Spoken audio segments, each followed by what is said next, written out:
Performance comes from inside, not outside. Success is not something you pursue. Success is something you develop. You can have more than you've got because you can become more than you are. Unless you change how you are, you'll always have what you've got. The major key to your better future is you.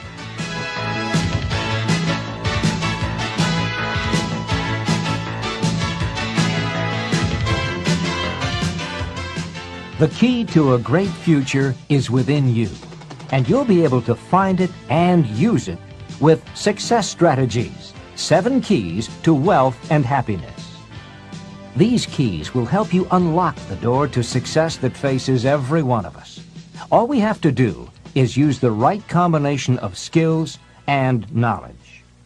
In this exciting program, Jim Rohn will help you find the way to achieve your goals in every area of your life. You don't have to sacrifice family and friends to gain wealth and professional prestige. You just have to have the right plan.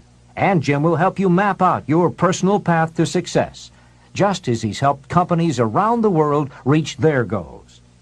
You'll benefit from his wisdom and knowledge, gathered in a more than 25-year study of behaviors that affect performance. Jim Rohn has first-hand experience of what these behavioral factors can do. His is the story of a small-town boy made good, very good. With the help of a wise mentor to whom he'll introduce you, Jim forged his way right to the top. He'll show you how you can do the same by implementing a few key strategies. In this program, you'll hear how to choose a lifetime of achievement instead of settling for one of mediocrity. You'll discover how to develop the critical advantages that lead to major accomplishments, and you'll learn how to get more satisfaction and enjoyment out of every area of your life, whether it's financial, personal, or professional. Jim Rohn's ideas work, as his clients around the world have discovered. He's earned a reputation as a dynamic and effective trainer all over North America, England, Spain, Taiwan, and Australia. In this program, you too will reap the benefits these companies have paid thousands of dollars for, and you'll have a private one-on-one session with Jim Rohn. And now, the Nightingale Conant Corporation is very pleased to present Mr. Jim Rohn.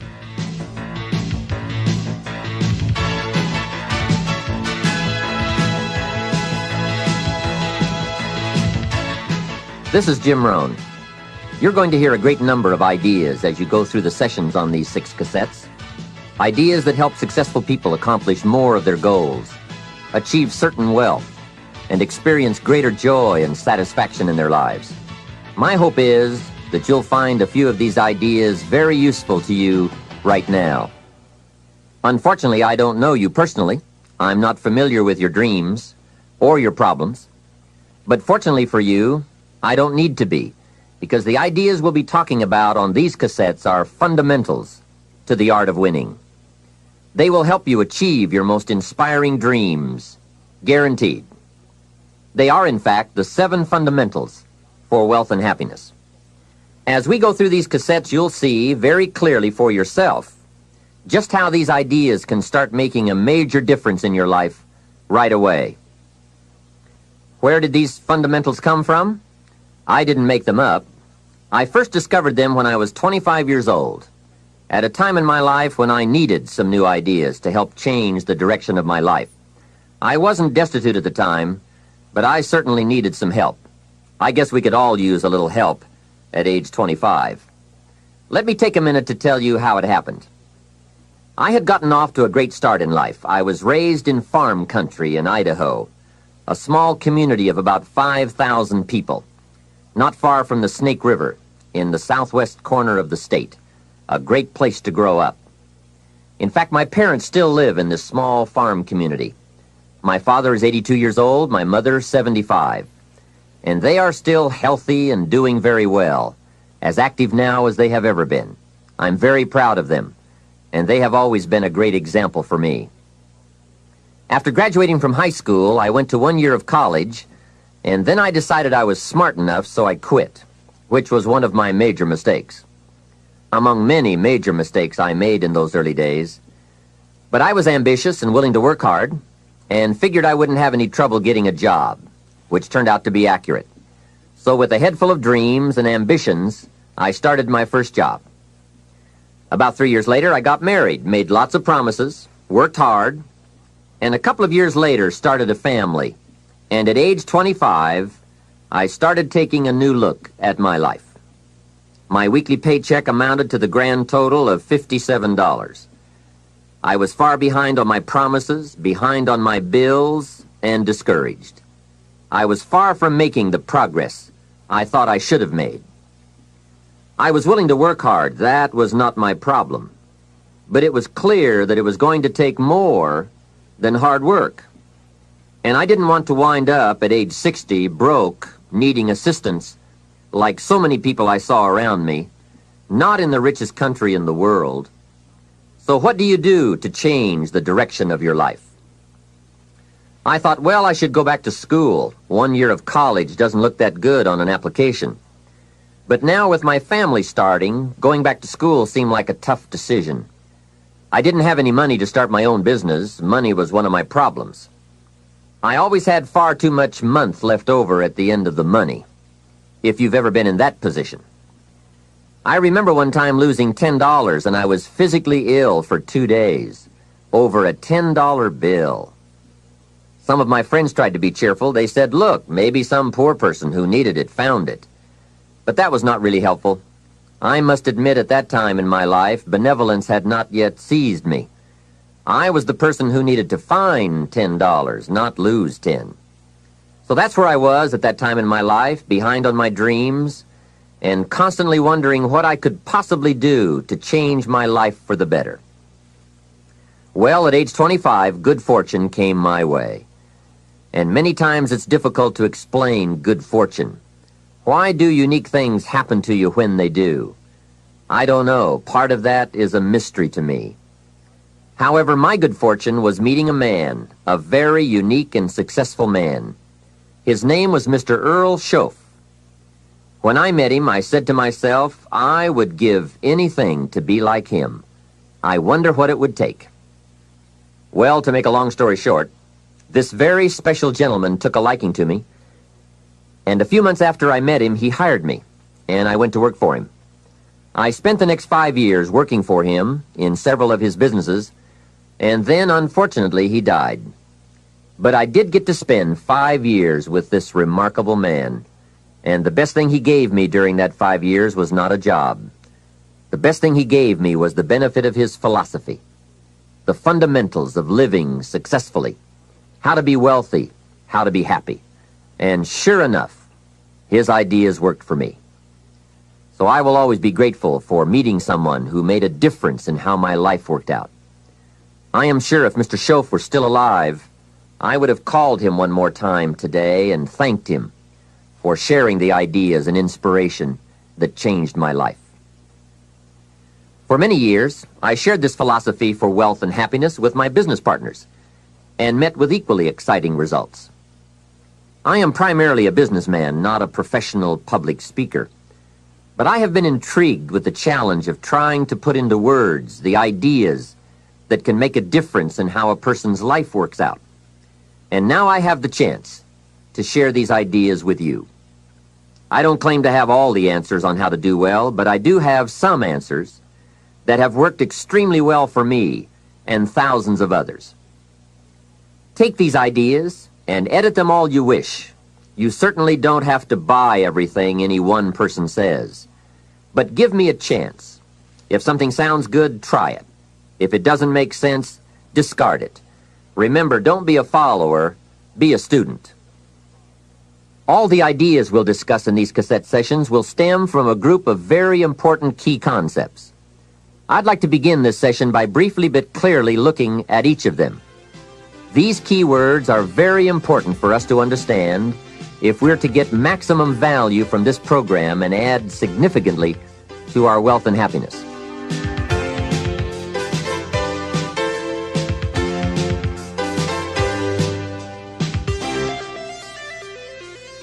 The first key word is fundamentals. What a most important word, fundamentals. This word calls attention to the primary issue in our quest for greater success. It is the key word in making our lives work well. Fundamentals. Those basics that build the foundation for accomplishment, productivity, success, and lifestyle. Fundamentals form the beginning, the basis, the reality from which everything else flows. And remember, there are no new fundamentals. Fundamentals are old, well established. Beware of someone who claims to have a new fundamental. That's like someone who claims to manufacture antiques. We would have to be suspicious, right? So fundamentals, basics, they are so very important to understand and consider and practice if you wish for the good life. And may I add here, make sure you don't go looking for the exotic answers to success. Success is a very basic process. It doesn't fall out of the sky. It doesn't have any mysteries, nor does it fall into the realm of the miraculous.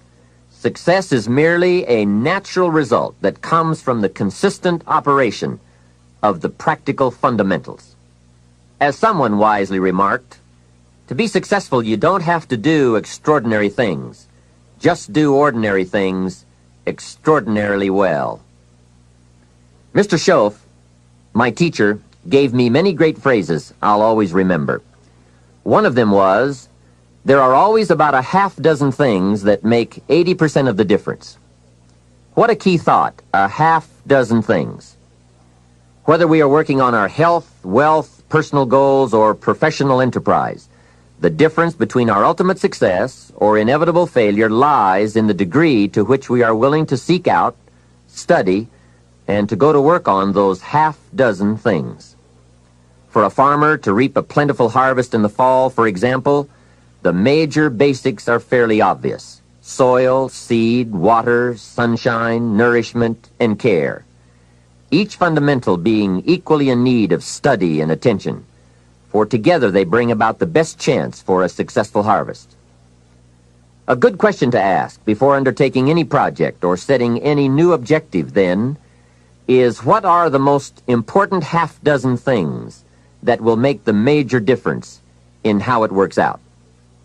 So whether the enterprise is art or architecture, music or sculpture, mathematics or sports, business or farming, success or lifestyle, it's the fundamentals that count.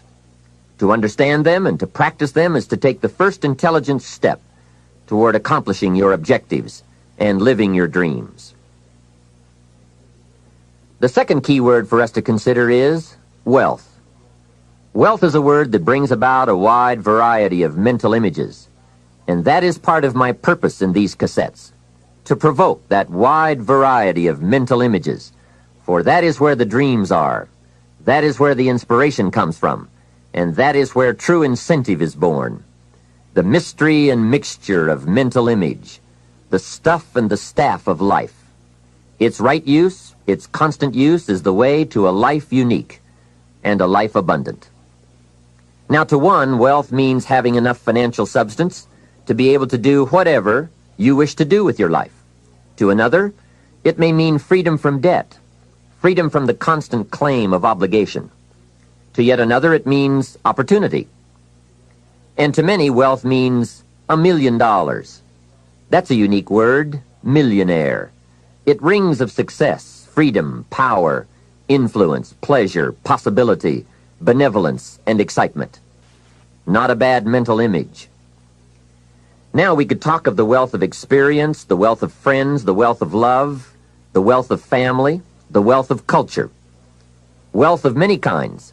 However, in this program, we are more specifically going to talk about wealth in the sense of financial freedom.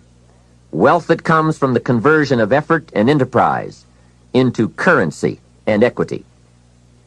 For each of us, the amount of money required to be wealthy will differ. But the dream for all of us, I'm sure, is the same. Freedom from financial pressure. More freedom of choice, freedom to enjoy, and the opportunity to create and to share.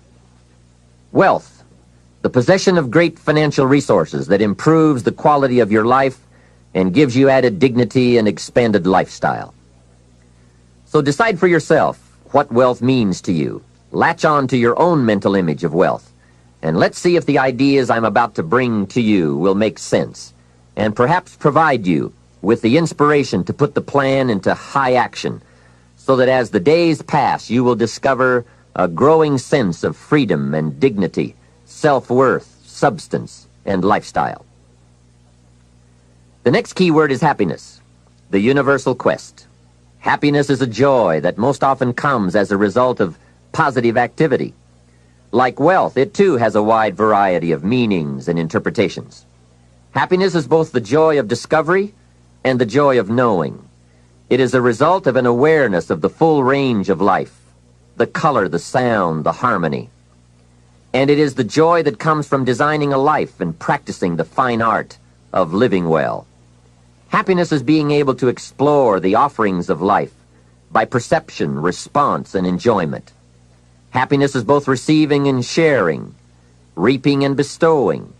It is being able to feast on harmony as well as food, on ideas as well as bread.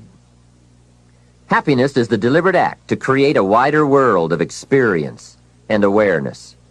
Happiness is having a handle on disappointment. It is being in control of both emotion and circumstance. Happiness is freedom from the negative children of fear, such as worry, low self-esteem, envy, greed, anger, resentment, and so on. Happiness is an awareness and a grasp of the positive power of life and loving values. It is an order of thought, activity, and lifestyle. Happiness is values in balance. It is contact with people of substance. Happiness is contentment with the tasks of your life. It is thought inspired by, organized with, and rooted in your personal philosophy. Happiness is a life well lived, in which a wide variety of experiences are deliberately captured to become an invaluable form of currency for you to spend and invest in your own better future. Happiness is activity with purpose. It's love in practice. Happiness is both a grasp of the obvious as well as an awe of the mysterious.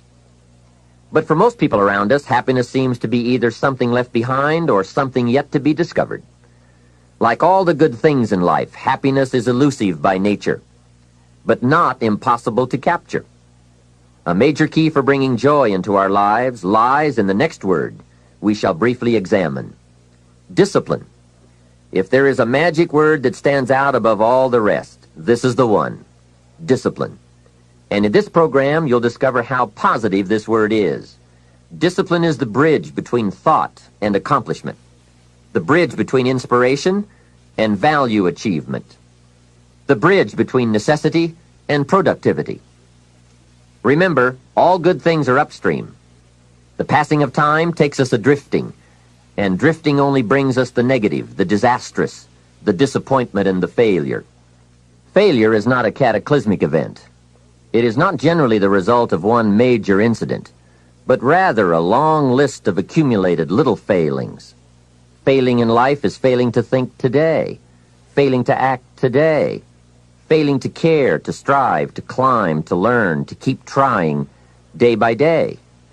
If your goal requires that you write 10 letters today and you write only 3, you are down 7 letters. If you want to make 5 calls and you only make 1, you are down 4 on calls.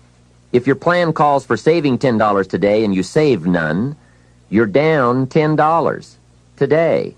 Now the danger is looking at an undisciplined day and concluding that no great harm has been done. It doesn't seem like such a bad day. But add up these days to make a year, and then add up those years to make a lifetime, and perhaps you can now see how repeating today's small failures can easily turn your life into a major disaster. Success, on the other hand, is just the same process in reverse. If you plan to make 10 calls, and you end the day making 15, now you're up 5 calls. If you then get up a few on letters, move up the savings numbers, you can see what a massive difference it could make in a year, and what wealth and accomplishment awaits for a lifetime. Discipline is like a set of magic keys that unlocks all the doors of wealth, happiness, sophistication, culture, high self-esteem, pride, joy, accomplishment, satisfaction, and success. The first key to discipline is awareness of the need for and the value of discipline, and especially the discipline to make the changes. What will it take? What must I do? And what must I become to get all I want from my life? The second key is the willingness. More than that, the eagerness to maintain your new discipline deliberately, wisely, consistently. And the third key to discipline is the commitment to master the circumstances of your daily life, to see and harness the opportunities to make something of the sun and the rain, the good as well as what comes in the guise of misfortune. Discipline does many things, but most important of all is what it does for you. It makes you feel better about yourself. Even the smallest discipline can have an incredible effect on your attitude. And the good feeling you get, that surging feeling of self-worth that comes from starting a new discipline, is almost as good as the feeling that comes from the accomplishment of the discipline. Second, a new discipline immediately alters your life direction. You don't change destinations immediately. That is yet to come. But you can change direction immediately, and direction is very important. Third, discipline cooperates with nature. Everything strives. It is a common life function. How tall will a tree grow? As tall as it can. Everything strives to become all it can possibly be, and that striving to become is what discipline is all about. Disciplining ourselves to fulfill our natural potential to become all that we can be. And finally, discipline attracts opportunity. Opportunity is always looking for ambition and skill in action. Discipline taps the unlimited power of commitment. The human will in action, driven by inspiration, enticed by desire, tempered by reason, guided by intelligence, can bring you to that high and lofty place called the good life. Discipline, those unique steps of intelligent thought and activity that put a lid on temper and a faucet on courtesy, that develop positive and control negative, that encourage success and deter failure, that design lifestyle and control frustration, that enhance health and curb sickness, that promote happiness and manage sadness. Discipline, the start and the continuing process that brings all good things. And remember, anyone can start the process. It's not if I could, I would. It's if I would, I could. If I will, I can. So start the new process. You can begin a new habit no matter how small it is. Small isn't important. Whether or not you start and whether or not you continue are all that is important. And don't be deluded by an affirmation. Only affirm what you are truly prepared to do. Many of us delude ourselves with our words into believing that we're making changes and making progress, when in fact our daily activity is taking us in the exact opposite direction of our affirmations. Why would you walk in the opposite direction of your dreams? The man dreams of wealth and walks daily towards certain financial disaster. The man wishes for happiness and thinks the thoughts and commits the acts that take him to certain despair. So to have a prosperous life, start a prosperity plan. To become wealthy, start a wealth plan. Remember, you don't have to be wealthy to have a wealth plan. A person with no means can have a rich plan. If you are ill, start a health plan. If you don't have energy, start an energy plan. If you don't feel good, start a feel-good plan. If you're not smart, start a smart plan. If you can't, start a can plan. If you haven't, start a have plan. Anyone can. Even a bad person can start hearing good messages and reading good books. Recognize that the start of the better life, the happy life, the wealthy life, is today. This is exciting. Both the process and the result can begin today. Start the new journey today. If you think of a new idea, today is the day to begin the discipline of putting that idea into action. Set this day up as a long, busy, exciting start for your new life. Get your first book for your new library today. Begin your new practice of setting goals today. Start clearing out a drawer of your new orderly desk Today. Start eating an apple a day on your new health plan. Today. Put some money in your new investment for fortune account. Today. Start reading with intensity for your new wealth of mind plan. Today. Write a postponed letter today. Make a delayed telephone call today. Pick up your camera and take a picture of something to start your new treasury of photographs today. Get some momentum going on your new commitment to the better life. See how many activities you can pile on in this first day. Go all out. Break away from the negative downward pull of gravity. Start the thrusters going. Prove to yourself that waiting is over, hoping is past, and that faith and action have now taken charge. It's a new day, a new beginning for your new life. With discipline, you can't believe the list of positive moves you can make in the first day of your new beginning. What have you got to lose? Only the despair and fear and guilt of the past. Only the dissatisfaction and unhappiness and lack of fulfillment of the past. Only the frustration and low self-esteem of the past.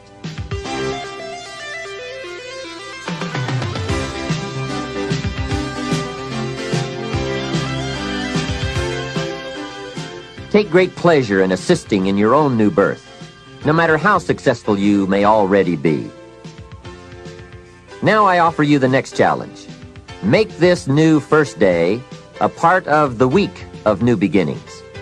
See how many things you can continue and start in this week of new beginnings.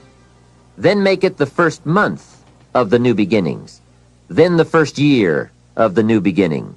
By the time that first year is finished, you will never again be claimed by the past. Past habits, past influences, past regrets, or past failures. You are ready to, as a Bible phrase says, fly with the eagles. And you will have begun your certain journey toward the last key concept we'll discuss on this cassette. Success. Success is both a journey and a destination, isn't it? It is both the steady, measured progress toward a goal and the achievement of a goal. Success is an accomplishment, whether it be great or small, and it's an understanding of the potential and power of an entire human life. Success is an awareness of value, and it's the cultivation of value through discipline. It can be tangible or intangible. Success is a process of turning away from something in order to turn toward something else. From no exercise to exercise, from candy to fruit, from not investing to investing. Success is responding to an invitation to change, to grow, to develop, to become, to move up to a better place with a better vantage point. But most of all, success is making your life what you want it to be, considering all the possibilities, considering all the examples. What do you want for your life? That is the big question. Remember, success is not a set of standards from our culture, but rather a collection of personal values, clearly defined and ultimately achieved. Success is your better life for you, the design you give it, the dreams you accomplish. Making your life what you want it to be for you, that is success. All right. With that overview of some of the key concepts we'll explore in this program, let's begin the further development of your success by looking at the art of properly selecting and setting goals. I think you'll hear a couple of thoughts you've never heard before. Of all the things that changed my life for the better most quickly, it was learning how to set goals. And mastering this unique process can have a powerful effect on your life too. One morning at breakfast, shortly after I met Mr. Schoaf, he asked me if he could see my current list of goals. He said, "Let me see your list of goals, and let's go over them and talk about them. Maybe that's the best way I can help you right now." And I said, "I don't have a list." He said, "Well, is it out in the car or at home somewhere?" I said, "No, sir. I don't have a list anywhere." He said, "Well, young man, that's where we better start." Then he added, "If you don't have a list of your goals, I can guess your bank balance within a few $100s. Which he did, and that got my attention. I said, "You mean that if I had a list of goals, that would change my bank balance?" He said, drastically. That day I became a student of how to set goals. And sure enough, when I learned how, my whole life changed. My income, my bank account, my personality, my lifestyle, my accomplishments. So I'd like to share with you the best I have learned and practiced on goal setting. First of all, I'd like to say that we are all affected by 5 factors. The first is environment. The second is events. The third is knowledge. The fourth is results. And the fifth, and often overlooked factor that affects our lives is our view of the future. Our dreams. I won't get into all of these influences here, but let me concentrate on the fifth one, dreams. Of all these 5 influences, make sure your dreams are the greatest influence on your daily decisions and activities.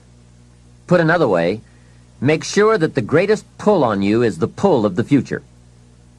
For your dreams to greatly influence you, for the future to pull you, your future must be well planned. There are 2 ways to face the future. One is with apprehension, the other with anticipation. Guess how many people face the future with apprehension?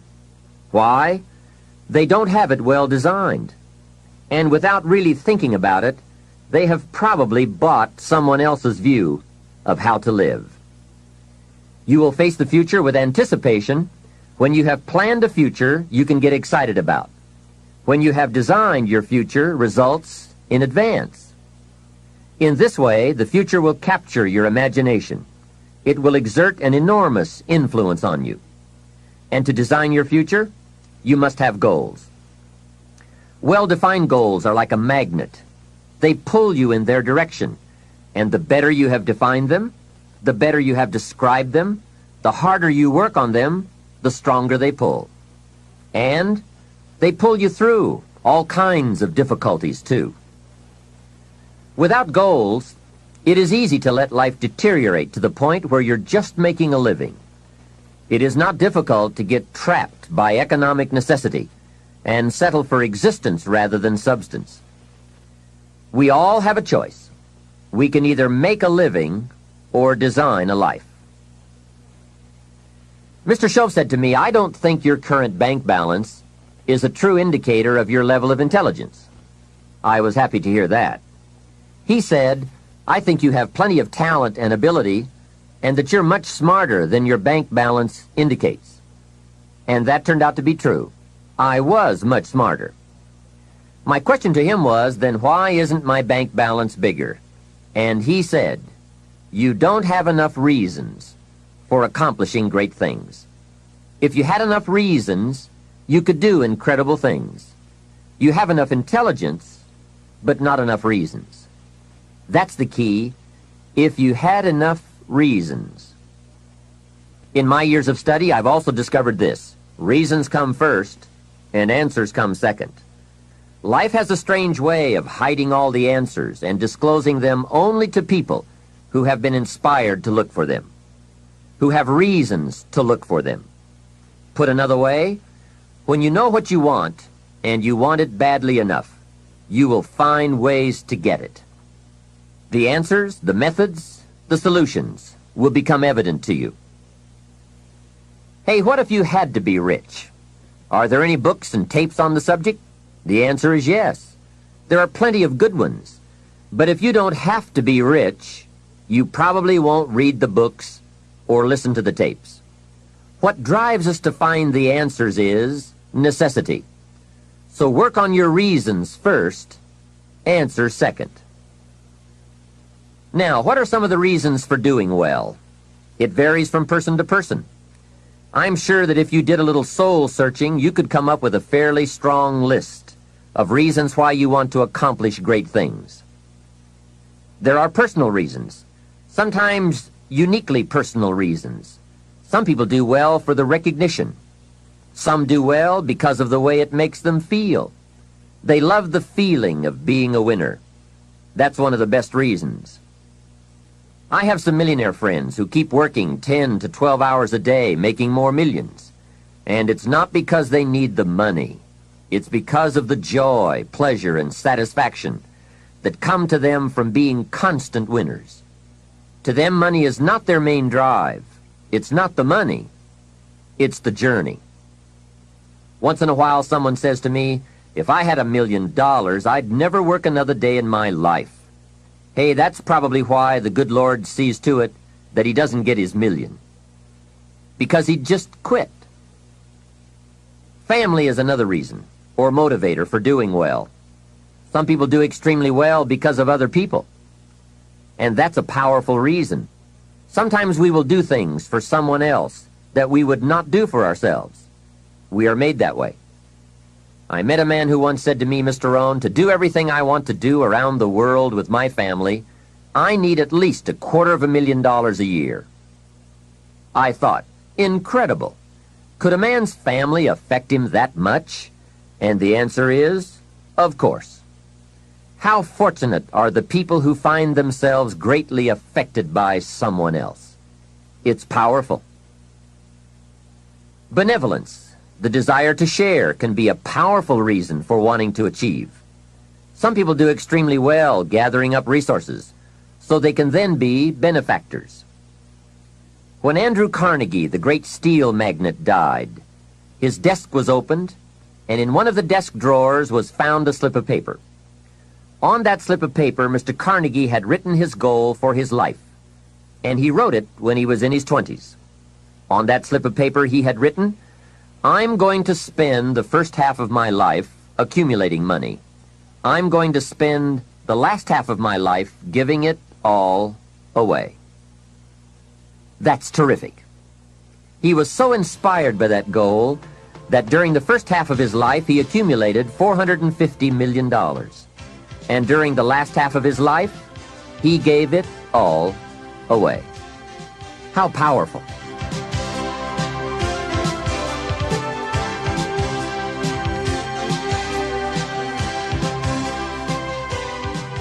What has you turned on? What has you getting up early, hitting it hard all day and staying up late? What has you inspired? Next question, what's got you turned off? When I found the answers to those two questions, my life exploded into change.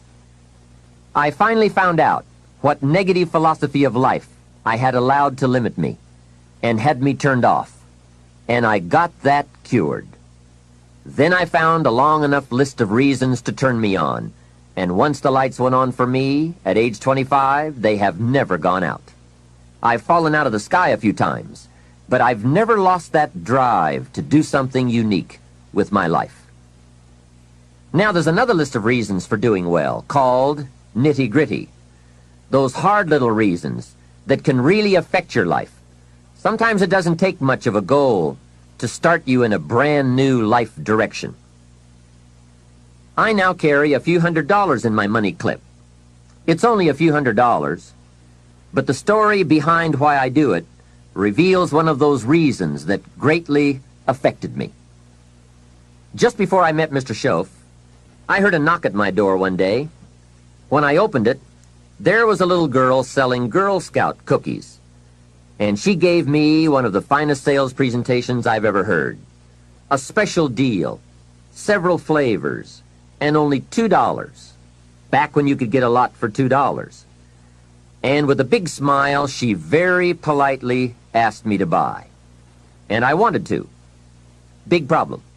I didn't have $2. And to this day, I can still clearly remember the pain and the embarrassment. I was a father, I had been to college, I was working, and I didn't have $2. Now, since I didn't want to tell her that, I did what I thought was next best. I lied to her. I said, hey, I've already bought lots of Girl Scout cookies. I've still got plenty stacked in the house. Now, that wasn't true, but it seemed to get me off the hook for the moment. She said, that's wonderful, sir. Thank you very much. And she went away. After she had left, I closed the door, and that was the day I said, I don't want to live like this anymore. I've had it with being broke, and I've had it with lying. I've had it with being embarrassed over not having any money in my pocket. I promised myself that day that this would never happen again. I picked a day and an amount, and I said, I'll never carry less. It was one of those reasons that still affects my life after all these years. So I now carry a few $100s in my money clip. I do that for two reasons, I guess. One reason is the way it makes me feel. That special feeling of having plenty. Mr. Shove said to me, the first $500 you earn, put into your pocket, not in the bank. It feels much better in your pocket than it does in the bank. I've found that's true. But I also carry plenty in case I bump into another Girl Scout who's selling cookies. I'm ready. I remember walking out of the bank one day in Northern California where I lived at the time, and there were two little girls selling candy right outside the bank for some girls' organization. The first little girl walked up to me and said, Mister, would you like to buy some candy? I said, I probably would. What kind is it? She said, it's almond roca. I said, that's my favorite. She said, wonderful. I asked, how much is it? She said, it's only $2. I thought, it couldn't be. Still $2 after all these years? I couldn't help remembering the Girl Scout and the cookies.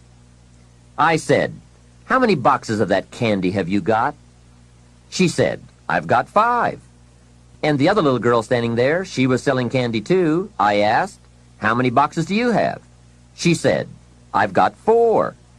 I said, that's 9. I'll take them all. They said, really? I said, yes. I've got some friends, so I'll pass some around. They got so excited, put all this candy together. I reached into my pocket and gave them $18. Now, when I've got the candy and they've got the money, that first little girl looks up and says, Mister, you are really something. How about that?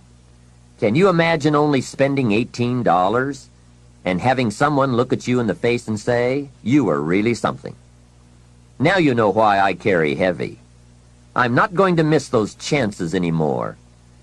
It was a small goal, just a few $100s, but it had a big effect on my life. I have a dear friend, Robert Depew. Bobby used to be a school teacher in Lindsay, California, the olive capital. After he taught school for several years, he became a little weary of teaching and decided to get into sales. One day, without telling anyone, he quit his teaching job and jumped into sales. When he did, his brother poked fun at him. His brother said, you're going to go right down the drain. You had a good teaching job. Now you're going to lose everything you have. You must be out of your mind. He put him down something fierce. Bobby said the way my brother acted made me so angry, I decided to get rich. Today, Robert happens to be one of my millionaire friends. The attainment of wealth is not just a matter of intelligence. Mostly, it's a matter of inspiration.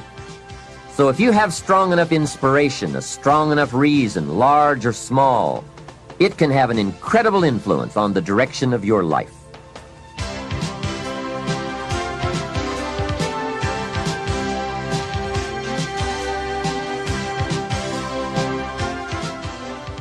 Now we're going to take some time to actually start designing the next 10 years of your life.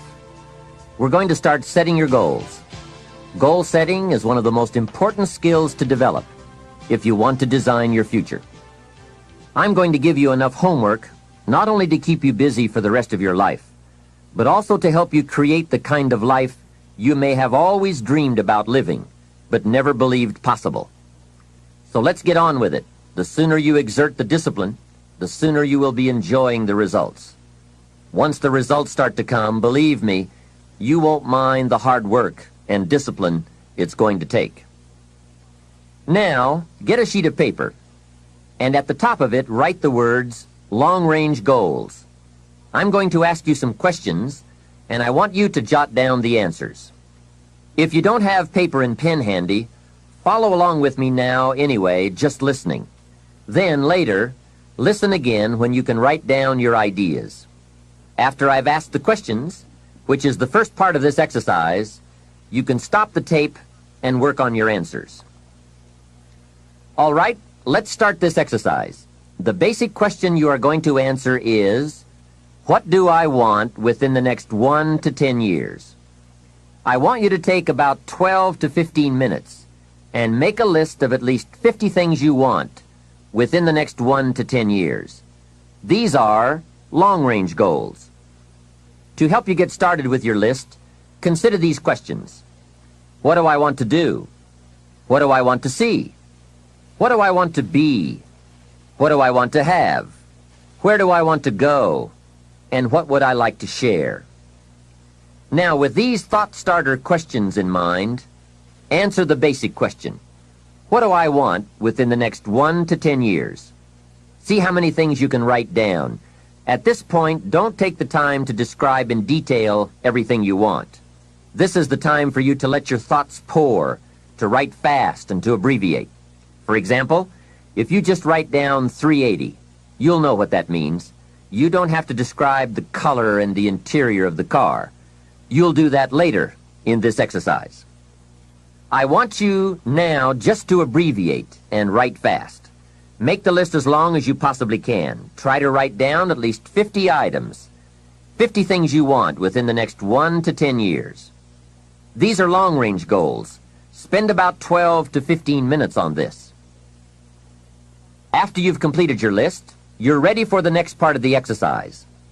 Go through your list, and next to the things you think you can accomplish or acquire a year from now, write a number 1.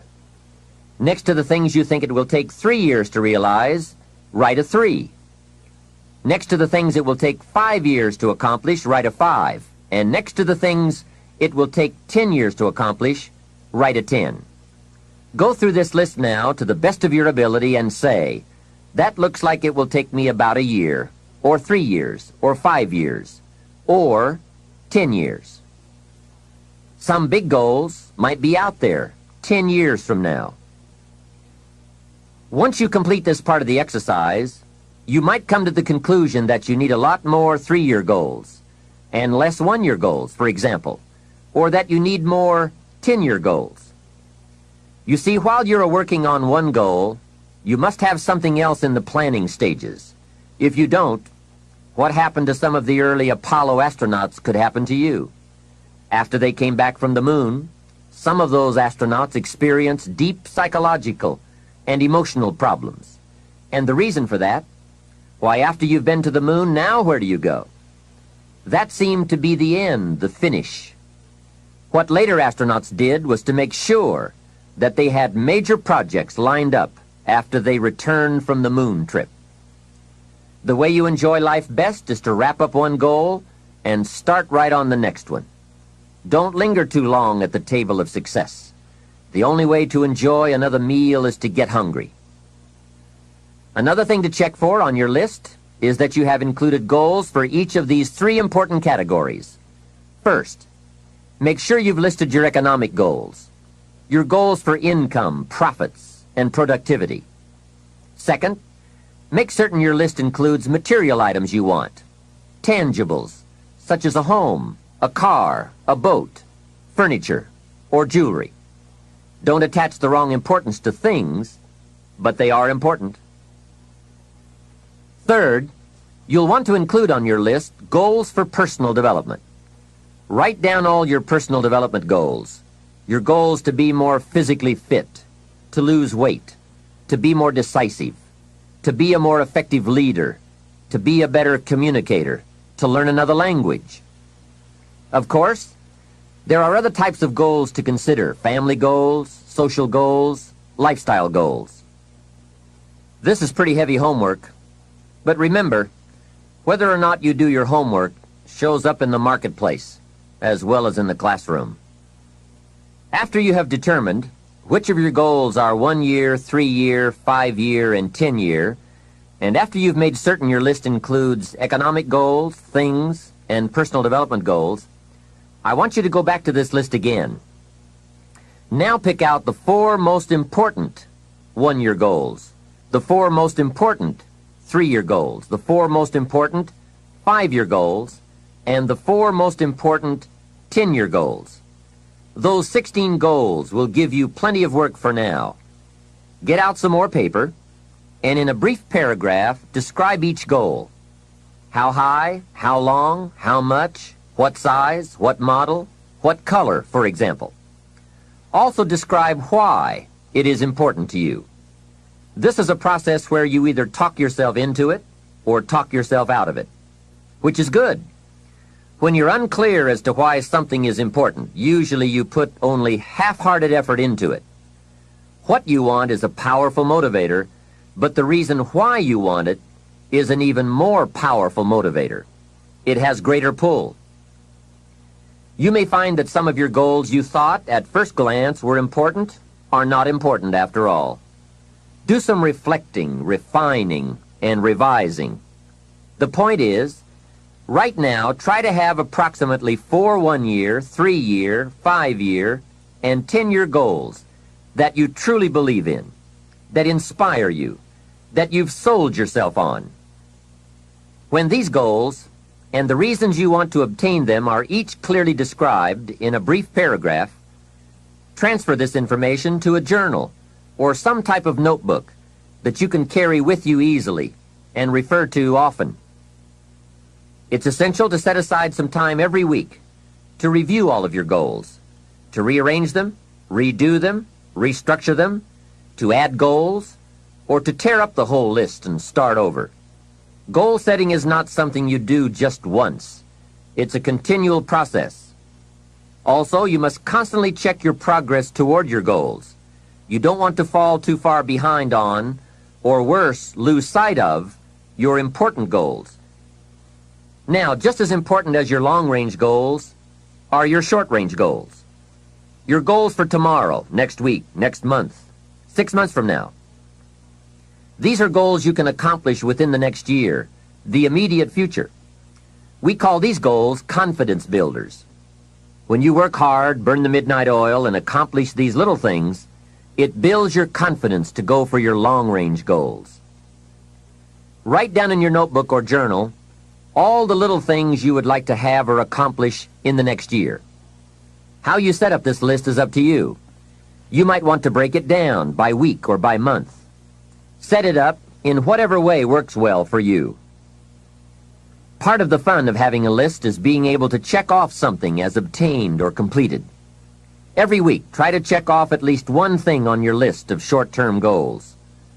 And when you are able to check off something major, something on your list of long-range goals, celebrate. Make winning joyful. Congratulate yourself. It is very important to celebrate progress. We grow from 2 experiences. One is the joy of winning, and the other is the pain of losing. Here's what that also means. Make losing painful. Put it on yourself. If you set something up, fooled around, didn't pull it off, put it on yourself. And get around people who will help in this area. Hey, don't join an easy crowd. Go where the expectations are high, where the pressure to perform is high. It's how we grow. I'm certain that part of the reason why people let goal setting slide is because it is a lot of work. As I said, you'll be constantly revising your lists of short-range and long-range goals, rearranging them, refining them, redesigning them, establishing different priorities, adding new goals, perhaps deleting others. It's interesting that so many people work hard on their jobs, but they don't work hard on their futures. They let that slide. Some people live such mediocre lives that at the end of the day, they don't know whether they're winning or losing.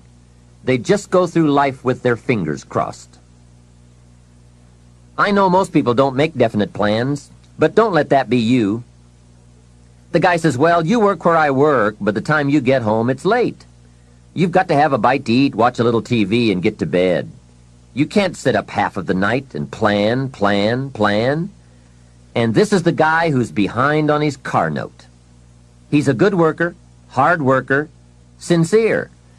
But I've discovered that you can be sincere and work hard all your life and wind up broke and embarrassed. You've got to be better than a good worker. You've got to be a good planner, a good goal setter. You've heard the old saying, the people who fail to plan are planning to fail. It's true. So work on your plans. Put yourself in the top few percent who put this power to work for themselves.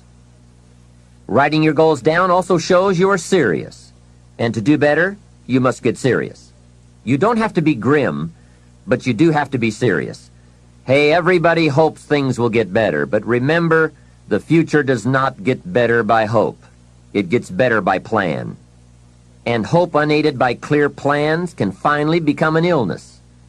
There's a Bible phrase that says, hope long delayed makes the heart sick. It's a sickness. I used to have the illness known as passive hope. It's bad. And there's one that is even worse, and that is called happy hope.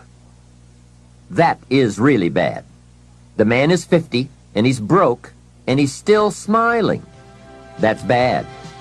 So get serious. Make plans. Put them on paper.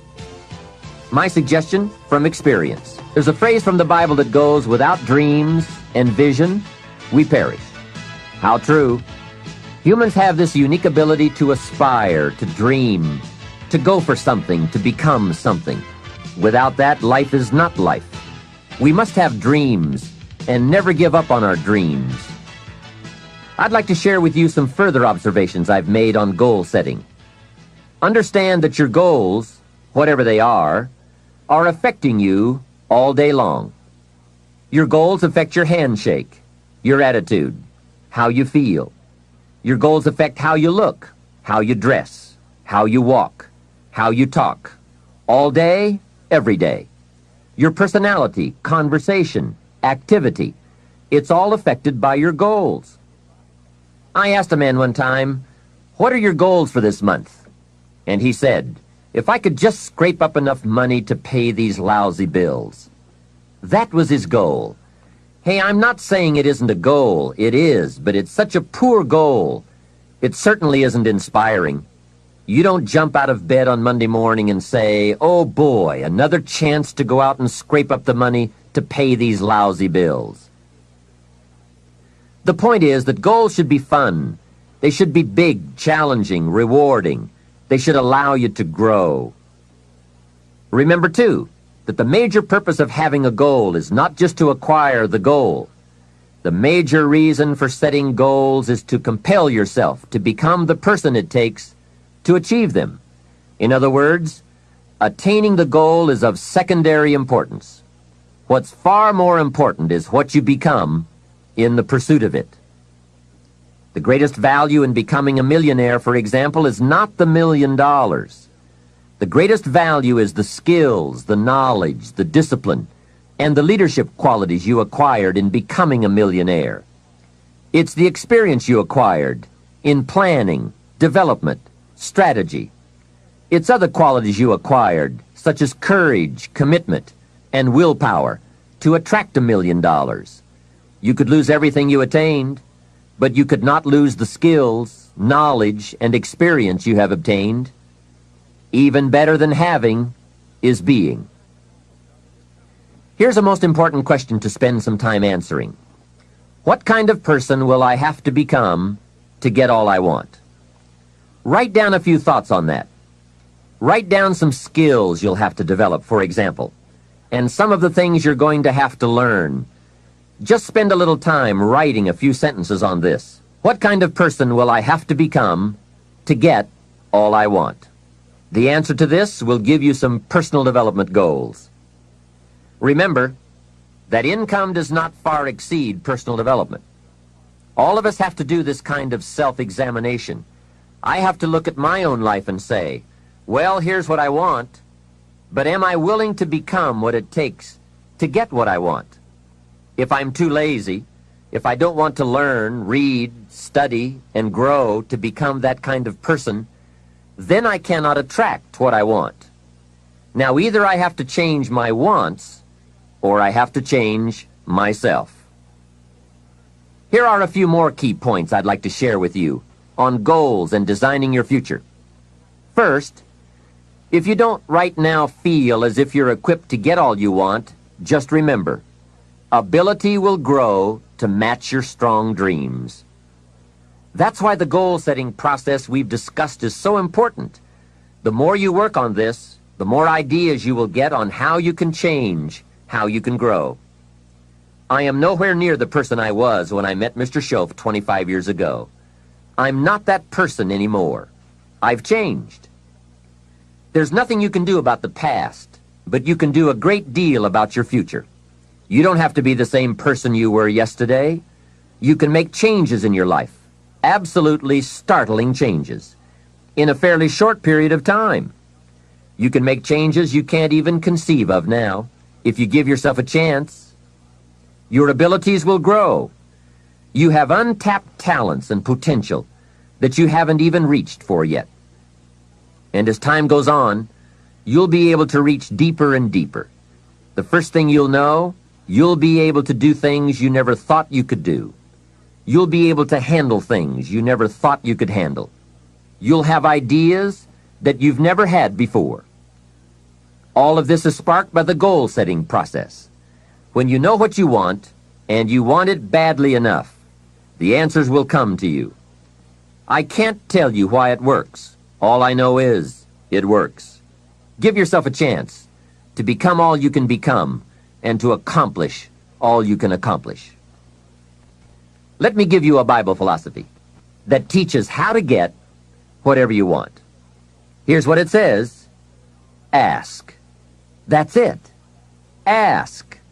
Of all the important skills to learn in life, be sure to include the skill of asking.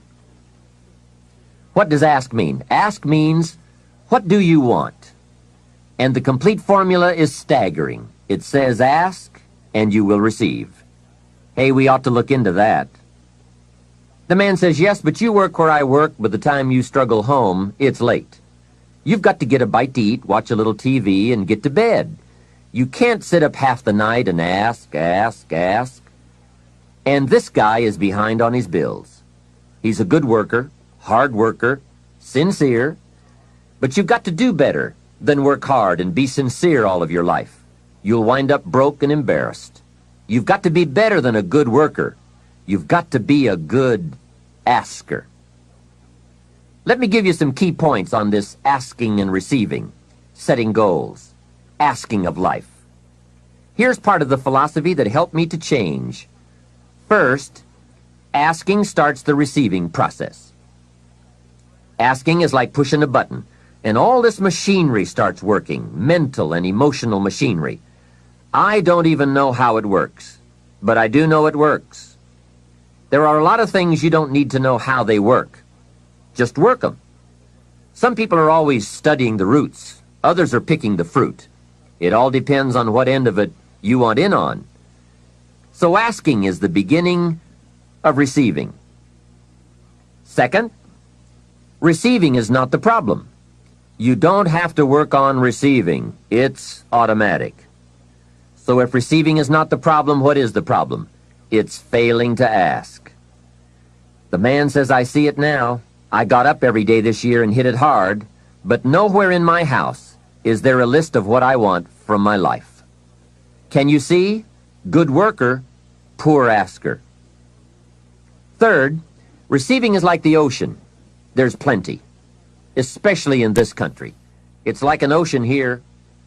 Here, success is not in short supply.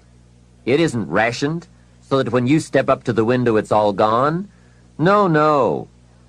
Well, if that's true, what is the problem? Well, the problem is some people go to the ocean with a teaspoon. Have you got the picture? A teaspoon. What I suggest you do in view of the size of the ocean is trade your teaspoon for at least a bucket, and you will look better at the ocean with a bucket. Kids won't make fun of you. Now, here's something else to remember about asking. There are two ways to ask. One is ask with intelligence. It didn't say ask intelligently, but I'm sure it meant that. Don't mumble. You won't get anything by mumbling. Be clear, be specific. Intelligent asking means how high, how long, how much, when, what size, what model, what color. Describe what you want. Define it. Remember, well-defined goals are like magnets. The better you define them, the stronger they pull. And Give your goals purpose. Answer both questions. What do I want? That's the object. And the second question, what for? That's purpose. Purpose is stronger than object. What you want is powerful and it will pull, but what you want it for is more powerful. Here's the second way to ask. Ask with faith. Faith is the childish part. It means believe you can get what you want like a child, not an adult. Many adults are too skeptical. They've lost that wonderful childlike faith and trust. Don't let that happen to you. Believe in, have faith in yourself and your goals. And get excited like a child. Childlike enthusiasm. Nothing can beat it. Kids think they can do anything. How exciting. They hate to go to bed at night and can't wait to get up in the morning. Develop that kind of enthusiasm toward your life and your goals. And be curious like a child. Kids can ask 1,000 questions. Just when you think they're finished, they come up with 1,000 more. They'll drive you to the brink. But it's really a virtue. Have plenty of curiosity. Ask questions. That's how you learn. Another fringe benefit of setting goals is what it does for your ability to manage your time effectively. This is no small thing. We'll look at time management in detail in a later session, but now, while we're talking about goals, I'd like to share a few ways your use of time are affected by or influence the achievement of your goals. Have you ever thought that without some very clear written goals, you never even need to consider managing your time? Time essentials come from objectives well defined. Time can't be critical if objectives aren't defined. Now you might be one of those uniquely fortunate individuals who can keep all their objectives and purposes clearly defined in their minds and operate from that. But I wouldn't take the chance. Write your goals down and set careful priorities. Sometimes priorities are determined by the season. For a farmer in springtime, the season dictates his most important activities. During the spring, a farmer must work around the clock, burn the midnight oil, and keep the equipment running because he has only this small window of time for the planting of his crops. One of the difficulties of living in an industrialized society is the losing of the sense of seasons, when to pour it on, when to ease back, when to take advantage. It's easy to keep going from 9 to 5, year in and year out, and lose a natural sense of priorities and appropriate time. Don't let one year just blend into the next. Keep an eye on your own seasons, lest you lose track of values and substance. Part of setting priorities is learning to separate major activities from minor activities. This is a whole skill in itself, but once you have learned it, it will pay dividends you won't believe. So learn to put everything on your mental scales to be carefully weighed before you spend time or money. And here's a good question to constantly ask. Is this a major or a minor? By asking that question, you will reduce the amazingly natural tendency to spend major time on minor things. In sales training, we are taught that major time is the time spent in the presence of the prospect, while minor time is the time spent on the way to the prospect. If you're not careful, you will spend more time on the way to than in the presence of. So in sales we teach, don't go across town till you've gone across the street. Wouldn't it be wise to make an evaluation if you're in sales and ask, how much time am I spending in the presence of, and how much time on the way to? Majors and minors. What a great discipline to exercise. It also reads, don't spend minor time on major things. It's easy to get values mixed up. The man spends 3 hours watching television and only 30 minutes playing with his kids. Something is probably out of line there, right? It also reads, don't spend major money on minor things. If you spend more on candy than on audio cassettes like this, or books, that would be foolish, right? Here is a great goal-achieving tip. Don't mistake movement for achievement. It's possible to be busy all day, come home exhausted, and only then realize that very little of your day consisted of productive activities in the pursuit of your goals. Don't get faked out by being busy. The man says, "I've been going hard all day. I've really put in the hours and the effort." But here's the major question. Doing what? It isn't going hard all day that counts. It's the doing what, the value that counts. Another essential is concentration. This is one of those difficult things, especially in a society where there are so many voices asking for our attention. The television voices, the radio voices, your family voices, the friends' voices, social voices, business voices, advertising, commercials. Isn't it amazing? You can turn off the television and the commercials keep running. How do you turn them off in your mind? That is the challenge to be mastered. The best use of time comes from putting plenty of value in it, and concentration means you take that challenge seriously. It's called careful investment for maximum results. Concentration. The big sports stars will tell you the cost of not concentrating. Just a little slip of concentration, and they put one by your feet. And there goes first place, and maybe the big money. So writing a letter, concentrate. Making a call, having a conversation. Trying to solve a problem, concentrate. You won't believe the effect this will have on your life. Now, there is a time to let your mind wander, but it's a time you designate specifically for that purpose. At that appointed time, you can go off for that walk on the beach, or that drive to the mountains, away from business. Let the breezes blow and your mind soar. Do some dreaming. That's healthy. But do it at that pre-planned time. At all other tasks, concentrate. Another aspect of managing goals and time is constant review.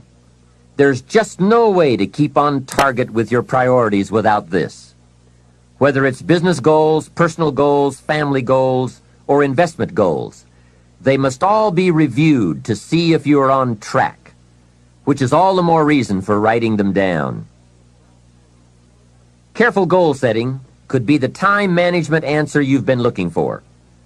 Goals well defined and well described and well thought out make us look carefully at the time we have and how to get the most from it to make all of our dreams come true.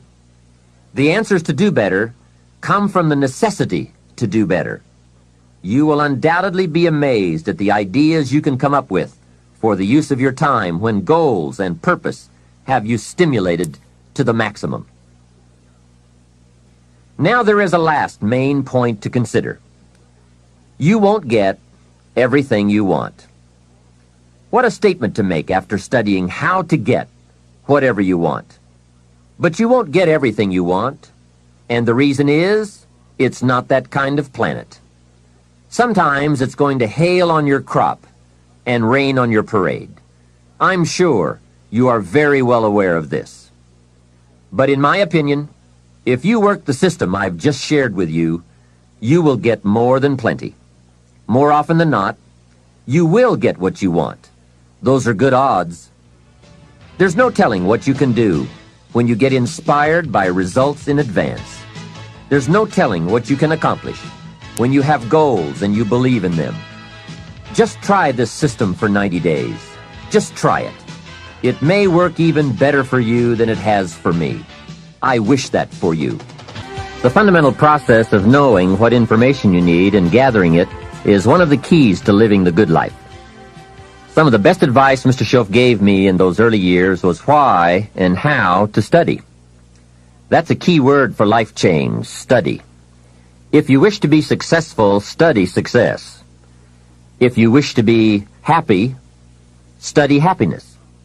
Happiness is not an accident. It is first a study and then a practice. If you wish to be wealthy, study wealth. Would you like to guess how many people make wealth a study? Right, very few. Surely, since wealth and happiness and success are all values to cultivate, you would naturally assume that most people would make a careful study of them. Why they do not is yet another example of those aspects of life that fall into the category of mysteries of the mind. Remember, major keys to your better future are going to be ideas and information. If we have any lack, it is not because we lack money or opportunity or resources. It is because we lack ideas that have taken form from information. Many years ago, I learned that some of the best advice ever given comes from the Bible. There's a phrase in that amazing book that says, "If you search, you will find." So that is the way to discover ideas and life-changing information. Search. In order to find, you must search.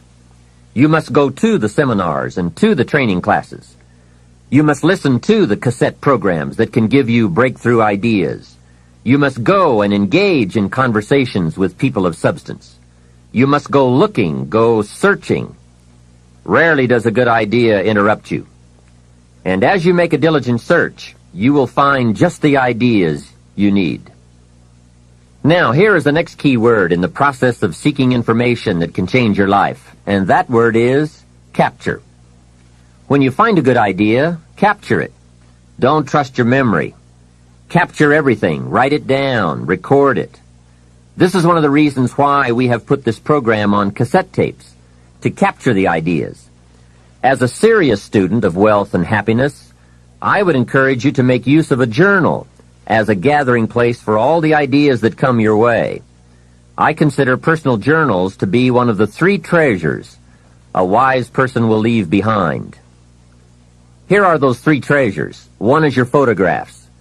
Take a lot of pictures. Being able to capture the event in a fraction of a second is a phenomenon of the 20th century, and how easy it is to take phenomena for granted. I've gone to Taiwan to lecture 3 times in the last 3 years. On my last trip, there were about 1,000 people in attendance for a weekend seminar. Now, if there were 1,000 people in the room, guess how many cameras were also in the room? Right, 1,000. Everyone brings a camera to capture all the events and the people, new friends, new experiences. I spend a big part of my time having my picture taken with everyone. Have you ever looked at the pictures a couple of generations back? Unfortunately, there are only a handful. But wouldn't it be great if there were hundreds of pictures to tell the whole story? So make sure you leave behind your whole story in your treasure of pictures. The next treasure to leave behind is your library. All the books you have chosen. Books well read, well underlined, with notes and observations and reflections you have written in the margins. The books that have helped shape your philosophy and the values of your life. That is a treasure, your library. And your listening library, too. All these terrific cassettes. They are a treasure. The third treasure to leave behind is perhaps the most important. And that is your journals, containing all the ideas you have captured in your lifetime. Business ideas, social ideas, culture ideas, investment ideas, lifestyle ideas. Can you imagine the value these journals would have? They will certainly be more valuable to leave behind to your children than your couch. So, get serious about your search for information and ideas, and about leaving that information behind for future generations. Here is the next key word for expanding your life for the better. That word is review. Go back over all your life experiences. Learn a skill called reflection. Pondering life's events with the intent of learning. That is so important. I call it running the tapes again. The events of your life are some of the best sources of information. Don't merely go through your days. Get from your days. Be aware of what's going on around you so that you will drive the grooves in the record of that day deep into your consciousness. Here are some good times to reflect. First, at the end of the day, take a few minutes and go back over your day. Where you went and what you did and what you said. What worked and what didn't. What do you want to do again? What do you want to correct? The colors, the sights, the sounds, the conversations, the experiences. You see, experience can become commodity, currency, coin, an incredible source of value, but only if you take time to reflect on the experience and turn it into something of value. As we mentioned in our first fundamental, it's not what happens that makes the difference in how your life works out, but rather what you do about what happens. And part of doing something about what happens is this process of reflection, studying an event in order to glean valuable information from it. Another time to reflect is at the end of the week. Take a few hours. Take a half a day at the end of the month. Take a weekend at the end of the year. Reason? To make the past more valuable. Sophisticated people have learned how to gather up the past and invest it in the future. When my father was about to celebrate his 76th birthday, I said to him, "Father, can you imagine what it's going to be like to gather up the last 75 years and invest them in your 76th? That's how life can become productive and exciting. Not just living one more year, but gathering up the years and investing them in the next one." By reflecting, you can gather up all the conversations you have ever had and invest all that you have learned and all that you have felt in the next conversation. Gather all your experiences and invest all that you have learned and felt in your next experience. And the more value, the more substance, the more information, the more wisdom you can gather from all of your yesterdays, the more exciting your future becomes. Probably all of us already know all that we need to know in order to make our lives turn out the way we want, except for one thing: how to gather what we've learned in order to invest it in what we want to become. So start a new discipline that can lead to wealth and happiness. Find out how things work. Never let it be said you didn't find out. Now let me give you a qualifying phrase. You may not be able to do all you find out, but make sure you find out all you can do. You don't want to wind up at the end of your life and find out that you lived only 1/10 of it, and the other 9/10 went down the drain. Not for lack of opportunity, but for lack of information.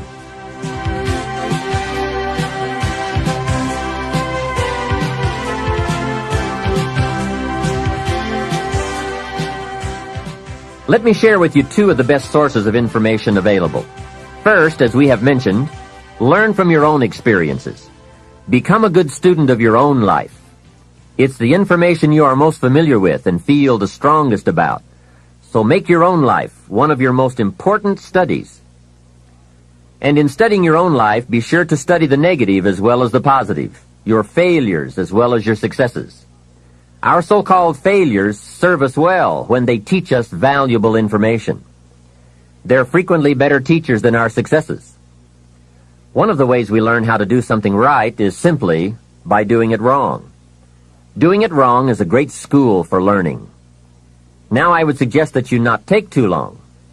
If you've done it wrong for 10 years, I wouldn't suggest another 10. But what a close at hand and emotionally impactful way to learn from your own experiences.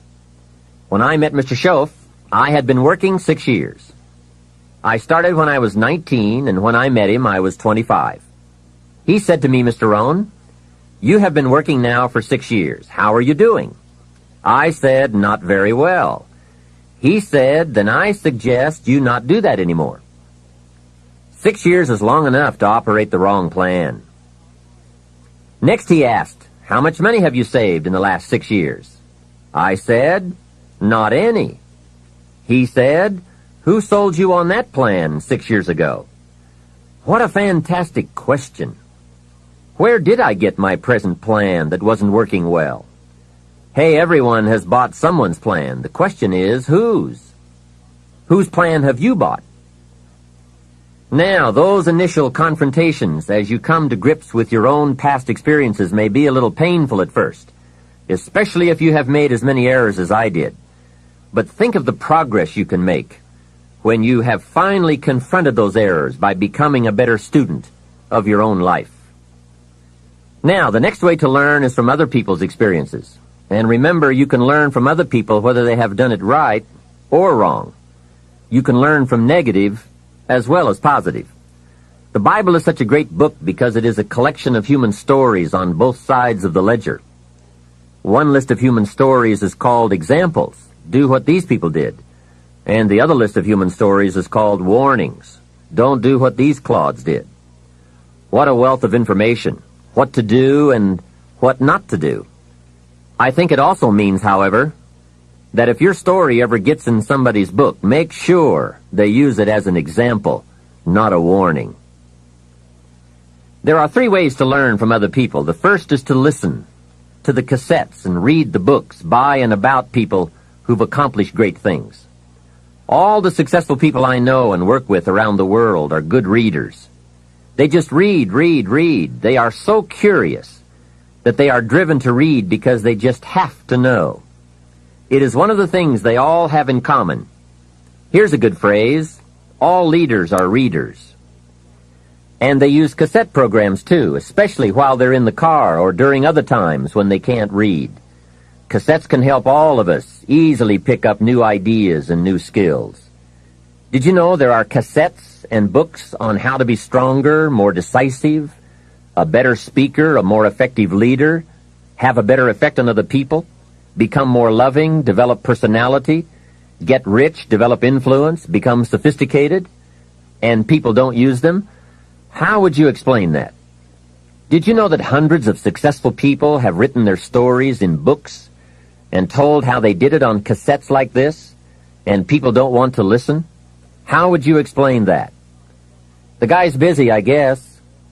He says, well, yeah, if you worked where I work, by the time you struggle home, it's late. You've got to have a bite to eat, watch a little TV, and get to bed. You can't stay up half the night and read. And this is the guy that's behind on his bills. He's a good worker, hard worker, sincere. But remember, you can be sincere and work hard all your life and wind up broke, confused, and embarrassed. You've got to be better than a good worker. You've got to be a good reader, a good listener. At least he could hear a good cassette on the way home, right? Now, you don't have to read or listen to educational cassettes half the night. Although if you're broke, it's a good place to start. But here is all I ask, just 30 minutes a day. That's all. Stretch it to an hour if you can, but at least 30 minutes. Half rich isn't bad. 30 minutes. Hear or read something challenging, something instructional, at least 30 minutes a day. And here's the next key. Every day. Don't miss.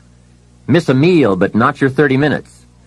Hey, you can get along without some meals, but you can't get along without some ideas, examples, and inspiration. There's a Bible phrase that says, humans cannot live on bread alone, or food alone. It says the next most important thing to bread is words. Words nourish the mind. Words nourish the soul. Humans have to have food and words to be healthy and prosperous. Make sure you have a good diet of words every day.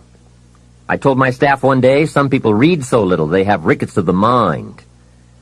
And also remember to properly feed the mind, you must have good balance. Don't just read or listen to the easy stuff. You can't live on mental candy. Here is a thought. Why not call good books and cassettes tapping the treasure of ideas? That's it. Tapping the treasure of ideas, like you're doing with this program. And if somebody's got a good excuse for not tapping the treasure of ideas for at least 30 minutes every day, or spending the money and getting the books and cassettes, I'd like to hear it. Some excuses you wouldn't believe.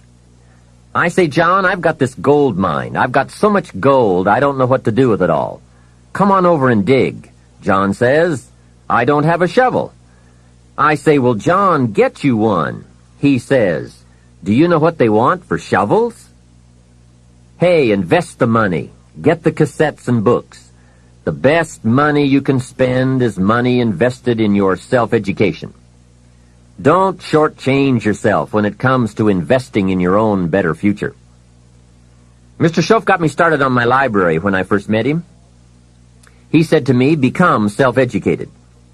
Standard education will get you standard results. Check those numbers and see if that's what you want, and if it isn't, if you want something better than standard, you must become self-educated. So I went to work on my library, and I now have one of the best. Schoaf recommended a couple of books in particular to get me started. Now, I had a Bible, that's 66 books, So that was a pretty good start, and my parents saw to it that I had a good study of the Bible. But the first book Mr. Schoaf told me to get was the book Think and Grow Rich by Napoleon Hill. If you don't already have it, it's a great one to add to your library. Earl Nightingale has put it on cassette. The title should intrigue you, Think and Grow Rich. I read it several dozen times. Schoaf said repetition is the mother of skill. And if you could have seen my bank account at the time, you would have known I needed lots of that kind of repetition. Some of the ideas in that book made major changes in my life. As I look back now, the book was worth thousands, and I bought it for pennies. I learned a very valuable lesson. There can be a great deal of difference between cost and value. Before I met Mr. Schoaf, I used to ask, how much does it cost? After I met him, however, I soon learned to ask, how much is it worth? I started basing my life on worth instead of cost, and everything changed. So that was one book he recommended, Think and Grow Rich. The next book he recommended I get was a book on nutrition.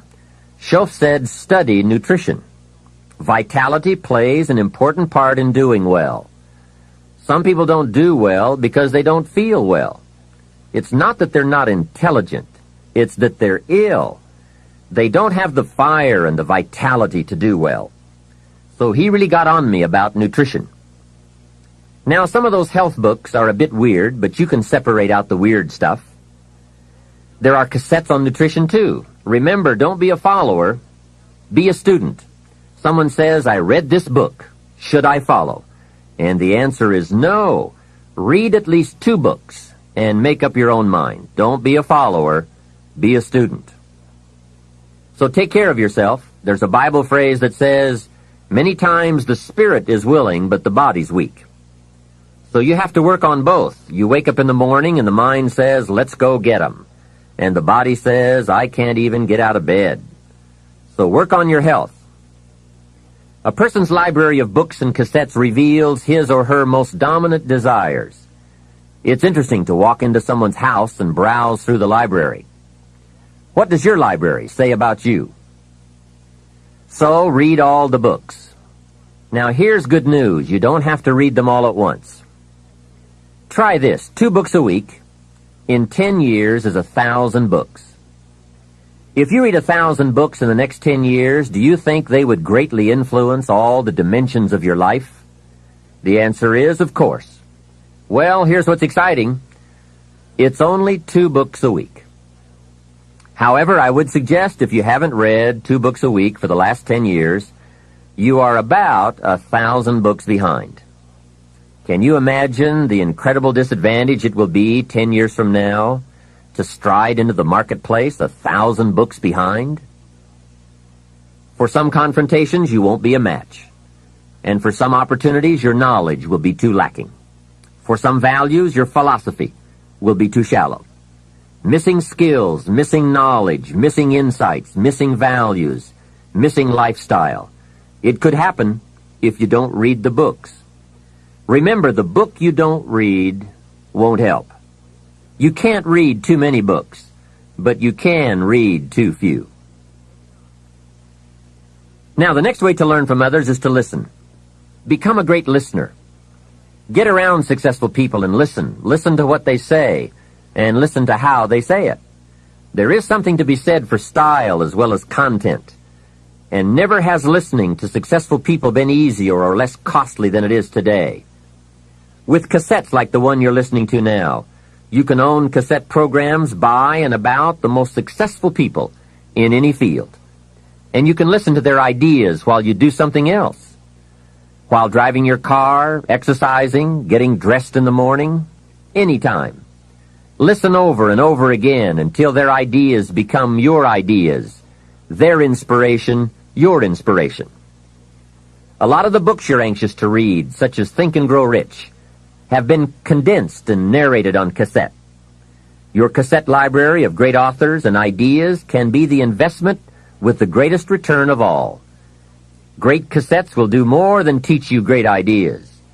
They'll also remind you of the important things you already know but sometimes forget. They'll lift your spirit. They'll keep your mind on what's important, on your goal and how you can achieve it. And what a modest investment for the seeds of fortune. Ideas well written, well spoken, well received, well learned, and well invested can be your driving life force for wealth and happiness. Here's another way to succeed by listening. Choose a really successful person and take him or her out to dinner and listen. Ask questions and listen. If a man is poor, he can really help himself by taking a rich person out to dinner and listening. Spend $50, $60, $80, or $100. Go for the full 9 courses. Start with the hors d'oeuvres. Ask questions. The salad takes 15 minutes. Keep the conversation going. The biggest steak in town takes 45 minutes. Keep it rolling. Ask more questions. Pour on the dessert. Stretch the meal about 2 hours. See, if you get someone successful to eat and talk for 2 hours, he or she may drop ideas in your lap that could change your life. Multiply your income by 2, by 3, by 5. But you're right. Poor people don't usually take rich people out to dinner. That's the problem. The man says if he's rich, let him buy his own dinner. I'm not coming up with any money. And besides, if you worked where I work, by the time you struggle home, it's late. You've got to have a bite to eat, watch a little TV, and get to bed. You can't spend all that time trying to find a rich man to feed. And this man's behind on his installment payments. Behind. He's a good worker, hard worker, sincere. But remember, you can work hard and be sincere all your life and wind up broke and unhappy. You've got to be better than a good worker. You've got to be a good listener. The third way to learn from others is to observe. Watch what successful people do. Here's why. Success leaves clues. Watch how the man shakes hands. People who do well do certain things over and over and over. And if you're clever, you can pick them up. Don't miss anything that could help you change your life for the better. Be a careful observer.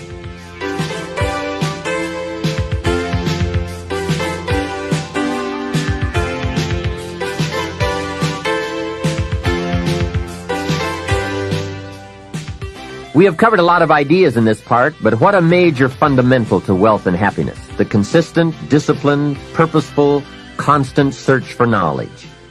It's where the life-changing ideas are. Pursue it with high expectations. Spend the money and time and the effort. They're all investments, time, effort, and money. But the payoff is so great, it's hard to compare the cost to the reward. First is the money, and it does take some money. I have a great suggestion for the cassettes and the books and the lectures, the seminars and the videos you need for a constant flow of ideas and inspiration. Set up an educational fund. Take a portion of your income each month and set it aside to invest in all the means of the search for knowledge. Remember, the best money spent is the money spent to cultivate the genius of your own mind and spirit. Make sure you don't spend more for accommodation than you do for education. The money, small price. The promise, unlimited potential. Next is the time. That is a valuable expenditure. I understand that. To ask people for their money, that's one thing, but to ask them for their time, that's a major request. But I don't know any shortcuts to this. It takes time, precious time. The time you spend is that much less time you have to spend. You can get more money, but you can't get more time. However, life has a unique way of rewarding high investment with high return. This major investment you're making now, listening, could be that small fine-tuning you need for major accomplishment. And last, the investment in effort. There is a great deal of difference in casual listening and serious listening. Listening to know, listening to learn, listening that opens up the whole mental and spiritual process is truly an investment in effort. Bringing heavy attention to bear, that takes effort. A mental rifle shot to strike the idea target. That takes a great deal of concentrated effort. However, this effort, high-gear mental machinery, is the effort investment that opens the floodgates where ideas can work their magic for you in the marketplace. So, I do not hesitate to ask you to spend in deliberate, consistent fashion the money and the time and the effort. It's an investment that turns on the lights, opens the windows, sharpens the focus, and starts turning wishes into pride and product, wealth, and happiness. Of all the assignments Mr. Schoaf gave me in those early days when we were working together, personal development was probably my most challenging. Some things he taught me I caught on to right away, and some things took longer than I want to admit. This one I've been working on all these years, and I'm certainly not finished. I guess it is a lifetime project, seeing what you can become. Personal development is truly the key to the good life.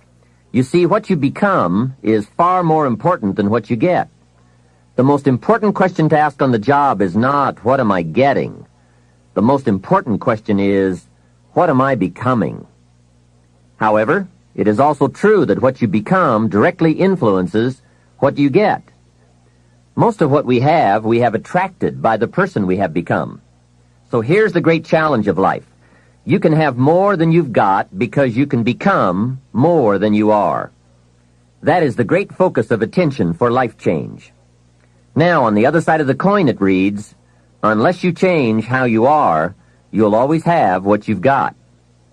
I've discovered that income does not usually exceed personal development.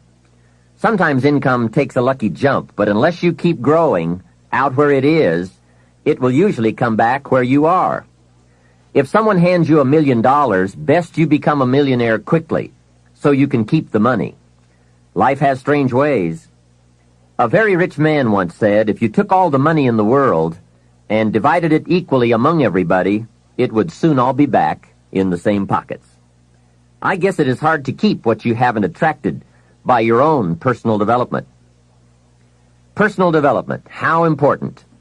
Remember, the major key to your better future is you. That's a sentence with a lot of value. I suggest you put it up somewhere for a while where you can see it every day, just to remind you as you put your day together. I call it the silent seminar. The major key to your better future is you. For a share of my life, I didn't understand the importance of that phrase. Among a lot of things I didn't understand back in those early days. Back then, some things used to puzzle me. I used to wonder why two people could work for the same company and one make twice as much money. Why would one person be paid $2,000 a month and the other person $4,000 if it was the same company, same product, same service, same training, same weather, same traffic? Maybe they were the same age and went to the same school. Wouldn't that be a puzzle? Why would one person do twice as well? Speaking economically, I know there are many ways to do well, but in this narrow area called compensation, what is the difference? What is the difference between $2,000 and $4,000 a month? And I don't mean $2,000. I could figure that out. Well, back then I tried to figure it out best I could. I thought time makes some of the difference. Some people do better because they have more time. I used to say, Harold ought to do well. He's got a lot of time. If I had all of Harold's time, I could do well. Now, that's got to be dumb, right? You can't get someone else's time. A man once said to me, if I had some extra time, I could make some extra money. I said, then you have to forget it. There isn't any more time. Where would you find any? Hey, when the clock strikes 12 midnight, that's about it. It's over. There isn't any more time. If you insist on finding more than 24 hours a day, they will come and take you away. So if we can't get more time, what could we get that would make the difference in economic results? And the answer is value. Value makes the difference. You can't get more time, but you can become more valuable. So value makes a major difference in how much money you earn. Now, here's a primary lesson in economics. We get paid for value. Bringing value to the marketplace is how we get paid. Whether you work on a job or whether you bring goods and services, we get paid for the value. Now, I know it takes time to bring value to the marketplace, but you don't get paid for the time. You get paid for the value. Mistakenly, the man says, I'm getting $20 an hour. And the correction is, no, not for the hour. If that was true, you could just stay home and have them send you your money.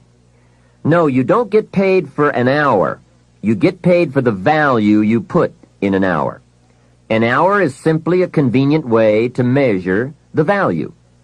So one of the important questions to ask is it possible to become twice as valuable and make twice as much money in the same time? Could you become 3 times as valuable and make 3 times as much money in the same time? And the answer is, of course. Yes, you can become more valuable if, and it's always if, right? Life is known as the big if. Harry Truman once said, life is iffy. How true. And here's the big if we are going to consider. It's possible to earn 2 or 3 or more times as much money in the same amount of time if you go to work primarily on yourself. And that's what we're considering in this session, learning to work primarily on ourselves. Mr. Schoaf put it to me this way when I first met him. He said, Mr. ROHN, if you wish to be wealthy and happy, learn this lesson well. He said, learn to work harder on yourself than you do on your job. When he said that, I suddenly understood why I was broke. I was a hard worker on my job. If anyone would have asked me at age 25, Mr. ROHN, are you a hard worker? I would have said, yes, I'm a hard worker. Check my record. And that was true. I was a hard worker. But see, that was my problem. I was working hard on my job, but I wasn't working hard on myself. And that was the main reason for my lack of progress. See, it's easy to get faked out. The man says, I've got 10 years of experience. I don't know why I'm not doing better. What he doesn't understand is that he probably has 1 year of experience repeated 10 times. He grew pretty well that first year, and then he just did that first year 9 more times. He didn't keep growing. Some people look for more money, but they look for it in the wrong direction. The man says, I need more money. I'm going to go to work on my boss. Hey, I found out bosses are notorious. They don't play fast and loose with the company till. I've never seen a boss get excited and triple somebody's wages. They don't behave in such an irrational manner. So that's not it. Some people say, I'll strike for more.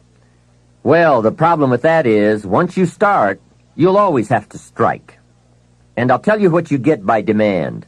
Little bitty pieces. Barely enough. And now inflation beats that approach, right? Inflation will usually equal or exceed a small wage increase, especially after taxes.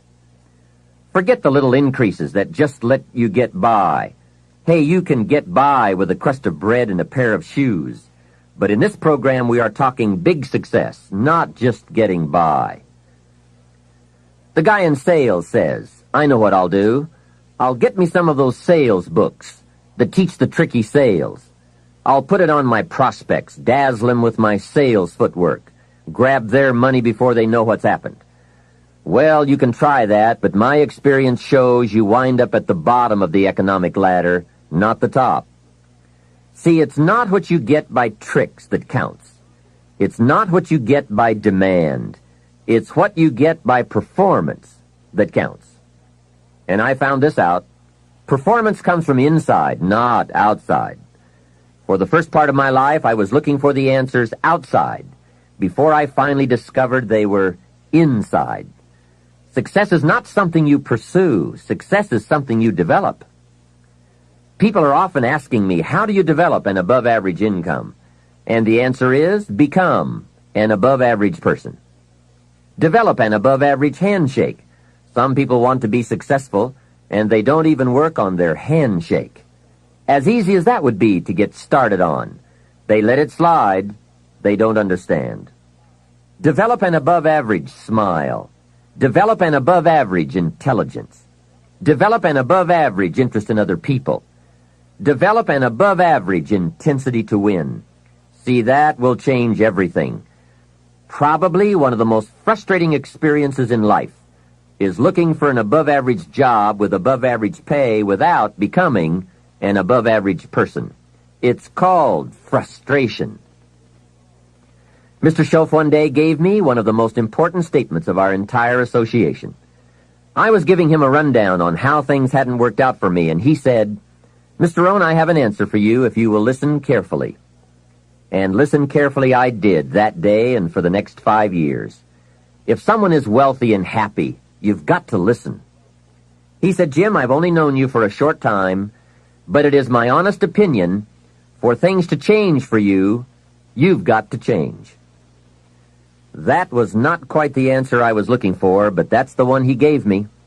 And now I bring it to you after pondering it all these years. For things to change for you, you've got to change, no matter what successes you've already achieved. Otherwise, it isn't going to change for you. Before I met Mr. Schoaf, I used to say, "I sure hope things will change." That seemed to be my only hope. If it wasn't going to change, I was in serious trouble. Then I found out it wasn't going to change, and I was in serious trouble. Hey, remember, it isn't going to change. Not long ago, I did a seminar for a group of oil company executives during their convention in Honolulu. Sitting around this conference table, one of them asked, "Mr. Rohn, you know some important people around the world. What do you think the next 10 years are going to be like?" I said, "Gentlemen, I do know the right people. I can tell you." So they all listened very carefully. I said, "Gentlemen, based on the people I know, and from the best of my own experience, I've concluded that in the coming 10 years, it's going to be about like it's always been." Aren't you glad you're listening? I don't share that with just everybody. Now, I said that to make a point, but I also said it because it's accurate. It's going to be about like it's always been. The tide comes in, and then what? It goes out. For 6,500 years that we know of, called recorded history, and probably long before that. So it's not likely to change. It gets light, and then what? It turns dark for 6,000 years. We are not to be startled by that now. If the sun goes down and the man says, "What's happened? What's happened?" Surely he just got here, I guess. Hey, it always goes down about this time of day. In rotation, the next season after fall is winter. And pray tell, how often does winter follow fall? Every time, without fail, for 6,000 years that we know of. Now, some winters are long and some are short. Some are difficult and some are easy. But they always come right after fall. It isn't going to change. Sometimes you can figure it out, sometimes there's no way to figure it out. Sometimes it goes well, sometimes it gets in a knot. Sometimes it sails along, sometimes it gets in reverse. See, that's not going to change. The last 6,000 years reads like this: opportunity mixed with difficulty. That's how it reads. It isn't going to change. The man says, "Well, then how will my life change?" And the answer is, when you change. Whether I'm talking to high school kids or business executives, my message is always the same. The only way it gets better for you is when you get better. Better is not something you wish. Better is something you become.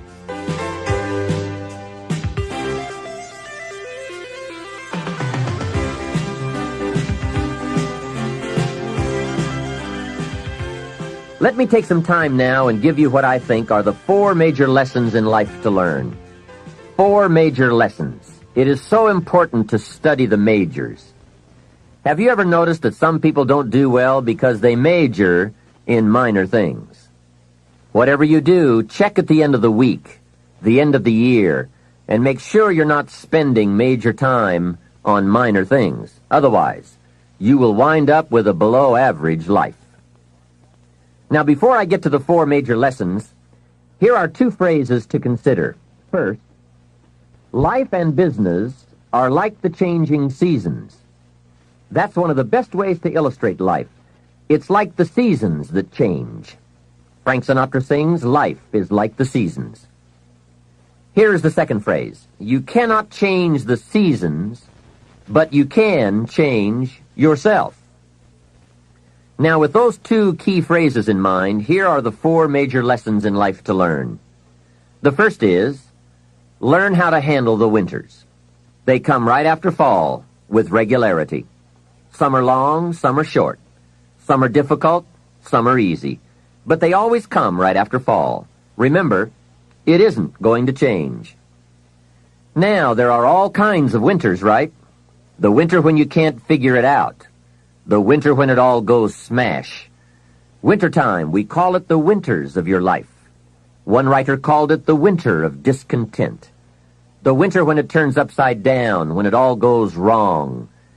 There are economic winters, social winters, personal winters, when your heart is smashed into 1,000 pieces. Wintertime, disappointments. Disappointment is common to us all. So learn how to handle the winters. You must learn how to handle the nights. They come right after days. You must learn how to handle difficulty. It always comes after opportunity. You must learn to handle recessions. They come right after expansions. It isn't going to change. So the big question is, what do you do about the winters? Well, you can't get rid of January simply by tearing it off the calendar.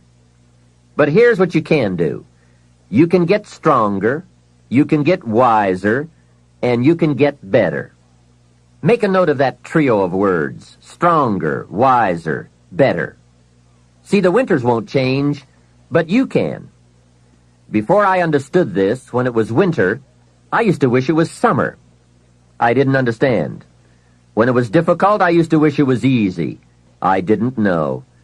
Then Mr. Schoaf gave me the answer from a part of his very unique philosophy when he said, "Don't wish it was easier.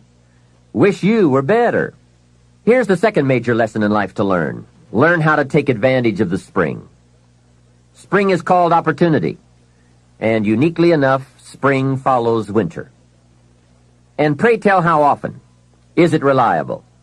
Can you count on it? Well, 6,000 years that we know of, that's pretty reliable.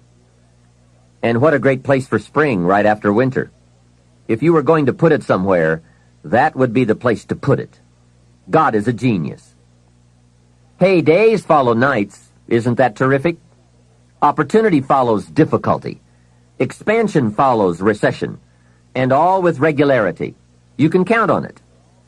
However, make a special note of the two words, take advantage. That is what we must learn to do, take advantage.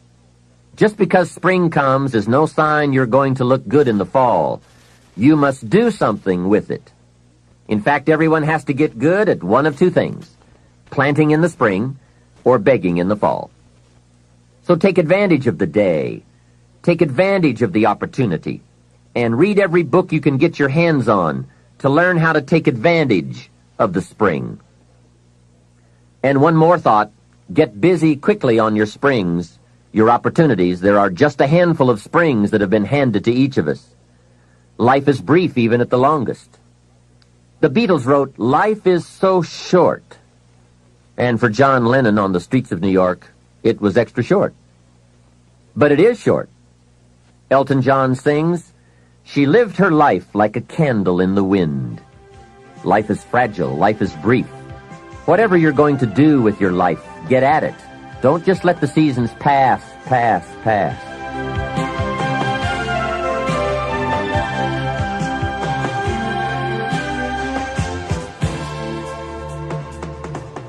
The third major lesson in life to learn is, learn how to nourish and protect your crops all summer. Sure enough, as soon as you've planted, the busy bugs and the noxious weeds are out to take it. And here is the next bit of truth.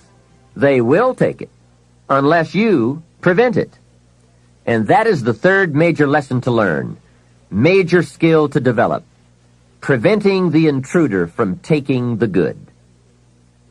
Here are two key phrases to consider under the third major lesson. Number one, all good will be attacked. That's the first phrase. On this planet, all good will be attacked. And don't press me for a why. I was not in on some of the early decisions, so I don't know why. All I know is, it's true. Let reality be your best beginning. Every garden will be invaded. Not to think so is naive. Here's the second phrase. All values must be defended. Social values, political values, friendship values, marriage values, family values, business values. Every garden must be tended all summer. If you don't develop this skill, you will never wind up with anything of value. Last is the fourth major lesson in life to learn. Learn how to reap in the fall without complaint. That's number 4. Take full responsibility for what happens to you. It is one of the highest forms of human maturity, accepting full responsibility. It's the day you know you have passed from childhood to adulthood, accepting full responsibility. And learn how to reap in the fall without apology. Without apology if you have done well, and without complaint if you have not. That's the best of human maturity. I'm not saying it's easy. I'm saying it's the best. Now, I used to have some problems in this area, way back in those early days. I used to have this list of reasons why I wasn't doing well. To explain, right? Otherwise, you're going to look bad. I used to have this funny list called Reasons for Not Looking Good. I really did. I used to blame the government. You can believe that or not. It was at the top of my list. I had a lecture second to none. The government. I blamed taxes. Look what you've got left after they take everything out. Taxes, that was on my list. I blamed prices. That's easy, right? You walk into a supermarket with $20 and come out with this little half bag of groceries. That was on my list. I blamed the weather. I blamed the traffic. I blamed my car. I blamed the manufacturers. I blamed my negative relatives. They were always putting me down. I blamed my cynical neighbors. They were just selfish, looking out for themselves. Wouldn't loan me any money. I blamed the community. I blamed the economy. Hey, that's a pretty good list for not doing well, isn't it? I thought it was a good list. I will never forget this one day. Mr. Schoaf was very kind, but he was also very blunt, which was helpful for me. If he hadn't been blunt, I would have missed some things. On this particular day, with a kind of question mark look on his face, he said, "Jim, just out of curiosity, tell me how come you haven't done well up until now?" Excellent question, right? Well, so I wouldn't look too bad, I decided to go through my list. How I ever had the nerve to do that, I don't know, but I did. I went through the whole list. The government, taxes, prices, everything. He was very patient and let me go through it all. When I finished, he looked over my list very carefully and said, "Mr. ROHN, big problem with your list. You aren't on it." How brilliant and how true. When I went to work for him a few months later, I learned very quickly to tear up my list of reasons for not looking good and threw it away. And then I got a fresh piece of paper and I put one word on it: me. There's a Black Heritage spiritual that says, "It's not my mother nor my father, nor my brother nor my sister, but it's me, O Lord, standing in the need of prayer." See, I used to blame everything outside for my lack of progress, until I found the problem was inside. For a big share of my life, I kept looking for the answers to do well outside, and I found out the answers were inside. Success is not something you pursue. Success is something you become. You see, it's not what happens that determines the quality or the quantity of your life. It's not what happens. And the reason is because what happens to about everybody. The sun went down on all of us last night. A common event. And I found out the same things can happen to two different people, but one gets rich and the other stays poor. Why is that? It's because it's not what happens, but rather it's what you do about it. That is an important phrase for your written and mental notes. It's not what happens. It's what you do that makes the difference in how your life works out. What happens is about the same for everybody. It's what people do that makes the difference. Anything can happen, right?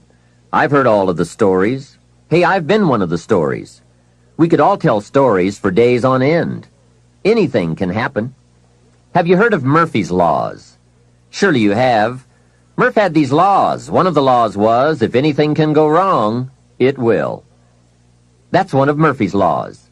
Anything can happen. I've fallen out of the sky so many times, once to the tune of a couple of million. Devastating. Took me a while to get over that one. Now, it wasn't all that much, but it was all I had. That's much, right? When it's all you've got. If you've got 3 and 2 go and you've got 1 left, you aren't looking that bad, but when it all goes. I'm sure you've had that kind of experience. Of course, a long time ago, when you ran out of money and got to 0, you were all through. Heck, now you can whistle right on by 0, right? They will bury you these days. But those are happenings. Everyone's got the same happenings. The big question is, what are you going to do about it? Someone says, yes, but you don't understand the disappointments I've had. Come on.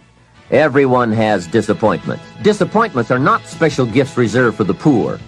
Everybody has them. The question is, what are you going to do about it? While we're talking about personal development and letting go of limitations, here are what I consider to be the biggest self-imposed limitations any man or woman has ever had to deal with. First, procrastination. Procrastination is particularly life-threatening because when we put something off, it doesn't seem, at the moment, to be all that important. At the end of the day, if you have let a few things slide, it doesn't seem like such a bad day. However, enough of those days piled up will make a disastrous year, and eventually, a disastrous life. Our inability to come to grips with a natural tendency to procrastinate will surely send us drifting in the wrong direction. Before you reach the final session of this program, you'll have left procrastination behind, if you're still troubled by it. You'll have discovered that it's simply too costly to put up with any longer. Besides, you'll be too excited about where you're going to postpone the activities taking you there. Self-imposed limitation number 2. Blame. All of us have blamed others for our troubles from time to time. In fact, the tendency to blame someone or something goes back a long way. When there were only 2 people on earth, it wasn't long before they started blaming. The man said, "It was the woman. She got me into this." And the woman blamed the serpent. Blame seems to be one of those negative tendencies that just comes naturally. The ego striving to defend itself. Remember the list I came up with to explain why I wasn't doing well? One of the items that was high on my list was prices. I told Mr. Schoaf that my problem was everything costs too much. However, he soon set me straight on that by saying, "Mr. ROHN, that is not the problem. Let me tell you the real problem. You can't afford it. It's not it. If you keep dealing in it's, you will always be broke, unhappy, and disillusioned because you will never have enough. Don't deal in it's. Deal in you." When I finally learned to change my thinking from it to me, I changed my whole life. What a life-changing experience to finally meet someone who doesn't hesitate to put it on you or on your tendency to indulge in blame or procrastination. That is indeed a banner day when you meet someone who has learned how to skillfully and carefully attack the same problem that has kept you from doing very well, or kept you beneath your potential, or kept you off balance as to your own self-worth. It is so easy to mistake appearances for reality, to confuse the symptom with the real cause. Along with blame comes the third negative tendency we want to eliminate: excuses. Guess how many excuses we have? 1,000,000. And in the course of a lifetime, we will probably use them all, unless somebody finally comes along and blows all those excuses apart to make us come face to face with the real reasons for our current dilemma. Until that time, we will probably use another 1,000,000 excuses to prevent ourselves from having $1 million. Here's one of the major questions I'll pose to you during this program. What are you going to do, starting today, that will make a difference in how your life works out? Good question, right? What are you going to do? See, if you don't do something starting today that will make a difference, guess what? It's going to be the same. And you can guess what the next 5 years are going to be like. Just look at the last 5.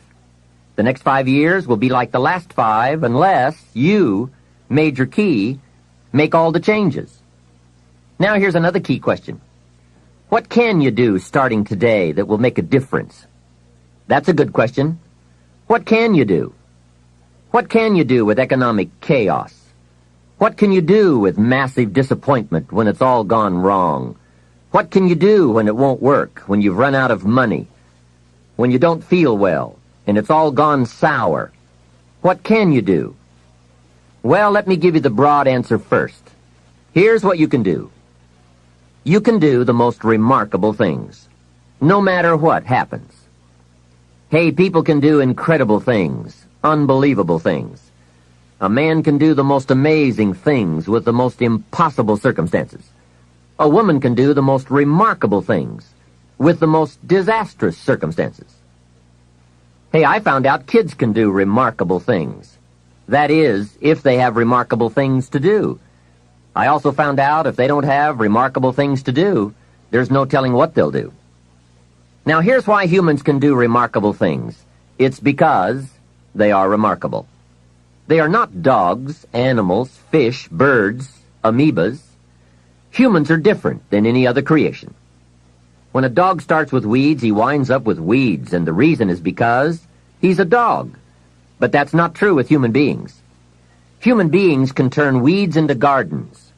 That's one of the major differences, being a human versus being a dog. Humans can turn nothing into something, pennies into fortune, disaster into success. And the reason they can do such remarkable things is because they are remarkable. So why not reach down inside of you and come up with some more of those remarkable human gifts? They're there, waiting to be discovered and employed. And with those gifts, change anything for you that you wish to change. And I challenge you to do that because you can change. If you don't like how it is for you, change it. If it isn't enough, change it. If it doesn't suit you, change it. If it doesn't please you, change it. And I challenge you to do all that because you can change. See, you don't ever have to be the same after today, only by choice. If you don't like your present address, change it. You're not a tree. Now for the process of change, just a philosophical pronouncement won't do. It takes more than that. And it takes more than enthusiasm. I know we are hearing a lot about enthusiasm these days. We're still hearing the old cliche of the 30s, to be enthusiastic, you must act enthusiastic. But see, that won't help. I'm sorry. Hey, after you have leaped about, there are some things you've got to do, or it isn't going to change for you. You can get all excited about lifting 200 pounds until you get to the gym. Then you need a new excitement. And the new excitement is discipline. Discipline, the major step to human progress. If there is one thing to get excited about, this is it. Get excited about your ability to make yourself do the necessary things to get a desired result.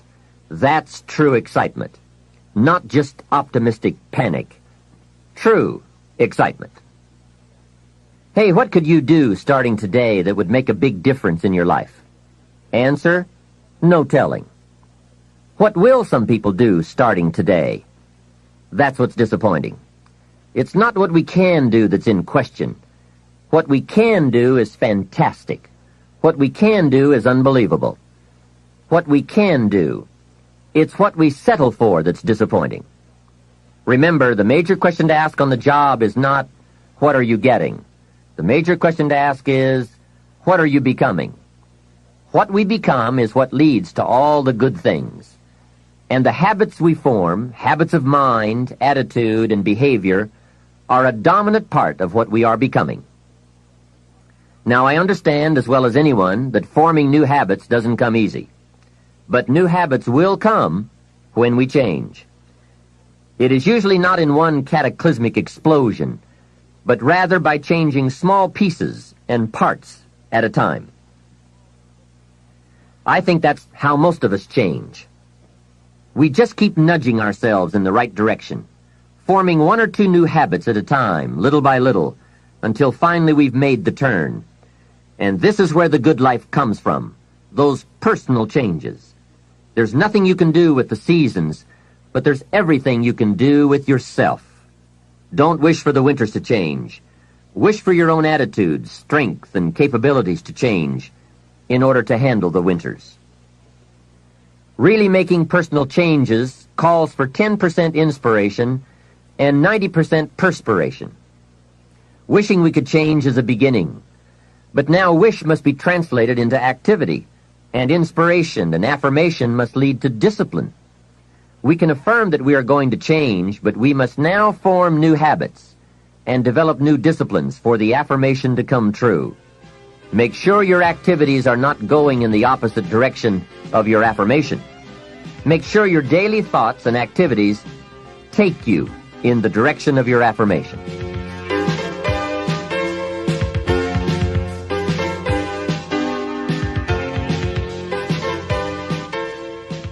Now, in the personal development quest, there are three major aspects of ourselves to improve.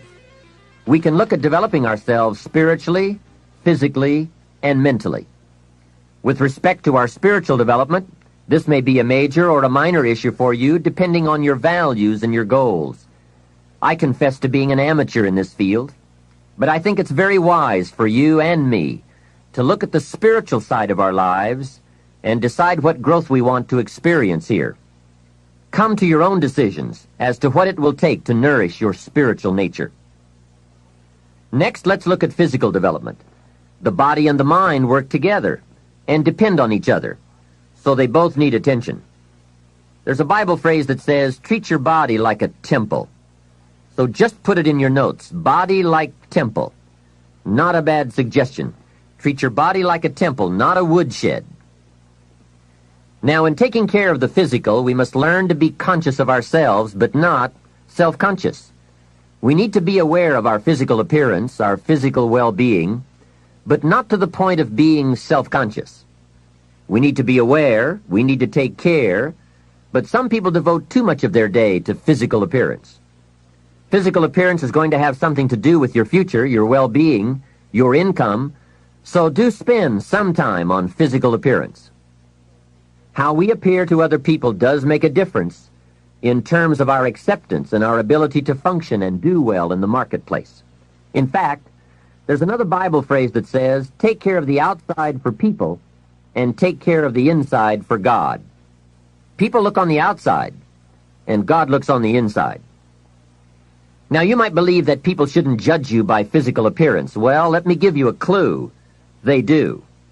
Make sure you don't order your life based on shoulds and shouldn'ts. You'll always be confused, and you'll always have trouble.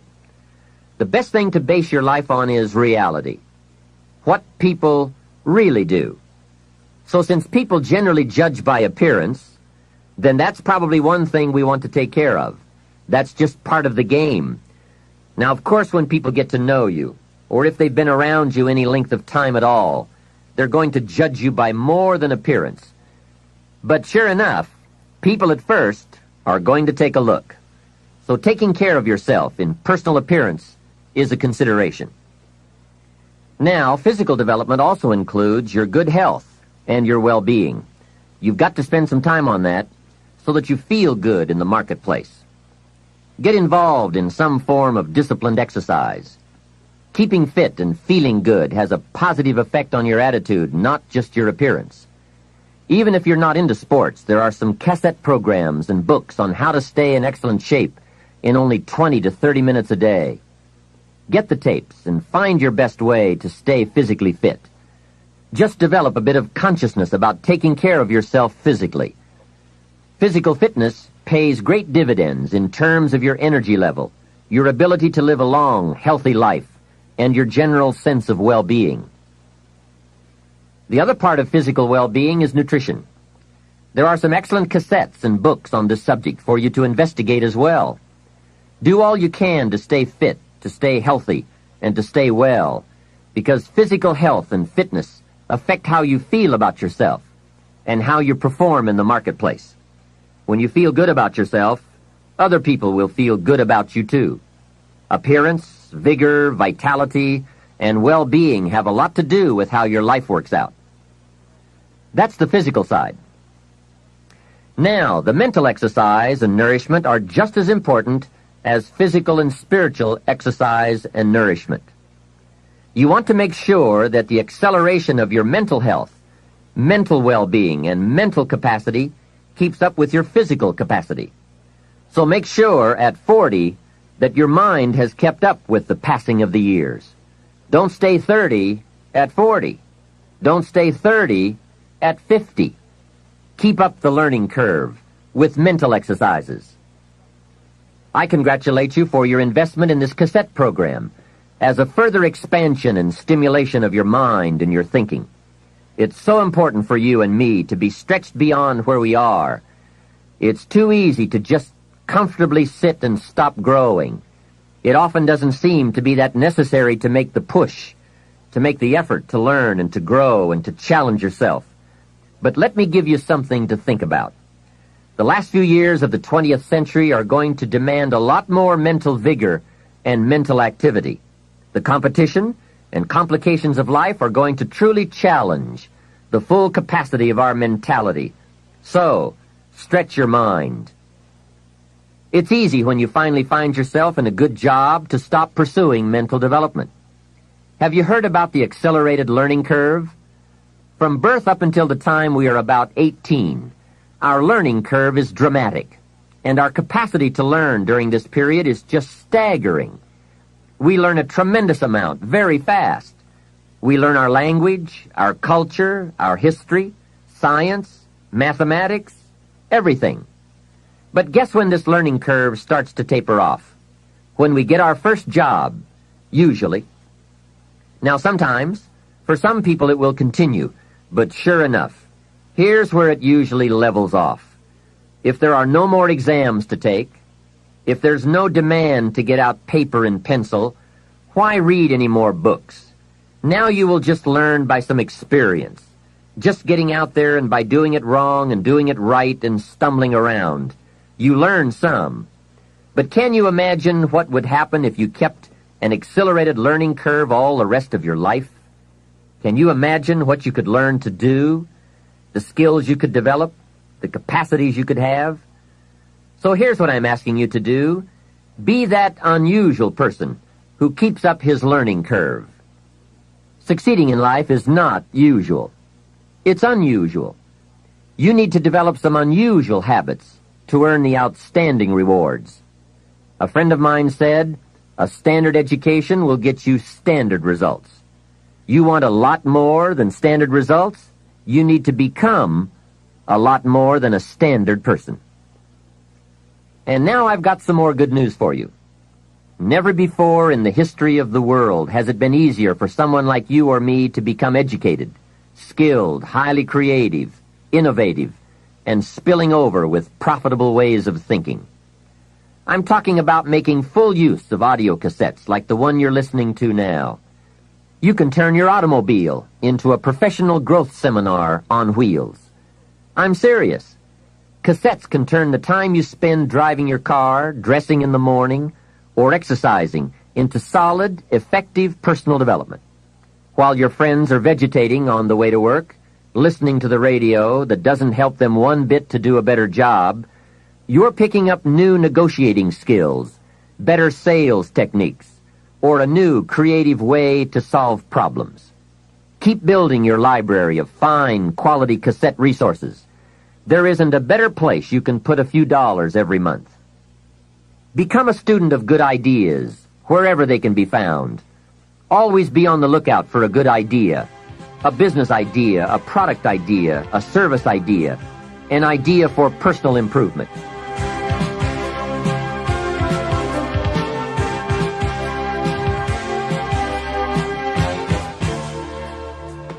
Now, since forming these new habits of personal growth will require some discipline in the beginning, let me give you a key to discipline.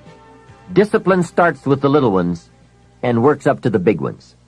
Start with all the things you can do to make your life better and make you feel better about yourself. Make a list.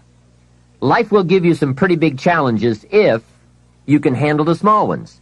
But unless you practice on the small ones and master those, you don't have a chance for the major ones. A man strides out of his house to go straighten out the corporation, and he has not yet straightened out his garage. Who's kidding who? So work on all the disciplines that will improve the quality of your life. And here's an important thought. Everything affects everything else. Every lack of discipline affects every other discipline. Mistakenly, the man says, "This is the only place I let down." See, that's not true. Every letdown affects the rest of your performance. Now here's the positive side. Every new discipline affects every other discipline. Every new thing you try affects the rest of your performance. Isn't that exciting? So get started on every small discipline you can think of. You can't believe what it will do for your self-confidence. And remember, the greatest deterrent to success is lack of self-confidence. And lack of self-confidence comes from not doing what you could do. Next comes self-motivation. And really, it's the only kind of motivation there is. Self-motivation. I was on a lecture tour in Australia not long ago, and the press interviewed me. And they asked me, "Mr. Rohn, are you one of those American motivators?" I said, "No, I'm a businessman. I can share my ideas and my experiences, but people have to motivate themselves." Hey, I found out you can't change people. They can change themselves, but you can't change them.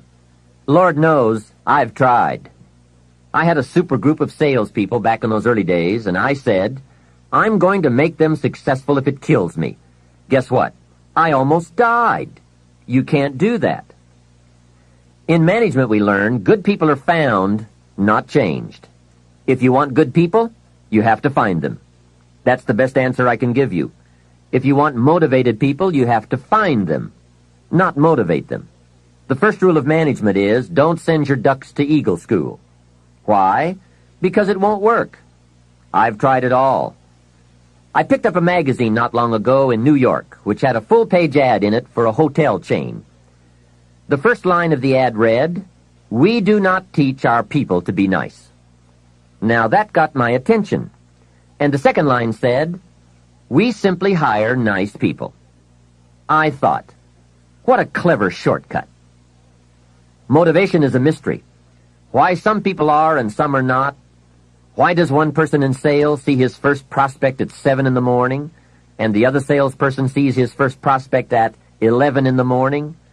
Why would one start at 7 and the other start at 11? I don't know. I call it mysteries of the mind.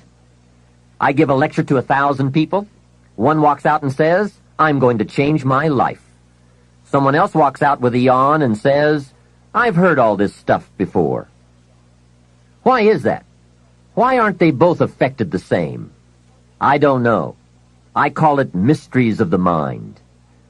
A wealthy man says to 1,000 people, "I read this book, and it started me on the road to wealth." Guess how many people of the 1,000 go out and get the book? Answer, very few. Isn't that incredible? Why wouldn't everyone go get the book?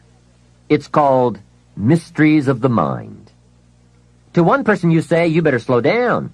You can't work that many hours, do that many things, go, go, go.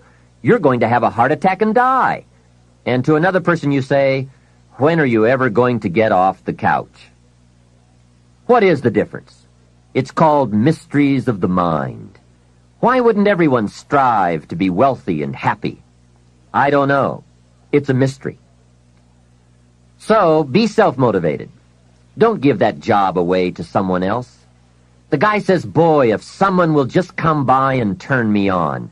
Hey, what if he doesn't show up? You've got to have a better plan for your life. Since you're self-motivated, and I would assume that you are since you've invested your money, and now you're investing your time to gather good ideas for more success, I want to share the best of what I've learned and experienced in my life. You deserve the best I have to give, and more. Now, I'm sure you'll agree that this fundamental personal development is a major part of the platform, the foundation on which you can build. So let's get on now with the rest of the fundamentals for wealth and happiness. Of all the subjects that stir the imagination, this has to be one of the major ones: financial independence, freedom from financial concerns, owning the financial resources that give you the means to really do what you want to do, to make your life all that you want it to be. We don't have time to go through all the interesting ideas that have been written and discussed on the subject of financial wealth, but I will offer you a few major ideas that have really made a difference in my life, financially and otherwise. Mr. Shope said to me that he thought it was a worthy goal to become financially independent for three major reasons. First, with money no longer a time-consuming consideration, I could then begin devoting heavy time to all the other dimensions of my life. Second, he suggested I become financially independent because it would tremendously increase my ability to help others. Only from positions of strength, including financial strength, can we help someone else. Finally, and most important, he said, I believe it is worthwhile to become financially independent for the sake of developing the person you must become to achieve that goal. What a major secret he taught me. Set a goal to entice you to become the person it takes to achieve it. Reaching the goal is the lesser value. The primary value lies in the person you become by reaching it. You see, it's not the $1 million that's most important. It's what you must do and become in order to be a millionaire. We're all aware that many people feel that we must be careful of focusing on money or affluence or abundance, that in it or in the pursuit of it there is danger. We often hear quoted from the Bible, the love of money is the root of all evil. And I do agree. If you make money your love, and you pursue affluence to the exclusion of or at the expense of other values of life, you have lost, not won. However, let us consider this question. If you could do better, should you? That's not a bad question. In the time allotted to labor, in the time given to economics, care for family, success, achievement, productivity, the creation of value, the development of skills and creativity, if you could do better, should you? I think that one of the greatest satisfactions of living life to the fullest is doing the best you can with whatever you have. Doing less than your best has ways of eroding the psyche. We seem to be creatures of enterprise. Surely it is the reason for the seasons. The soil and the sun and the rain and the seed all say, what can you do with us? The seasons say, do you have the genius to make something unique of us? Life says, here's the raw material. What splendid things can you produce from all there is? So, go for high productivity, the full employment of your genius, the full development of your potential in all areas of your life, including earning money. That is the essence of life. Truly sophisticated people know it isn't the amount that counts. It's doing all that you can with all you've got that counts. With that background, let me recommend a book for you to read. The title is The Richest Man in Babylon by George Clason. Perhaps you've already read it. I would suggest that you read it again. It's just a small book. You can read it in one evening. I call it the appetizer for the full discourse on the subject of financial independence. Now, let me give you the major theme of the book. The major theme is that what you do with what you have is more important than what you have. What you do with what you get is more important than what you get.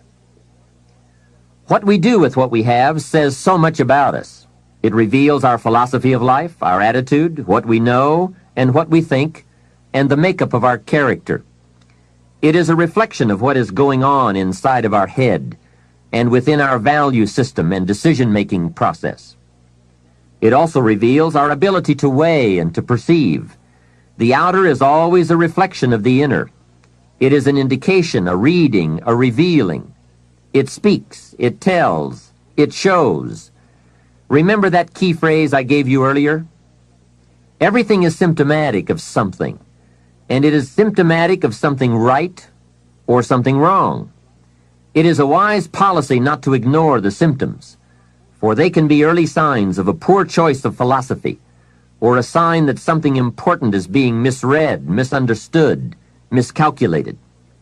So of all places, take a look here. What you are doing with your money says something about you. Now, what you're doing may be okay.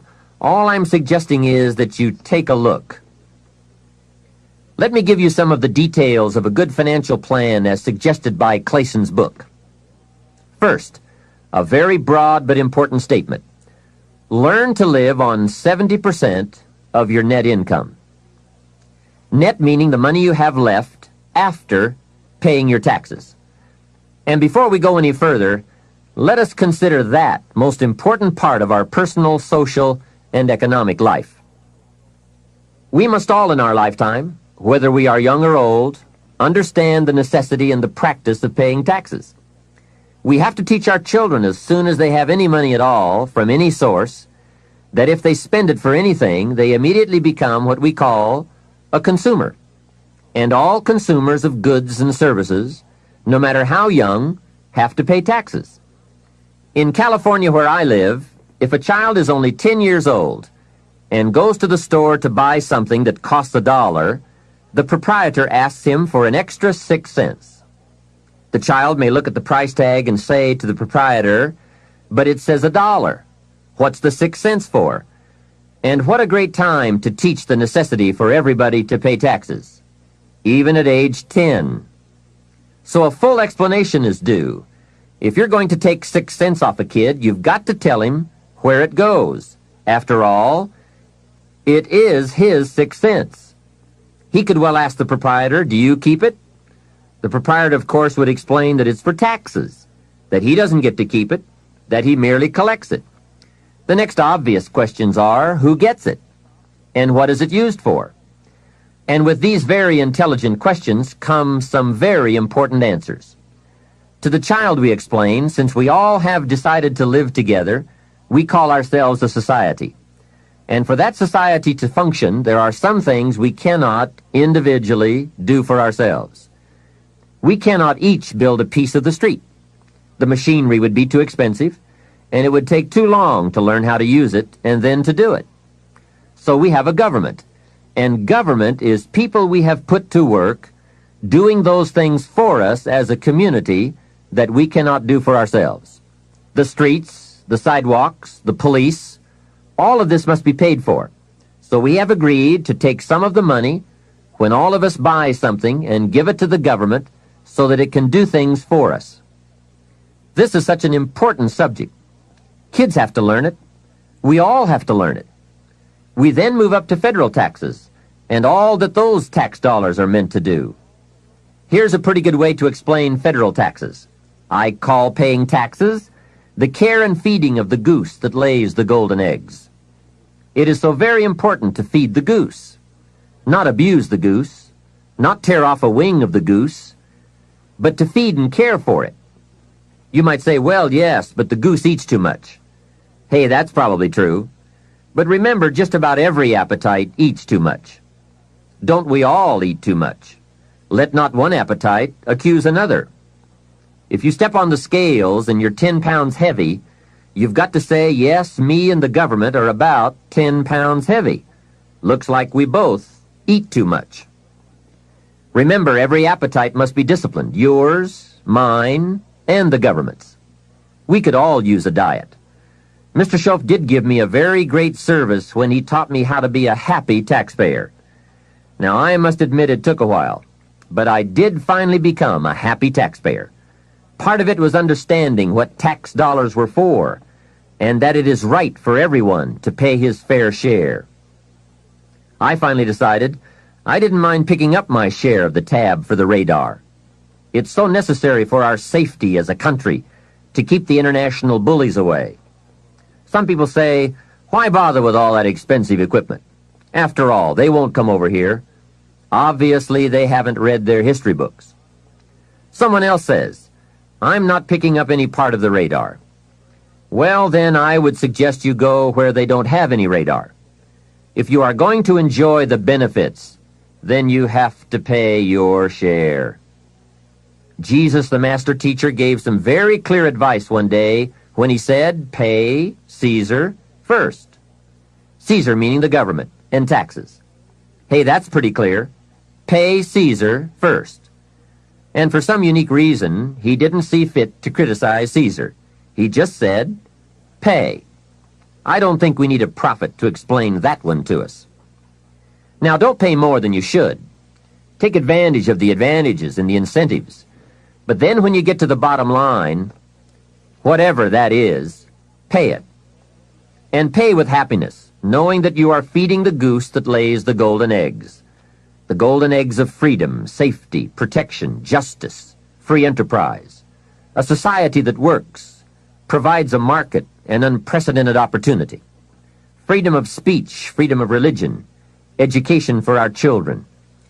This is the most powerful nation on earth, and it provides us with the greatest chance to create a unique life. Some goose, some eggs. And remember, everyone should pay. Dignity demands that we all contribute no matter how small the amount. Everyone should pay. Even the federal tax bill, in my opinion. If only $1 a year, that's okay. Just so you can say with dignity, I pay my fair share. A classic example. An ancient Bible story says Jesus and his disciples were watching people come by and contribute to the treasury. Some came by and gave large amounts. Some gave average amounts. And some gave modest amounts. The story then continues. A little lady came along and put 2 pennies in the treasury. Jesus said to his disciples, look at that. The lady and the 2 pennies. They said, 2 pennies? You give us this example out of all who made a contribution? 2 pennies? He said, you don't understand. She gave more than anyone else. They said, 2 pennies? More than anyone else? Some have given fortunes. He said, you don't understand. Her 2 pennies represented, I'm sure, more of what she had than the large amounts represented of what their givers had. So she gave the most. How remarkable. But let's continue the story. Sometimes what is not said or reported is also a valuable part of the story. Consider what Jesus did not do. He did not take the 2 pennies out of the treasury and run after the little lady and say, here, little lady, we have observed that you are so poor and so pitiful, we're going to give you back your 2 pennies. We just can't let you pay. What an incredible insult that would have been. She would surely have said, aren't my 2 pennies good enough? They represent a great portion of what I have. Will you take away my dignity? No, that scene did not occur. And what a meaningful lesson. We learn from what did not happen as well. Let me give you the eloquence of silence. The eloquence of what was not reported but certainly must have been true. And it reads, Jesus left her 2 pennies in the treasury. What an important silent statement. It's of the highest philosophy. It best explains our earthly experience. Life is conditional. Value is on the other side of price. And of first importance is the act, not the amount. Everyone must pay, even if it is only 2 pennies. Now, after taxes, and I said all that to get to this, learn to live on 70%. The reason it's 70 is because you're going to be doing some very special things with the 30%. So what's left, 70%, is yours to spend. Now let's talk about the all-important subject of how you allocate the 30%. I remember one day saying to Mr. Schoaf, if I had more money, I would have a better plan. He said to me, Mr. ROHN, I would suggest that if you had a better plan, you would have more money. So it's not the amount that counts, it's the plan that counts. It's not what you allocate, it's how you allocate it. Here's the first part of the allocation process. Of the 30% you're not spending, 10% should go to charity, giving back part of what you have taken out to help those who cannot help themselves. I think that's a good percentage. Now, you can pick your own percentage. It's your life, and it's your plan. But giving your money to a church or to an institution is a good idea. More often than not, they can find the people who are in need. But whether you administer it yourself or give it to an institution to distribute, 10% should be given to charity. And by the way, the best time to teach this allocation process is when a child gets his first dollar. Take him on a visual tour. There's nothing better than visual to illustrate what you're trying to teach. Take him to where some very unfortunate people live who cannot take care of themselves. Kids have big hearts. If they see the problem, they won't have any trouble giving a dime out of every dollar. And one more thing. The time to start this is when the amounts are small. It's pretty easy to flip a dime out of a dollar, and it's a little more difficult to give away 100,000 out of a million. You say, oh, if I had 1,000,000, I'd give 100,000. I'm not so sure. That's a lot of money. Best we start you early, so you will have the habit before the big money comes your way. Now, here is what to do with the next 10%. Set aside 10% for capital you manage. That is, capital you find ways to utilize. Do some buying and selling yourself. Buy something, fix it, and sell it. Engage in commerce, even if it's only a part-time venture. Your home is a major capital project. In my opinion, we should all engage in capitalism in this country. Here, we believe capital belongs in the hands of the people. Communism teaches that capital belongs in the hands of the state. That's a great difference in ideology. I guess communism feels that humans are too dumb and stupid to know what to do with capital, so it should all be given to the state. Let the state run everything, and let the people meekly show up for their work assignments. In our country, we believe the genius to know what to do with capital resides in the populace, the people, the genius to come up with ideas for goods and services brought to the marketplace. It has built a dynamic enterprise known as capitalism and has created opportunities in abundance. And again, remember this thought. The best time to teach capitalism is when a child is old enough to be stimulated by ideas for goods and services. Kids learn the concept of performing services in exchange for capital early, right? They mow the lawn, help in the house, earn an allowance. But take it a step beyond that, as soon as possible. They will pick it up fast. Kids ought to have 2 bicycles, one to ride and one to rent. It doesn't take much to be in business. It doesn't take $1 million. And the same business principles apply whether it is a bicycle business or General Motors. Show kids how to buy a bottle of soap for $2 and sell it for $3. Right in the neighborhood. It's called capitalism in action. Profits, products, and services brought to the marketplace. It is most exciting once you understand the mechanics and the dynamics. It's the stuff of which fortunes are made. And teach kids the advantage of being kids. Some people will buy from you just because you're little. So you must get on with it. You won't be little forever. So Johnny goes a few doors down from your home in the neighborhood and knocks on a door. Mrs. Jones answers, and Johnny says, Mrs. Jones, I have this bottle of soap. It is the best there is. My mother uses it, and lots of people I know wouldn't use anything else. You should really have some. It only costs $3, and I'm your neighbor, so I can take care of you. And besides, I'm little. There, isn't that simple? Commerce in action. Capitalism at its foundation. You see, the only danger in capitalism is if capital gets in the hands of too few people. As long as it is in the hands of the many, it is a dynamic force for profitable and exciting enterprise. Back to our story. Mrs. Jones says, Johnny, I appreciate your coming by, and I think your product is unique, but really, to be honest with you, I have plenty of soap. Johnny says, let me come in and check.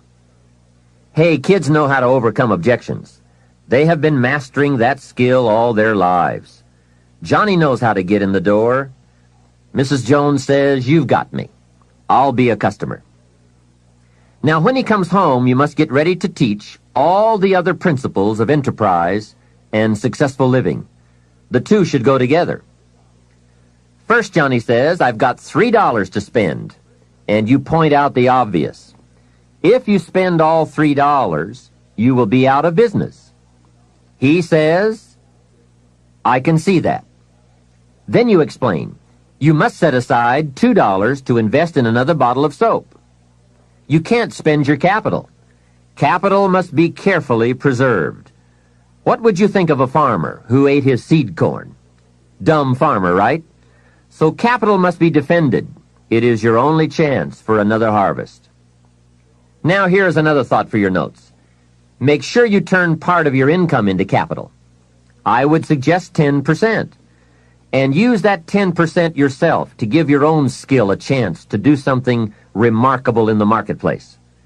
No telling what genius lies, unused, waiting for the spark of opportunity. It is part of the path of fortune. Use this thought. Why not work full-time on your job and part-time on your fortune? You can, you know. It's up to you. And you can't believe the feelings every day when you can honestly say, I'm working to become wealthy. I'm not just working to pay my bills. It makes a different kind of day. You will find it hard to go to bed at night and exciting to get out of bed in the morning. Remember, it's the same day, the same opportunity, the same you, but it is a greatly different life working to become wealthy or working to get by.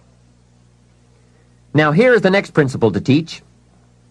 Johnny says, okay, I'll set aside $2 so I can stay in business and continue to make $1 profit. But I get to spend the $1, right? Now comes a most important opportunity. You must explain that if he spends that whole dollar, he will wind up broke and unhappy. And then take him on another visual tour to some part of town where he can get a good look at people who spend all they make and are broke and unhappy, and say, do you want to live like this? He will say, no. Then you say, all right then, you can't spend the whole dollar. He says, well then, tell me what to do with it. And with that open door comes the obvious opportunity to teach all the principles of wealth and happiness and lifestyle. One of the major factors that affects your life, all your life, is what you do with your money. So here's what you do. First, pay your taxes, right? And for kids, that is easy. They pay when they spend, unless they make a lot of money. Then you must teach them to pay federal taxes. Remember the care and feeding of the goose that lays the golden eggs. Next comes the 10 cents for charity, which we have already covered. Johnny says, oh yes, here is a dime for those who cannot help themselves. Now I can spend the rest. Answer, no, no. You will wind up broke and unhappy. He says, okay, what now? And now comes another major life lesson. The next 10 cents out of every dollar of wages or profit is for the increase of capital you manage. Set aside 10 cents out of every dollar profit so that someday you can buy 2 bottles of soap instead of 1. I'm sure Johnny will catch on to that one right away. He says, of course. If you buy 2 bottles instead of 1, you save yourself a trip. How clever. And the next point you teach is that some companies will sell you 2 bottles cheaper than if you buy just 1 bottle at a time. They sell you 1 bottle for $2 and 2 bottles for $3.80. Johnny says, wow, then when I sell it, I can make even more money. How clever. It's true, everybody benefits from the increase of capital. The company gets to sell 2 bottles at one time. You save a trip and some costs, and you can keep some of the saving or pass along some of it to Mrs. Jones, your customer. Let's review so far. First, pay taxes. Next, 10 cents for charity, and 10 cents for capital you manage, and for the increase of that capital out of every dollar of wages or profits. Now, here's the third 10 cents from every dollar, and that is capital you provide. Take 10 cents out of every dollar and put it in a financial institution. And now we have come to a major benefit for all of us if you bring this 10% of your earnings to the marketplace. You see, some projects in our society need more capital than one person can provide. So we have a system whereby all of us can loan or invest our money in capital provided, so that large businesses can be built to provide more jobs and products and service and help create an even more dynamic society. So 10 cents out of every dollar should go into a savings account. I really prefer to call it an investment account because, and kids will love this, they pay you for the use of your money. You can get back the money you loaned, and you will have more profit from what you are paid for the use of your money. And be sure that you teach this, that if kids start this program from whatever they earn on a job or in engaging in enterprise or both while they are in their teens, by the time they are 40, they will be wealthy enough to be able to do what they want to do the rest of their lives, instead of all their lives doing what they have to do. Now, from your teenage years, it could take a much shorter period of time to become financially independent, depending on what ideas and opportunities you take advantage of. Mrs. Fields developed a new chocolate chip cookie and became a millionaire before she was 30. Mrs. Fields chocolate chip cookies. What an example of capital in the hands of the people, not in the hands of the state. A 10-year-old takes $1, searches around the community and finds a broken, abandoned wagon, pays $1 for it, brings it home, cleans it up, sands off the rust, paints it till it's shiny and new, straightens out the wheel, and sells the like-new wagon for $11. You ask, does a 10-year-old deserve $10 profit? And the answer is, of course. Society now has a mended wagon. And that's what it's all about. Find something and leave it better than you found it. Create a value. Build an equity. It's how we build this most dynamic society called America. And everyone can contribute. Everyone can bring some value to the marketplace. We can all be students of capital, profit, equity, and value. We can all engage in enterprise. We can all participate in the disciplines that bring wealth of lifestyle and treasure. All of us and our children can build the most powerful and attractive society ever. We have the knowledge, the tools, the schools, the market, the resources. All we need is the will. Let each of us begin. Its riches are for the having. All of these principles in action furnish, to the best of my knowledge, the best soil from which to have a high chance for fortune and lifestyle at a very early age.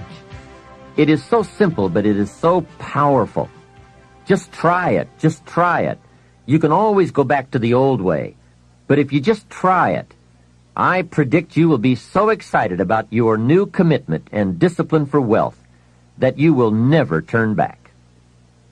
What we're seeing here is that wealth is a matter of allocation, not opportunity, especially in this country. There are subtleties on both sides of any issue of health and sickness, the issues of success and failure. It is the subtleties that determine the direction and the destination. The major reason it is so subtle is because what you do in a single day or a single week or month doesn't seem to matter that much. But remember, as we said earlier, everything matters. Everything weighs something. Sophisticated people never say, it doesn't matter. If you spend or invest $5 today, it doesn't seem to matter much either way. You seem to be no richer or poorer at the end of the day. But it does make all the difference in the world as you save $5 every day, and the days accumulate into weeks and into months and into years. You see, it's the accumulated total of the allocation of each day that makes all the difference in the world, whether you become rich or poor, healthy or ill, successful or mediocre. Now back to Johnny. He is going to ask about his investment account, where he's putting 10 cents out of every dollar. What kind of interest do they pay kids? So you give him the blockbuster, same as adults. That will be almost unbelievable. At last he can be treated like an adult. getting that adult interest when you're only a kid. And one added note, just by working this part of the financial independence plan alone, by putting aside less than $200 a month, will make you a millionaire in 30 years. Remember, it's called the subtlety of wealth or poverty. What you do in one day doesn't seem to matter. But as all sophisticated kids and adults know, it is the accumulated days of proper allocation of your money that makes you wealthy.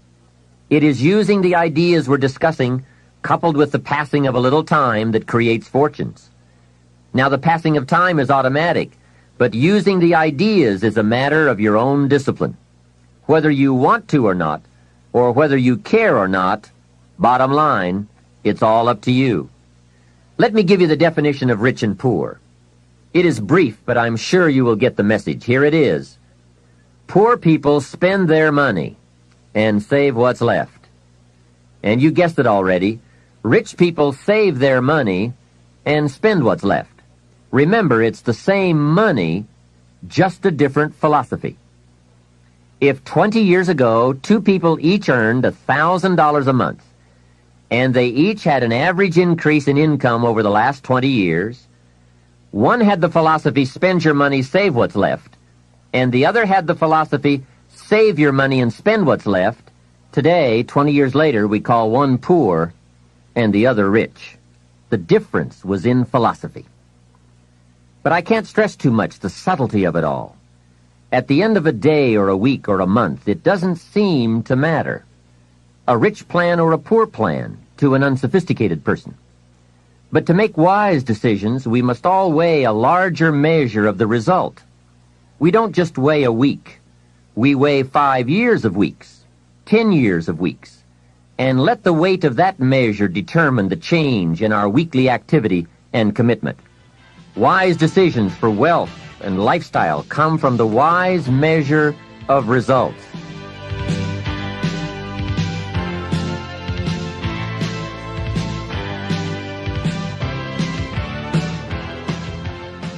Hey, here is a great philosophy to learn and to teach, especially to your kids. They will love it. It is called the ant philosophy. You know, little ants. There's a Bible phrase that says, everyone, especially lazy people, should study ants. Ants are unique. Consider this. First, an ant will never quit. If he is headed somewhere, and you put your hand in his way, he will try to climb over, climb under, climb around. He keeps trying. If you let him go on his way, away he goes. And if you put something in his way again, he will try again to go over, under, around. And guess how long an ant will try? Answer, until he dies. So, an ant will never quit. What a philosophy. Next part of the ant philosophy. Guess what an ant has in the back of his mind all summer? Answer, winter. Ants prepare for winter all summer. How very bright. Now, some adults aren't that smart. They think summer all summer. That philosophy we call fatal. Now, here's another piece of ant philosophy. Question. How much will an ant gather in the summer to prepare for the winter? Answer, all he possibly can. That's it. The secret to the higher life, doing all you possibly can. That is the great life quest, seeing what all you can become. A man says to me, Mr. Rohn, I'm making about $50,000 a year. Isn't that enough? I'm taking care of my family, and we are comfortable. Isn't $50,000 enough? And my answer is, yes, it is enough, if it's the best you can do in the time allotted to labor and enterprise. However, if you are capable of making $500,000 a year and you only make $50,000, we call you loser. Remember, it's not the amount that counts. It's the extent of your reach that counts. If your best is $10,000 a year, that's enough. If your best is $1 million a year, that's enough. It's not the amount. It's your best we count. How tall will a tree grow? Answer, as tall as it can. Did you ever hear of a tree growing half as high as it could? No. Only humans with the power of choice settle for less than they can be. But I would ask you to walk the high road. Earn as much money as you can, share as much as you can, create all you can, read as many books as you can, see as many places as you can, become as skillful as you can. It's your birthright. Now, part of the learning to live on 70% falls under another fundamental, which we will cover in another session in this cassette program, that talks about lifestyle, how to get joy from your 70%. And that's what life is all about, doing the things that bring us satisfaction and joy. But before we move on to this subject, let me add a few closing notes on the subject of a good financial plan. I've come up with the major role of grandparents in this country. Here it is. The major role of grandparents in this country should be to teach their grandchildren how to be wealthy, cultured, and happy, just like me. Grandparents should not have to say, "I've worked all my life, now I need help." They should be able to say, "I've worked all my life, now I can help." If you are not financially independent by age 40 to 50, it doesn't mean you live in the wrong country. It doesn't mean you live in the wrong community. It doesn't mean you live at a wrong time. It doesn't mean you are a wrong person. It doesn't mean you have the wrong chance. It simply means you have the wrong plan. I discovered you can be a nice person with the wrong plan. You can be a sincere person with a poor plan. And remember, it's not uncommon. Everything by longevity tends to get off course. When they make a moonshot, it isn't the first set of the guidance systems that serves for the whole trip. They have what is known as mid-course corrections, those fine-tuned changes that set you on a more certain course. And on the way to the destination called the moon, they are so important. Hey, if there's one objective you don't want to miss, it's the moon. Now, if you will make wealth and financial freedom that important a necessity, you will have the highest chance to arrive. Next, if you have not done so in a while, or if you have never done so, put together a financial statement. When I first met Mr. Schoaf and we talked about financial independence, he asked me if I had a current financial statement. I said, "What is a financial statement?" So I got my primary education in taking a picture of where I was financially. Mr. Schoaf explained that it is very important to know exactly where you are without kidding yourself, so that you can then come up with a good plan for going from where you are to where you want to be. It turned out to be fairly easy to put one together. You merely list the value of your assets on one side of a piece of paper and the total of what you owe, called your liabilities, on the other side of the paper. Then by subtracting one from the other, you come up with what we call your current net worth. Now, it doesn't tell you what you are worth as a person, but rather what you are worth in money. I said to Mr. Schoaf, "My financial statement isn't going to look that good." He said, "It is not important how good it looks. What is important is that you do it." So I put that first financial statement together. I had plenty of liabilities, money I owed my parents, budget finance, my car, and all kinds of other debts. Now on the asset side, I really had to scrape the bottom of the barrel. I even put my shoes on the asset side. They were worth something. Wow, how embarrassing after 6 years of working. But it must be done. You don't have to put the results on a public bulletin board, because it's not important that the community knows how you are doing. It's not important that I know how you're doing, but it's desperately important that you know how you're doing.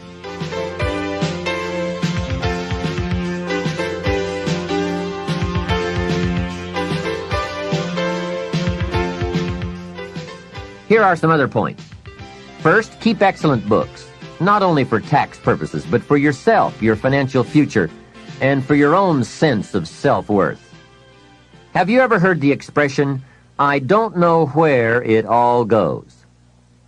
Well, from now on, make a new commitment to financial independence and to the value and the feeling that comes from knowing where it all goes and where it all comes from.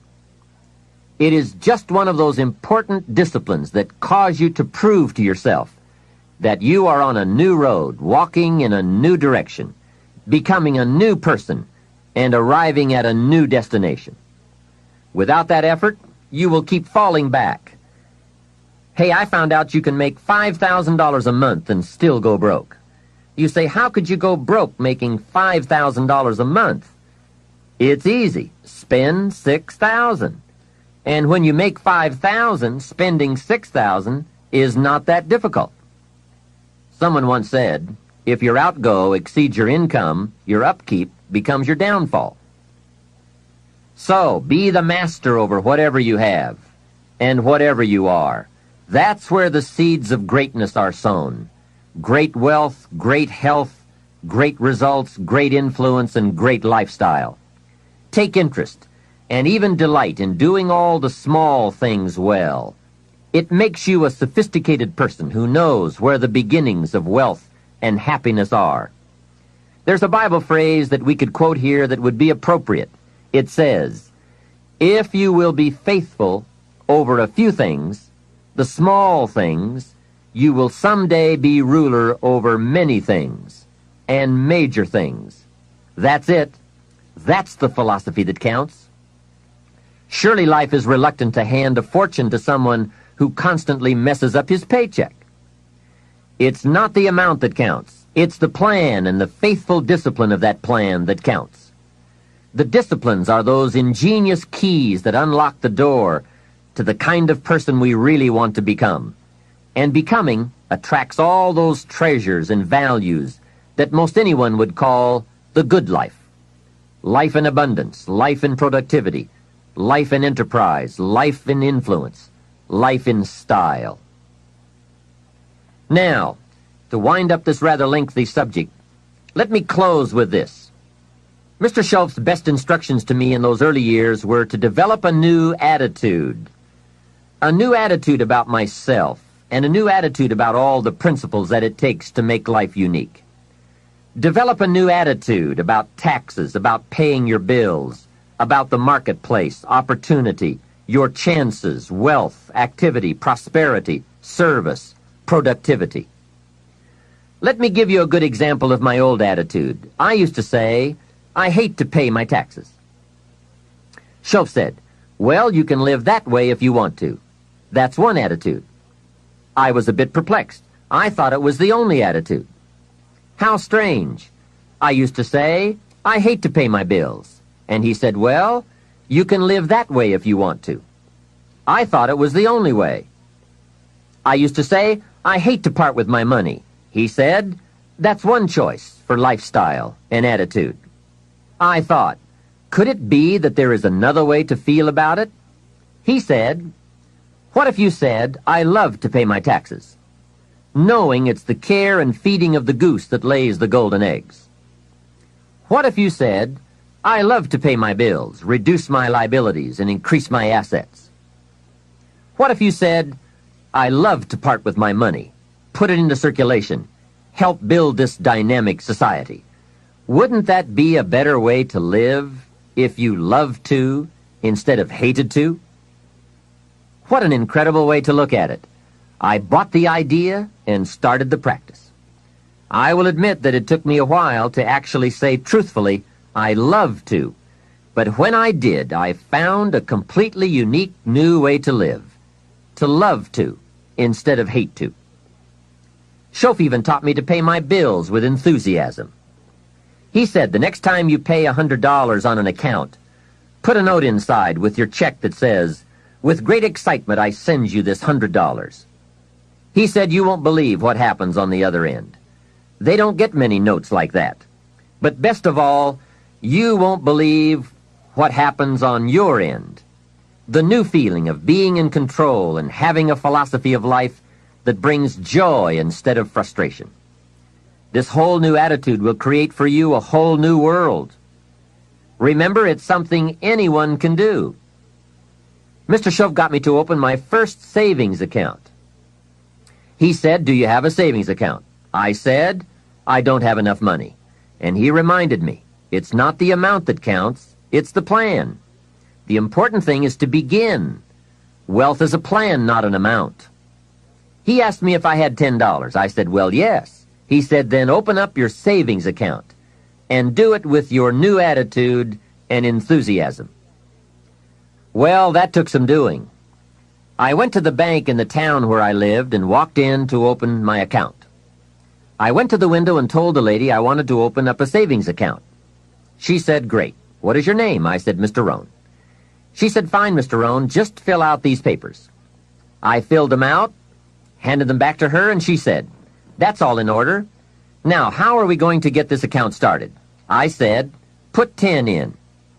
She said, 10 what? I said, $10. Now, can you imagine the scene? I'm a grown man, 25 years old. I have a family, I'm working, and opening up my first savings account with $10. I said, hey, this may not seem like much, but I have a great plan. In fact, before long, I'll probably have the largest savings account in this bank. She said, well, if you say so. It was a bit embarrassing, I must admit, but Schoaf said, get excited about where you're going, and excited about the fact that you are one of the few who have a wealth plan in place and working. To make a long story short, guess what? Within less than 3 years, I did have the largest savings account in that bank. Now, it was just a small country bank, but I did reach my goal. What magic!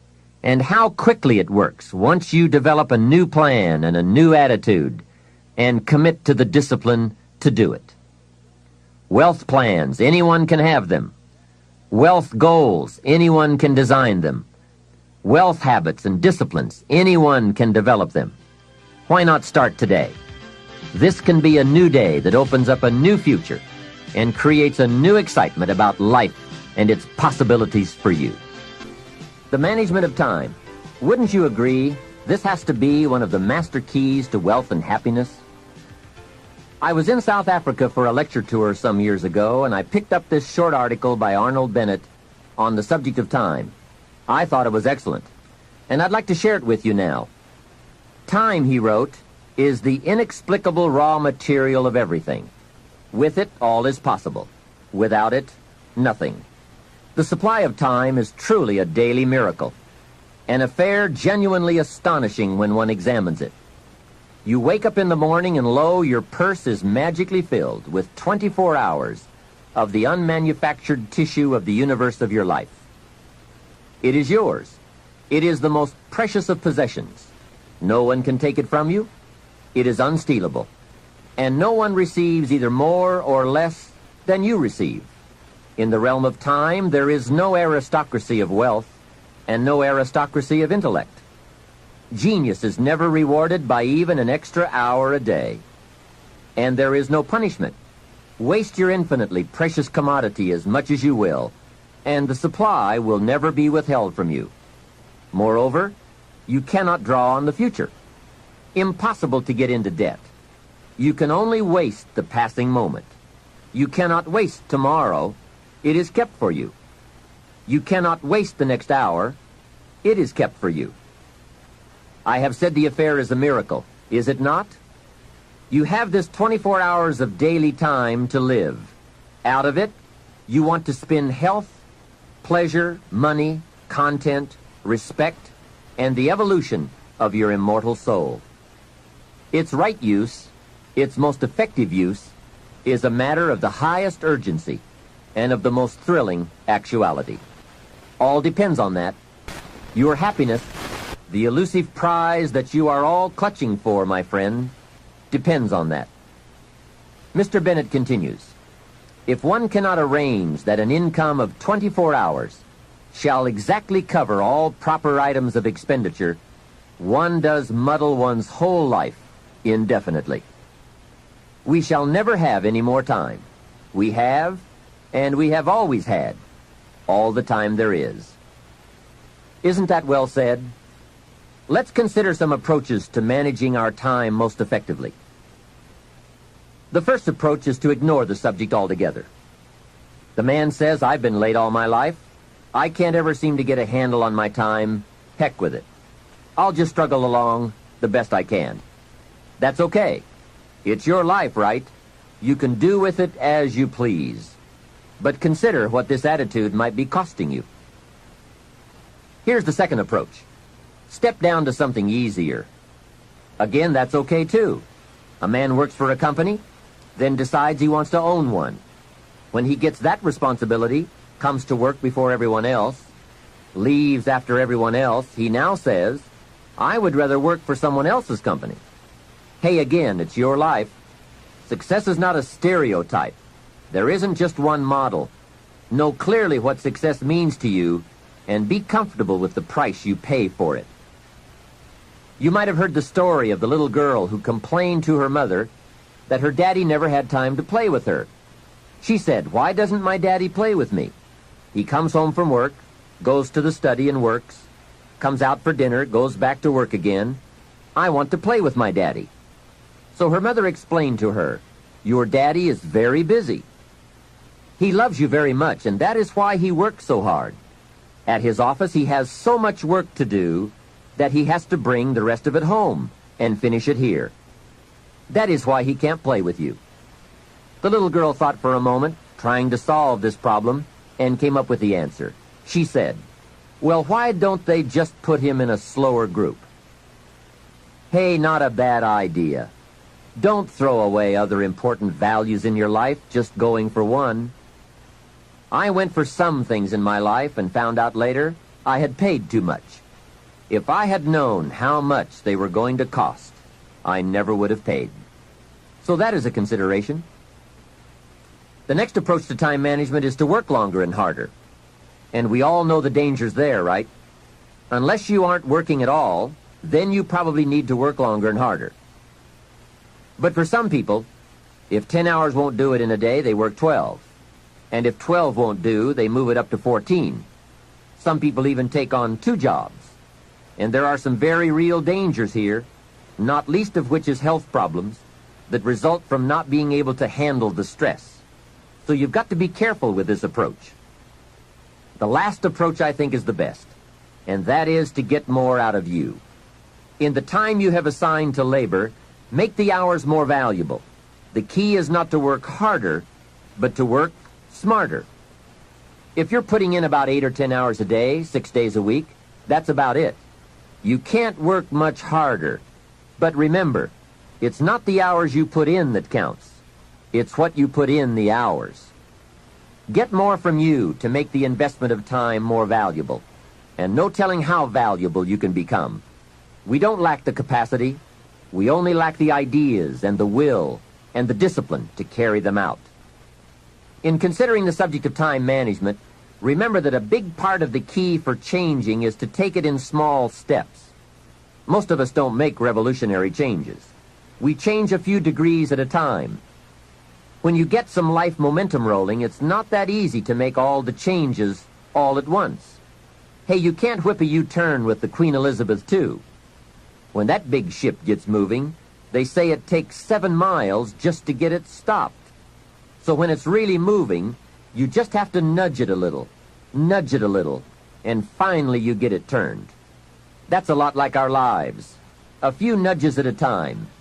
But if you're consistent, you can't believe the progress you can make in a fairly short period of time.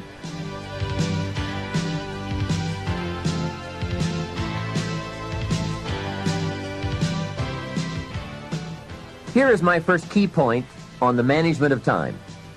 Either you run the day, or it runs you. That's fairly simply put, but it is so true. Everything in life is a lot like that. Emotions are a good example. Either you master them, or they will master you. Something is always going to master, and something is always going to serve, whether it's your emotions, your enterprise, or your project. Difficulty will serve or master. Fear, anxiety, inclinations, they all serve or master. We must learn to send our inclinations to school, to teach them how to behave, how best to serve, and to learn their true value. So that is key 1. Get in charge. You be the master.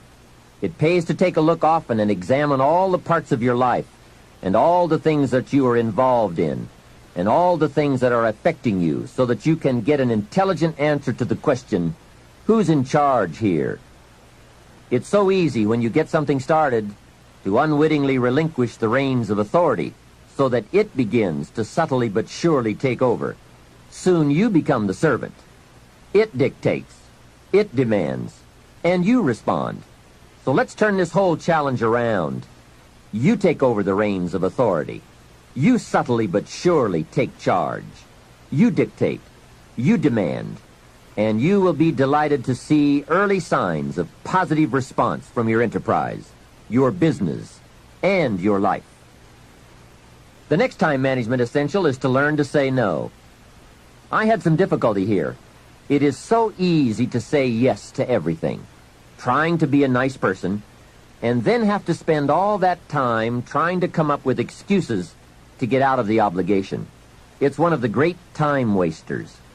How much better to say, no, I don't think I can, but if that changes, I'll give you a call.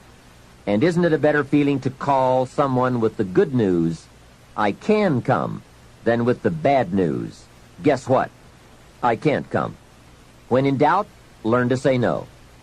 A friend of mine, Ron Reynolds, has a good saying, don't let your mouth overload your back. That's a great thought to keep in mind when scheduling your time. Here's the next tip. When you work, work, and when you play, play. For time efficiency, and for that good feeling that comes from doing something without any guilt feeling, don't mix the two. Many years ago, I used to say, I've got to get my family to the beach. I've been promising to take them to the beach. What are they going to think if I don't take them? Now guess where I am while I'm thinking about the beach. Right, at the office. Now I finally get my family to the beach, but at the beach I'm saying, I should be at the office. I have so much to do. Now I've messed up my beach time with the family by thinking about the office. So I learned this lesson. Make a play day, and a work day. Don't mix the two. Sure enough, if you say I'm going to take off at 3 o'clock and go play, guess what you are thinking about all morning? Taking off to go play. So don't play at work, and don't work at play. It's a great rule to follow to ensure that your time is used more effectively. Now, I know all of this has to be modified to fit your particular situation. No one rule will apply to all, but keep the main thought in mind. Separate work and play. When I take a lecture tour to Spain or Africa or Australia, I make it a work trip. Every day is filled with lectures, speeches, and business conferences. Then I arrange a play trip, because when I play, I really want to play. A builder friend of mine now has the luxury of working a week and taking off a week. That's what he calls it, work a week, play a week. However, with weekends on either side of his play week, it's really 9 days. So he works 5 and takes off 9. That is luxury, right? However, the 5 days he works, he really works. Secretaries, accountants, architects, superintendents, long days, around the clock, into the night. 5 heavy, full days. Then he's off to play. So when he works, he really works so that he can save all the playtime for a longer stretch. Now, perhaps we can't all do that, but we can learn to practice the skill of separating work and play. The next time management essential is to analyze how you are. Then if the challenge calls for it, you must either change how you are or change your procedure. That is productivity waiting to make time pay. Self-analyzing. The first thing to analyze is your periods of greatest productivity throughout the day. If you are a morning person who wakes up early, ready to start the day, that is the best time to do your creative work. You can get more done when you're at your best. Some people are night people, fuzzy in the morning, late to get started, but alert and awake long into the evening. If that's the way you are, then this is the best time to pack in the activity and creativity. The key is to find your best time and use it to its fullest. Next, analyze your habits. If, for example, you're not good at keeping records, get someone to do it for you. If you have promised yourself that you're going to keep your records or balance your checkbook, and this has been going on for a few years, it looks like you aren't that kind of person. Nor are you likely to become that kind of person. You may say, no, I'm really going to do it this time. Hey, I would suggest that a few years is long enough. Don't promise yourself any more. Just say, maybe the smart thing to do is to get someone to do this and make me look good. You would be surprised at how often you can remain a lot like you are in many areas if you will just make the arrangements to have it covered. Some years ago, my office came to the conclusion that I was a poor courier. Someone would ask me to take a check to San Francisco, since I was going there anyway. I would say, sure, no problem. Put the check in my pocket and fly off to San Francisco. Guess when I would next hear about that check? From my dry cleaners. Next time someone says, this document has to go to New York, will you be sure to give it to them this time? I'd say, of course, you can count on me this time. I'm not flaky. So I put the document in my briefcase and head off for New York. Guess what? Right, it would still be in my briefcase when I got back to the office the following week.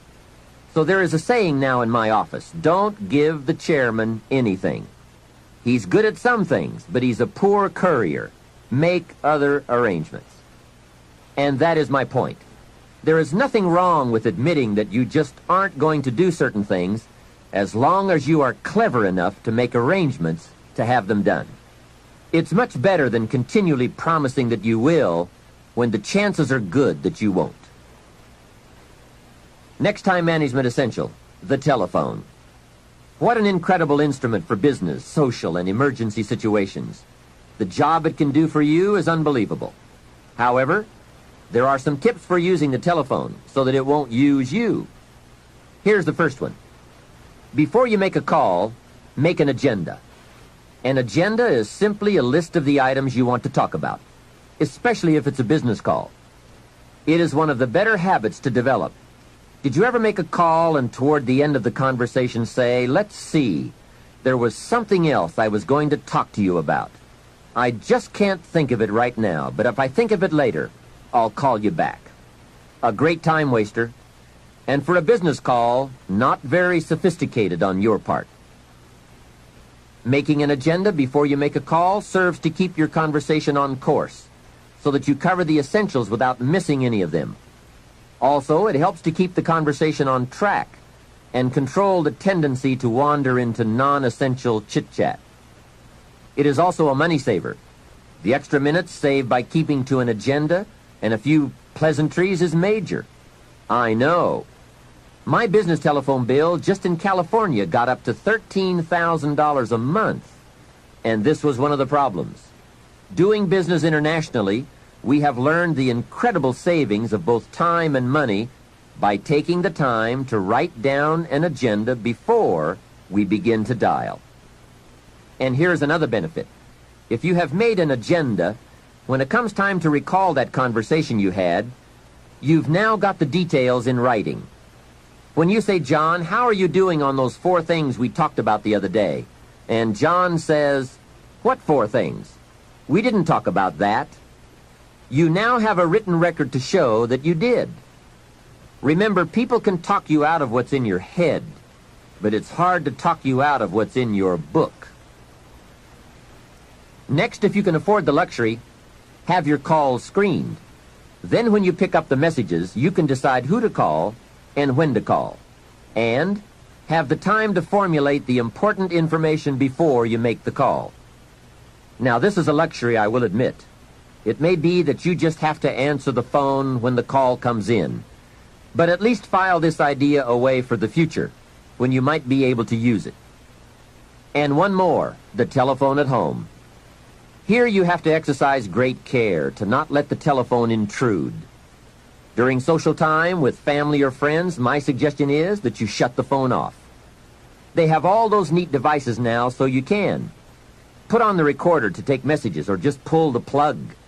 Family is a high priority. Take care that valuable family time is not subject to frequent intrusions. If you set up this rule, You will not only have uninterrupted time with your family and friends, but also they will give you high marks for caring about them enough to make them a priority. Every situation calls for an evaluation of values.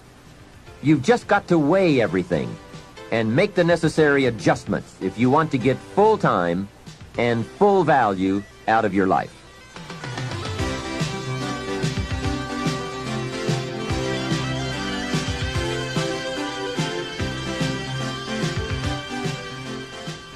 The next time management tip I have is to listen to the cassette programs and read the books on the subject. You can't possibly get all the ideas you'll need from any one cassette program or person. Remember, you have to go in search of the ideas. They don't just come by. Make a thorough investigation of the subject on your own. Sort out the ideas. Choose those that you think are most valid and put them to work in your life. Next point, be more alert and analyze all your procedures and tools. Old filing methods, old bookkeeping methods. Some things we do can become quickly outdated, especially these days. Check for all the new tools that can help you to use your time more efficiently. Dictating machines, tape recorders, answering devices, computers, calculators. There is just about every tool imaginable in today's marketplace. I now have a fabulous computer in my office that can do the most amazing things and save a great deal of time. I also have a portable computer typewriter that I can take on an airplane or in my motorhome. Then I merely transfer what I have typed onto special cassettes or send the information via telephone back to the main terminal. When I get home, all of my letters and scripts are typed and waiting for my signature or my attention. So take a look. Do some research, do some shopping, find out. No telling how much you can improve your efficiency or multiply your skills by eliminating the barriers and the hindrances so that you are now free to do all the creative things that make for fortune and lifestyle. Now here's an important time saver. Learn to ask questions. This habit will serve in so many ways. Have you ever talked to someone for an hour and then asked some questions and found out that you just wasted the last hour? Make a note. Almost everything is symptomatic of what's really wrong. Surface details don't usually give us enough information to effectively communicate. So, ask questions before. If John isn't making sales, we say, okay, let's get on him about making sales. But perhaps we should ask, why isn't he making sales? Someone says, he isn't making enough calls. We say, okay, let's get on him about making calls. Well, maybe we should ask another question first. Why isn't he making calls? Well, it's because he isn't getting up early and getting out into the marketplace. We say, okay, let's get on him about getting up early and getting out into the marketplace. Well, perhaps we should ask just one more question. Why isn't he getting up early and getting out into the marketplace? Now we have probably gotten to the heart of the problem. Perhaps it's something personal, problems at home, not his sales skills. The real problems are usually about 3 or 4 questions deep. So if you get good at asking questions, you can save yourself a lot of time by getting right at the heart of the matter when dealing with other people. Otherwise, you tend to waste valuable time just finding out what the problem really is. Now here's the last part of time management. Learn to think on paper. From all of my experience working on many projects and in many countries, one of the major time savers is thinking on paper. It is so important to take things out of your head and put them on paper, then work from the paper. Building your business is a lot like building a house. You take the ideas out of your head, put them on paper, and then build from the plan.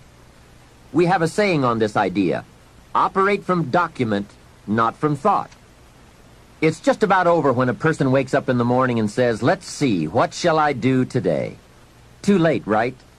The best thing you can do now is to take today off and at least plan tomorrow. Let me give you 4 major ways to think on paper. The first is a journal.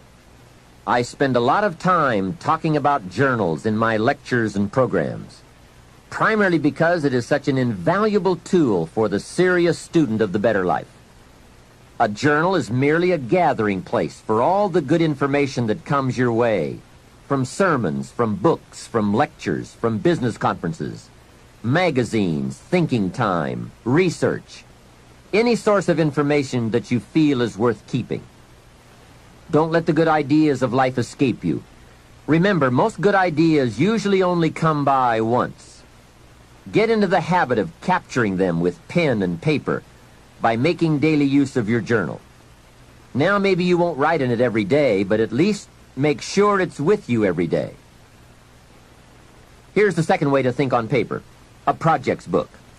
This is simply a ring binder with tabs in it to help you keep track of all the current people and projects you are involved with and need to work on to make all the parts of your life work to the maximum. If you are working with people, give them each a tab in your projects book.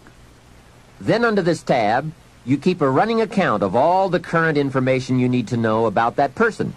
Performance, family, goals, strengths, needs, perhaps even some graphs showing recent progress or comparisons to past performance. Essentially, you make a note of all the information you need to know so that when you sit down to have a meeting with this person, you have all the pertinent facts there before you in order to have a meaningful and productive conversation. Without this habit, it's so easy to take up time talking with someone and get so very little accomplished because most of the meeting ends up by being devoted to bringing you up to date on the facts you could have already had in your projects book. Now, depending on your particular business or enterprise, you might want to have a tab for each office or each department or each ongoing project. On a more personal level, you might want to have a tab for each family member or for your personal projects, investments, finances, game plans, and so forth. It's just an effective way to keep all the key pieces of information readily available so you won't have to be continuously hunting through files and drawers for the data. It is the best way I know of to study your business and life projects. A projects book is a guideline for this study. We simply don't study files. They are for storing information. The projects book is for the daily or weekly summary accounting of all the pieces, like a financial statement of your business at the end of the month. In fact, that is one of the sections in your projects book. And another secret, with a guideline to study, it keeps you on good mental track. If you try to study your business and your life in your head, you will for sure miss something, miscalculate, or let your mind go undisciplined in those high thought areas where the ideas and plans and inspiration for fortune lie. It's the organized, better disciplined thought that produces abundance.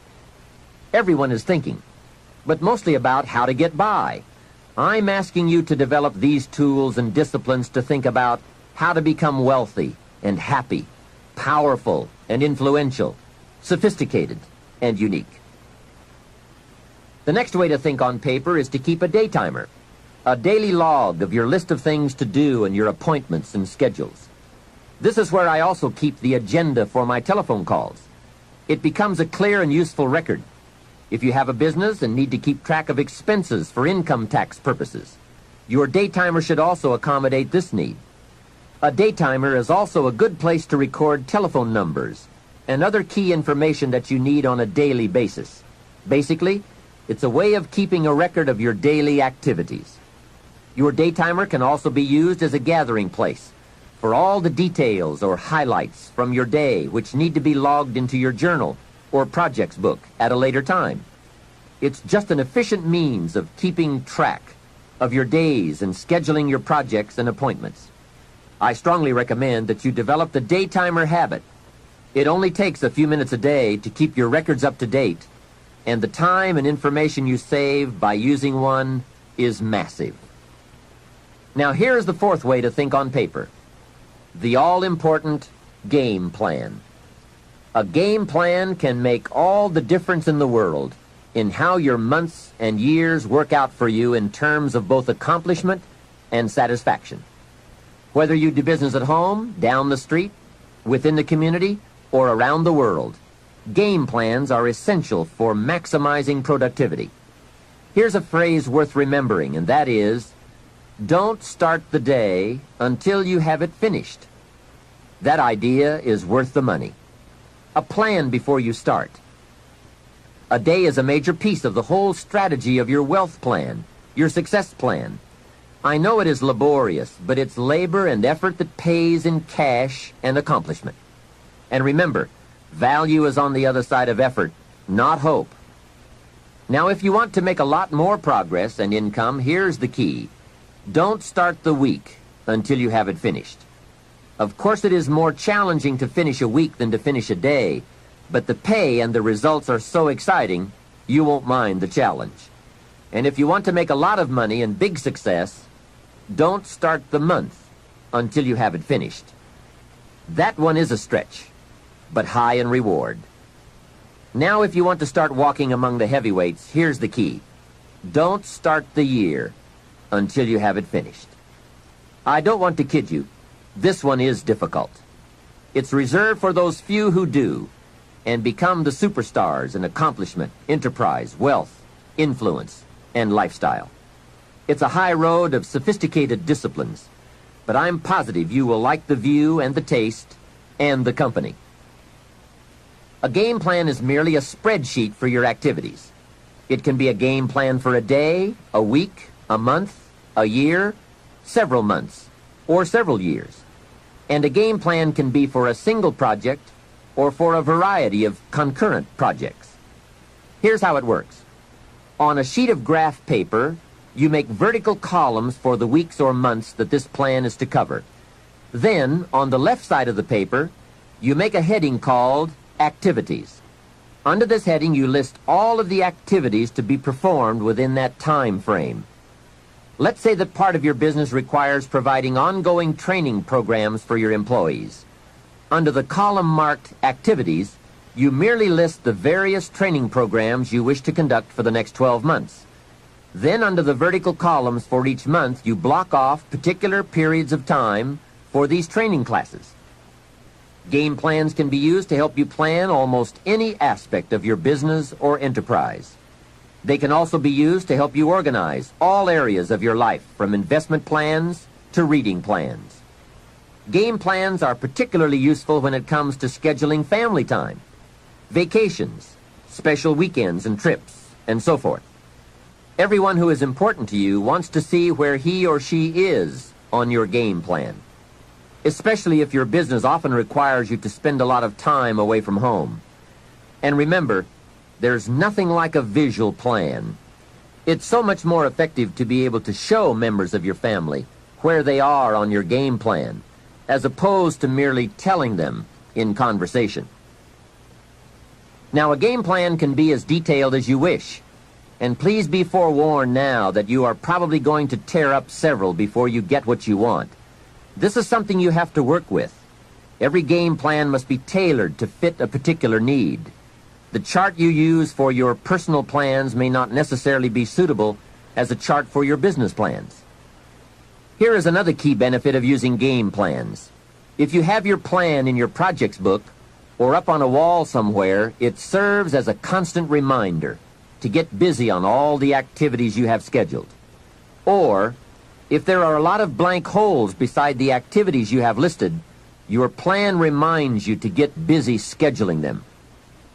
Now you might well ask, doesn't a calendar do the same thing? Not really. Many of the events on your game plan will be on your calendar, but here are the major differences. First, the visual reminder of the spreadsheet and the list of activities on the left that have no corresponding time assigned to them on the right serve to remind you of what is not yet done. A calendar just won't give you that kind of information. And second, it is so important to take a look at 3 months, 6 months, 1 year at a time for highly effective planning. With a game plan, you can get a sense of the whole picture of the time frame and all of the important activities at one look. To effectively design something, you just have to have a picture of the whole finished project, complete, or as complete as possible. Game plans are both exciting and painful. Painful because of all the things you must get on with and plan, make up your mind about, or give serious thought to. And painful because they illustrate how far behind you are sometimes. But they are also very exciting, both because they help you to foresee how your life, your business, and your family are going to unfold over the coming months, and because they can help you get the job done. It's like looking at the artist's rendering of the finished project. It brings all kinds of feelings to the surface as we see it all take shape and unfold. And it also gives you that incredible feeling of being in charge. You have your life in hand and in order and well designed. Remember how valuable a day is. It is part of your whole life enterprise. A day is like a piece of the mosaic of your life. Fashion it wisely to the best of your genius. For as someone once said, at midnight, the winged messengers come and gather up all these pieces and take them off to wherever the mosaic is kept. And surely on occasion one messenger says to another, wait till you see this one. A well-fashioned day with a beginning and an end, a purpose and a content, a color and a character, a feel and a texture. This well-fashioned day takes its place among the many and becomes a valuable memory and treasure. An equity of experience and spirit and life. And remember, the genius to do all this lies within you. Never forget that. Some people say, if I was as smart as you are, make sure you make the correction in thinking to say, if I had developed as much of my smart as you have. That's it. We're all smart enough. We just have to develop that smart into a plan. Hopefully this program will help. There it is, how to think on paper. With those thoughts and with all the other things we've brought to your attention under the subject time management, let's move on to the next key to wealth and happiness. If you were to evaluate the major influences in your life that shape the person you are becoming, this has to be high on the list. The people you choose to allow into your life. Mr. Schoaf gave me a very important caution in those early days, which I would like to repeat here for you. He said, never underestimate the power of influence. What an important statement. The influence of those around us is so powerful. Many times we don't even realize we're being strongly influenced because it generally develops over an extended period of time. Peer pressure is an especially powerful form of influence because it is so subtle. If you're around people who spend all they make, chances are excellent that you'll spend all you make. If you are around people who go to more ball games than concerts, chances are excellent that you'll do the same. If you're around people who don't read many books, chances are excellent you won't read many books. People around us can keep nudging us off course, a little at a time, until finally, 10 years from now, we find ourselves asking, how did I get here? Those subtle influences need to be studied carefully if we really want our lives to turn out the way we've planned. Now, on this major point, let me give you 3 key questions to ask. This may help you to make a better analysis of your current associations. Here is the first question. Who am I around? Good question. Make a mental study of the major people with whom you most often associate. You've got to evaluate everybody who is within the circle of being able to influence you.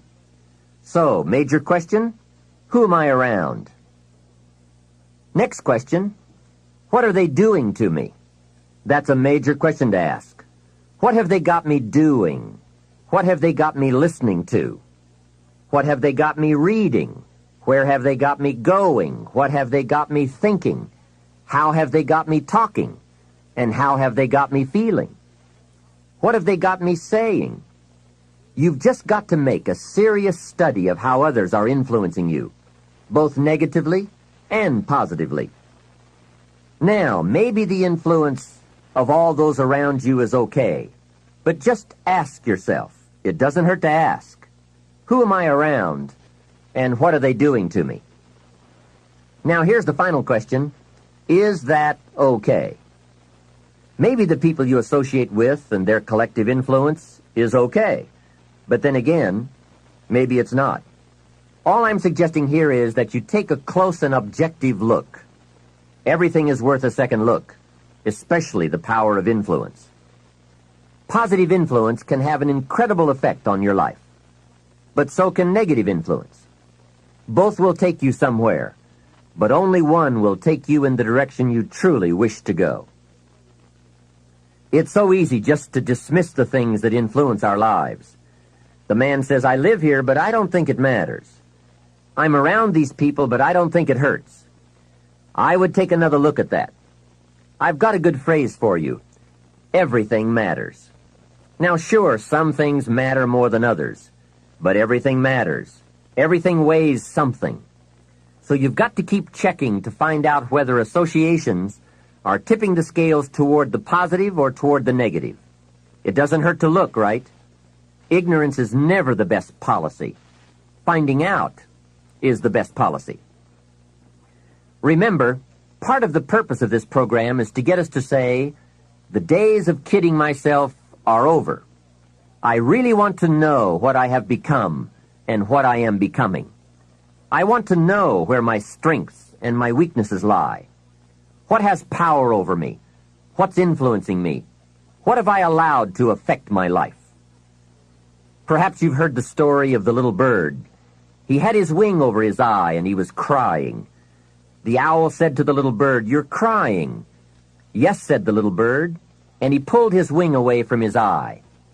"Oh, I see," said the owl. "You're crying because the big bird pecked out your eye." And the little bird said, "No, I'm not crying because the big bird pecked out my eye. I'm crying because I let him." Hey, it's easy to let influences shape our lives, to let associations determine our direction, to let persuasions overwhelm us, to let tides take us, to let pressures make us. The big question is, are we letting ourselves become what we wish to become?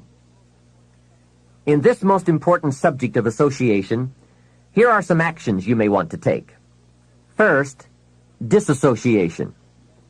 You may, after a study of those 3 questions, who am I around, what are they doing to me, and is that okay, you may come to the serious conclusion that there are some people you just have to break away from.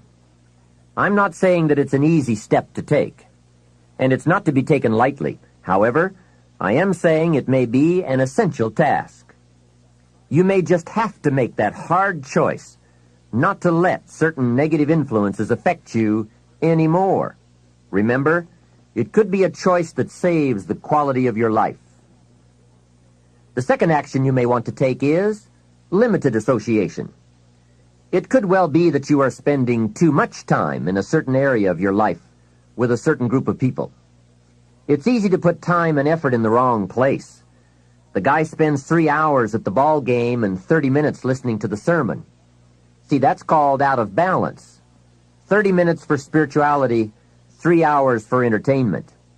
That doesn't weigh well 5 years from now, 10 years from now, when you take a look at the sum total of your values in your life. Here's one of the easy ways to end up with a mediocre average life: spending major time on minor things. Sophisticated people learn to weigh everything before they spend time or money. You've got to weigh before you pay. Whether you're going to spend heavy time or light time, you've just got to weigh. Otherwise, if you're not careful, you can get trapped into spending heavyweight time with lightweight people. Now, it's okay to have casual friends as long as you give them casual time, not serious time. Spend major time with major influence and minor time with minor influence. It's so easy to do just the opposite, but don't let it be said that you fell into that trap. So maybe all you need to do to change some of the influences in your life is not to eliminate them, but merely limit them. Say, I have a good time with these people, but I'm not going to spend days and days with them anymore. I'm just going to cut that down and save some of that time for more major people and more major enterprises. Remember, It's your life. You can spend your time with whomever you want and whenever you want. But you didn't invest in this program for me to kid you. Take a look at your priorities and your values. We have so little time at our disposal. Wouldn't it make sense to invest it wisely? If you have only $100 in your pocket, it's okay to spend 20 for fun and put 80 toward your important values and commitments. But would you be happy reversing those percentages? Better to put the majority of your money where you know it will get you a positive return, rather than put it where the taste is brief and the results are poor. Of course, you must be the judge. You must determine whether the situation and the people call for disassociation or limited association. But remember, if it isn't taking you where you want to be 5 years from now, 10 years from now, now is the time to fix it. The third process is the one I most strongly suggest you begin, and that is called expanded association. That is, spending more time with the right people, people of substance and culture, people who understand philosophy and discipline, people of accomplishment and character. Many years ago, Mr. Schoaf said to me, "Mr. ROHN, if you truly wish to be successful, you've got to get around the right people." Then he said, "It looks like in your present circumstances you're going to have to plot and scheme." And that was true. I had to plot and scheme to get around the right people. On some of those early opportunities I had to be around successful people, I would park my car a couple of blocks away. I knew that if they saw my car, I'd never get in. On more than one occasion, I got the question, "How did you get here?" To which I would respond, "Oh, someone dropped me off." And that was me dropping me off a couple of blocks away. Whatever you have to do it. Keep asking the question, who can I get around? Who could I spend some time with who would have a positive influence on my life? I played every trick in the book I could think of to get around the right people, but it was worth it. Now here's the surprise. It is possible for a modest investment to get around major people. If you had a chance to sit down for an hour or two with a wealthy person, and all that you had to do was to pick up the lunch tab, wouldn't that be a bargain? That person might drop an idea on you that could change your life for a lunch tab. And that's where we need to go to get our success plan from successful people. Don't pick up your plan, especially your financial plan, from unsuccessful people. Here is something else exciting. It's possible for people of modest means to start a wealth plan. You don't have to be wealthy to have a wealth plan. You don't even have to be healthy to start a health plan. All you have to be is smart. Smart enough to say, "Hey, I've got the wrong plan, and I'm going to get around someone who has a better plan and make it my plan." So, find some successful people to help you fill out your success plan. Find somebody healthy to get your better health plan going. Find somebody living a unique lifestyle to develop your lifestyle plan. This is called association on purpose, getting around the right people by expanding your circle of influence. I have a really unique friend. I'm always trying to find more ways to spend more time with him. He's the big game hunter, millionaire, businessman, traveler, and in my opinion, one of the world's great philosophers. He has two special gifts among many that make it worth all the time I can possibly spend with him. And those gifts are, 1, the ability to absorb, the ability to soak up a day and all of its events. His memory is uncanny. I swear he remembers in detail almost every day of his life and every book he's read. I think it is more exciting for him to go to Spain and come back and tell you about it than it is to go yourself.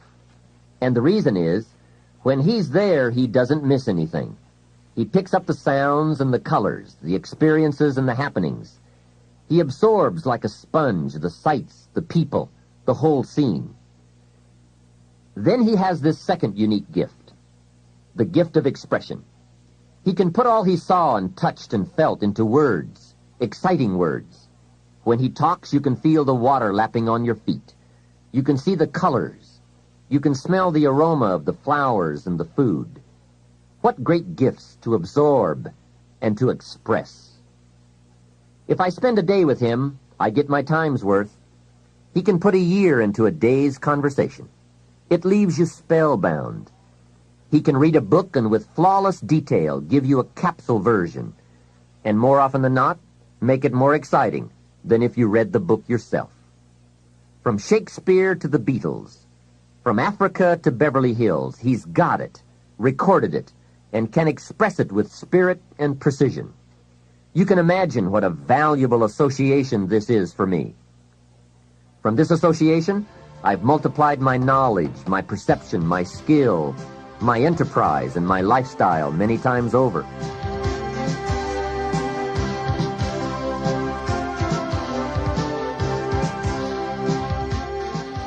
Here's another good question for you. Where do you go for your intellectual feast? Where do you go? Pity the man who has a favorite restaurant, but not a favorite thinker. He's picked out a favorite place to feed his body, but he doesn't have a favorite place to feed his mind. One way to associate with people of influence is through their writings, books, cassette tapes, whatever you can pick up. Maybe you can't meet the person, but you can read his books or listen to his cassettes. Churchill's gone, but he's left some books. Aristotle's gone, but we still have his ideas. Search the catalog for cassettes and libraries for books. Search the magazines, search the documentaries. They are full of chances for association and intellectual feasting. But in addition to reading and listening, we also need a chance to do some talking and sharing. I have some people in my life with whom I spend time on a regular basis, who help me with important life questions, who help me refine my own philosophy, weigh values, and ponder questions about success and lifestyle. We all need associations with people of substance to provide influence concerning major issues: society, money, enterprise, family, government, love, friendship, culture, taste, opportunity, community. Behavior is mostly influenced by ideas, and ideas are mostly influenced by education, and education is mostly influenced by the people with whom we associate. So don't join an easy crowd. Make sure you get around people who can ask the right questions about the latest ideas you've discovered, about your philosophy, your enterprise, your goals, your lifestyle. Go where the demands are high, where the expectations are high, where the spotlight is on to grow, to produce, and to become more than you currently are. One of the great good fortunes of my life was being around Mr. Schoaf those 5 years. During that time, he shared with me, at dinner, on an airplane, at a business conference, in private conversation, with a group, all those ideas that caused me to make the helpful and necessary adjustments in my thoughts and activities. And those daily changes, some so very slight, so very important, added up to such weighty sums in 1 year, 3 years, and 5 years. A big part of the value of this association was having Mr. Schoaf repeat the ideas over and over. You just can't hear basics, fundamentals, major pieces of the philosophy of life too often. Another part was Mr. Schoaf's unique ability to check and measure my progress. That is so important. Measurable progress, and having someone to monitor that progress. I will never forget my first list of goals that I put together after Mr. Schoaf's breakfast lecture on setting goals. My list contained only 4 or 5 items. When I showed it to him, he said, "Is this your list?" I said, "Yes." Then he started asking those very wise questions that all people of success and substance are inclined to ask. He asked, "How about your health goals?" I didn't have any of those on my list. He asked, "How about your investment goals?" Those were lacking. "How about your travel goals, your family goals? How about your goals for gifts and sharing? Who would you like to meet?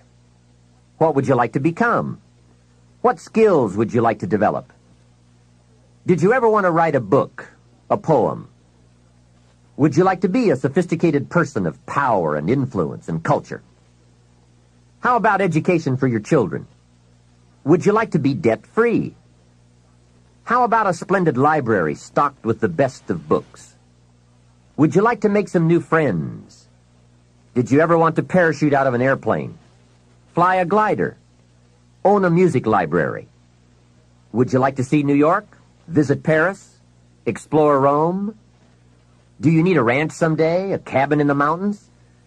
Is there something you'd like to prove? A mark you'd like to make? Wow, what a mind-expanding conversation that was. And this was only one of many to come over those 5 years. What fantastic help it is to have someone who can ask the right questions. Remember, it's not just the answers that are important. It's the questions. Some of the most valuable influence comes from people with the awareness and skill to ask the major questions.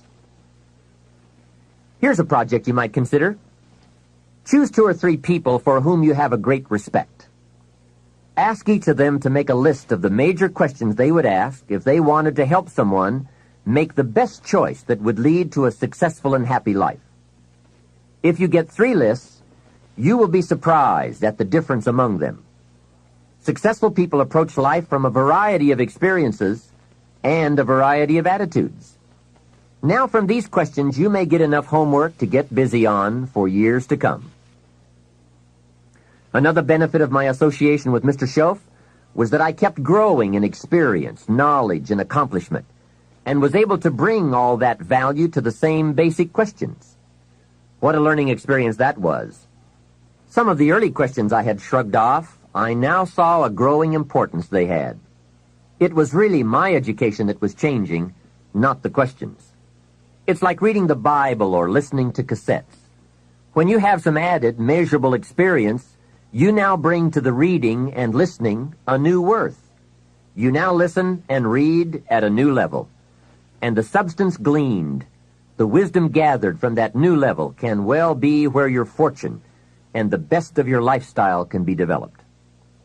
One more thought, and that is, strive to become the kind of person that people of quality and substance would want to be associated with. Become a person of skillful language, positive attitude, well-read and well-disciplined, a person of culture and intelligence. You will be uniquely rewarded by this reputation, drawing exciting people to you. Remember, to attract valuable people, you must be attractive. Association is truly one of the 7 fundamentals to your future wealth and happiness. It has such a major effect on how your life works out. Constantly be aware of the power of influence. Continually weigh your time and your associations and put them to better work for you. Of all the parts of our life we want to work well, perhaps the most important is lifestyle. Mr. Schoaf gave me one of his strongest concepts when he said, "Don't just learn how to earn, learn how to live." And that's what lifestyle is all about, learning how to live. Here's one of the great challenges of life: being happy with what you have while in pursuit of what you want. I have found it a practice well worth exercising with skill. Now, consider this. Some people have plenty of beautiful things filling their days, but they get little happiness from them. Some people have money, but they have trouble finding joy in their lives. Imagine, a father wads up a $5 bill and throws it at his son, saying, "Here, if you need the darn stuff that bad, take it." Same money, poor style. And remember, it's not the amount that counts. It's the style that counts. Mr. Schoaf taught me lifestyle in those early days, starting with small amounts. He said, imagine that you're getting your shoes shined, and the shoe shine boy has done a fabulous job. You have one of the world's all-time great shines, so you pay him for the shine. Now you consider from the change in your hand what kind of tip to give him. And the question pops into your mind, shall I give him 1 quarter or 2 quarters for my neat shine? Mr. Schoaf said, if 2 amounts for a tip ever come to your mind, always go for the higher amount. He said, become a 2-quarter person. I said, What difference would that make? 1/4 or 2/4? He said, all the difference in the world. If you said, well, I'll just give him 1/4, that will affect you for the rest of the day. You will start feeling bad. Sure enough, in the middle of the day, you will look down at your great shoe shine and say, I've got to be cheap. 1 lousy quarter. That will affect you. However, if you go for 2/4, Schoff said you can't believe the feeling you can buy for another quarter. That's lifestyle. Becoming a 2/4 person and learning to get joy from the greater person you are becoming. A man came up and introduced himself to me after one of my seminars in Detroit, Michigan. And he said, Mr. ROHN, you got to me tonight. I've decided to change my whole life. I said, fantastic. He said, you will hear about it someday. I said, I don't doubt that. Sure enough, a few months later I was back in Detroit for another lecture. And this same man walked up and said, Mr. ROHN, do you remember me? I said, I do. You are the man who said he was going to change his life. He said, that's me, and I've got to tell you a story. Here's the story he told me. After the last seminar, he said, I started thinking about ways to begin changing my life. And I decided to start with my family. I have 2 lovely teenage daughters, the best kids anyone could ask for. They never give me any trouble. However, I've always given them a hard time, especially as teenagers. One of the things they dearly love to do is to go to rock and roll concerts, to see their favorite performers. Now, I've always given them a hard time on this subject. They would ask to go, and I would say, no, I don't want you to go. The music is too loud. You'll ruin your hearing. And besides, it's the wrong crowd. I would always give them a hard time. Then they would beg, please, Daddy, we want to go. We don't give you any trouble. We're good girls. Please let us go. Well, after they had begged long enough, I would reluctantly throw them the money and say, okay, if you have to go that bad. So that's where I decided to start to make some changes in my life. Then he said, here's what I did. Not long ago, I saw this advertisement that one of my daughter's favorite performers was coming to town. Guess what I did? I went down to the concert hall and bought the tickets myself. Later that day, when I saw my girls, I handed them this envelope and said, daughters of mine, you may not believe this, but inside this envelope are your tickets to the concert that's coming to town. I knew it was one of their favorites. They could not believe it. Then I told them one more thing. I said, begging days are over. Now my girls really couldn't believe it. Finally, I made them promise not to open the envelope till they got to the concert, and they agreed. Now comes concert time. When they arrive, they open the envelope and hand the tickets to the usher. He says, follow me. And he starts down front. They say, wait a minute, something must be wrong. The usher looks at the tickets and says, nothing is wrong, follow me. They walk down front, 10th row, center. Now the girls really cannot believe it. He said, I stayed up a little late that night, and sure enough, around midnight, my daughters came bursting through the front door. One of them lands in my lap, the other one has her arms around my neck, and they both say, you have got to be one of the world's all-time great fathers. What a neat story. What a great example of how it's possible, with just a change in attitude and a little thought, to live the good life. Same money, different style. Remember, the challenge is to get joy from your life and what you have to share. It's not the amount that counts. It's the uniqueness, the love, and the attitude that counts. Even people of modest means can experience a sophisticated lifestyle. They simply learn to save up some of their Pepsi money for a bottle of fine wine. Don't spend all your money a quarter at a time.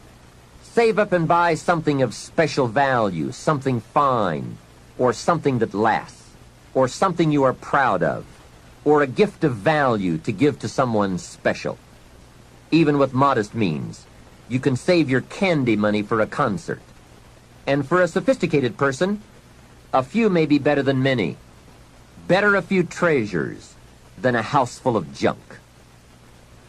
Lifestyle is a matter of awareness, values, education, and disciplined taste. It is an art that brings joy as it's practiced, not just a subject to be studied. It is the deliberate decision to savor and enjoy all the experiences and possibilities of life. Lifestyle means expanding your knowledge and experiences from the influence of books, people, films, and new adventures. So take advantage of everything and everyone with whom you come in contact. You can begin expanding your lifestyle today. Think of something you can do today to make you feel richer and better about yourself and your life. Make a phone call. Reserve tickets to a concert. Buy some unique music records. Send flowers. Send a thank you note. Plan a trip of new discovery. Begin to read a classic. I'll bet that within 50 miles of where you are right now, there are some places you have never seen, some foods you have never tasted, experiences you've never had. I grew up in Idaho, and I've never been to Yellowstone Park. And part of it is in Idaho. Thousands of people from all over the world have traveled to Yellowstone. Old Faithful? Doesn't everyone know about Old Faithful? Hey, I've been to Africa, but not to Yellowstone. Isn't it easy to miss something? Isn't it often easier not to do something, see something, experience something? Hey, let's all set a new goal not to miss anything, especially things within our reach, within travel time, walking time, effort time. And that's the key word, effort. Remember, all good things are upstream. A conscious act from a unique thought. That's where the pleasure is. And the act serves as a bridge between dreams and reality. So develop your lifestyle a little more.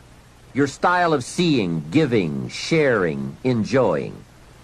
It's not the amount that counts, but the experience of choosing to live with style. I remember saying to Mr. Schoaf one time, if I had more money, I would be happy.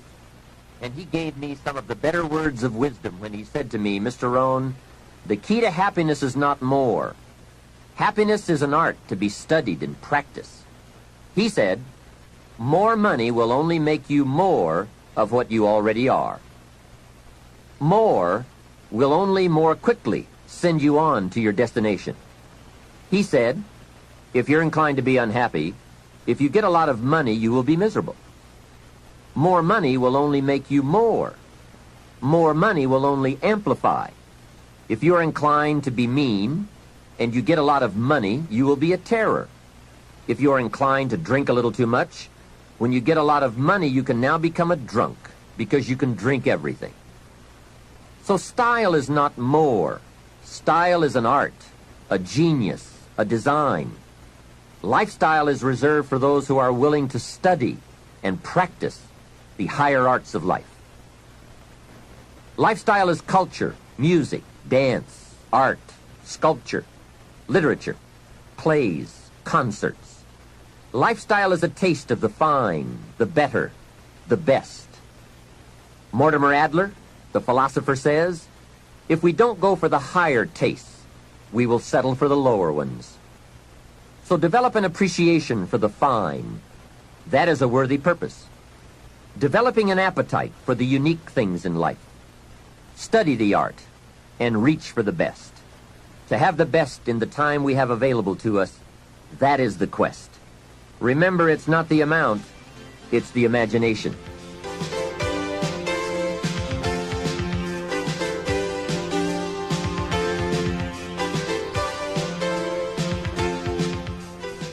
My lady and I were on a trip to Carmel, California one sunny summer day to do some shopping and exploring.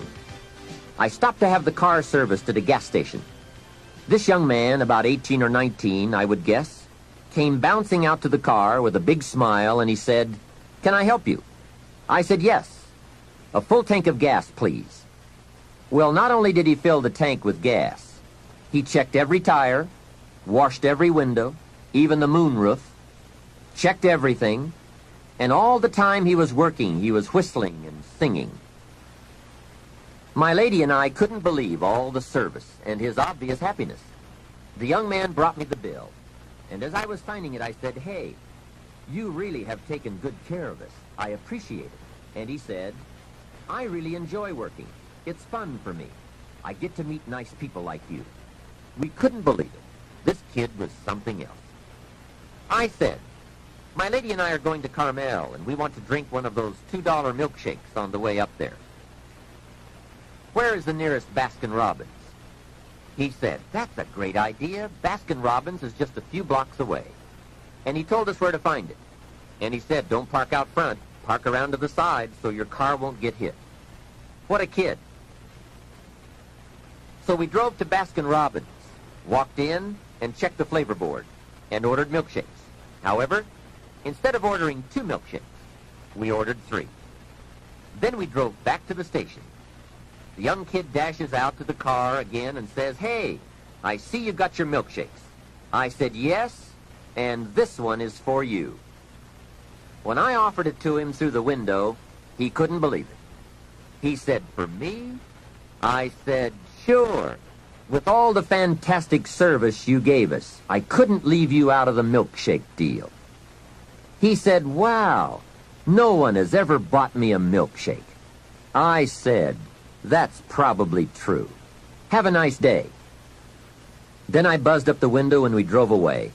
When I looked in the rearview mirror, there he was, holding that milkshake, a big surprised smile on his face.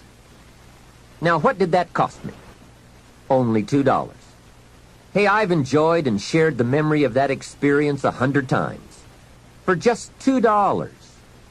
Remember, it's not the amount that counts. It's the style. That same day, I guess I was feeling extra creative. When my lady and I got to Carmel, I drove straight to the flower shop. We walked inside, and I said to the florist, "I need a long stem red rose for my lady to carry while we go shopping around Carmel." She was some impressed. The florist said, "Well, we sell them by the dozen." I said, "I don't need a dozen. I just need one." He said, "That'll cost you a couple of dollars for just one." I said, "Wonderful. There's nothing worse than a cheap rose." I selected the rose, handed it to my lady, and said, "Here, carry this while we stroll around town." She was impressed. And the cost? $2. Just $2. A couple of hours later, we were having some refreshments, and my lady looked across the table and said, "Jim, I just thought of something." I said, "What's that?" She said, "I think I'm the only lady in Carmel today carrying a rose." I said, "That's probably true." For $2, can you imagine $2? Remember, it's not the amount. Hey, just 2 ideas and a total cost of $4 for unique experiences and sweet memories. Just 2 modest examples of how easy it is to put style in your life. Make sure you don't miss out. Don't miss anything you can enjoy. Be sure you live your life in style. Here's something else to think about. Did you ever hear where the expression tip came from? As in tipping the waiter or waitress in a restaurant. Mr. Schoaf taught me that it began as a symbol for the phrase, "to ensure promptness." Now, Schoaf said, if a tip is to ensure promptness, when should you give it? Answer, up front. See, I didn't know that. I said, no, you have lunch, and if you get good service, you leave a good tip. If you get lousy service, no tip. And he said to me, no, Mr. ROHN. Sophisticated people don't take a chance on good service. They ensure good service by giving the money up front. I said, wow, what a way to live. I had never thought of that. So the next time you have someone special to take to lunch, call the waitress over, arm around the shoulders, and say, here's $5. Would you take good care of me and my friend? Schoaf said you won't believe what happens. They do what's known as hover. They hover around your table. Without the insurance, you are usually looking around saying, where is my waitress? Has she gone on a break? Same money, different style. One last major point. Life in style is also life in balance. Make sure you pay attention to all the values and dimensions of your life. One is family. If you have someone you care about, there is no value to match that. One person caring for another is life in the best of style and value. Protect it with a vengeance. If a chair gets in the way, I suggest you destroy the chair. It was wisely said so long ago, but is still true for today. There are many treasures, but the greatest of these is love. Better to live in a tent on the beach and have a love affair than to live in a mansion by yourself. Ask me. I know. Family must be cultivated like an enterprise, like a garden. Time and effort and imagination, creativity and genius must be summoned constantly to keep it flourishing and growing. Next is friendship. A priceless value, friendship. Friends are those incredible people who know all about you and still like you. Friends are those people who are coming in when everyone else is leaving. And, as someone once suggested, be sure to make the kind of friends on your way up who will take you in on your way down. Life is a bit of both up and down, but with true friends, friends who care regardless of your circumstances, the ups are more automatic and the downs less devastating. Traveling around the world, I have made some unique friends. I've also got some strange friends. One of them is a thief.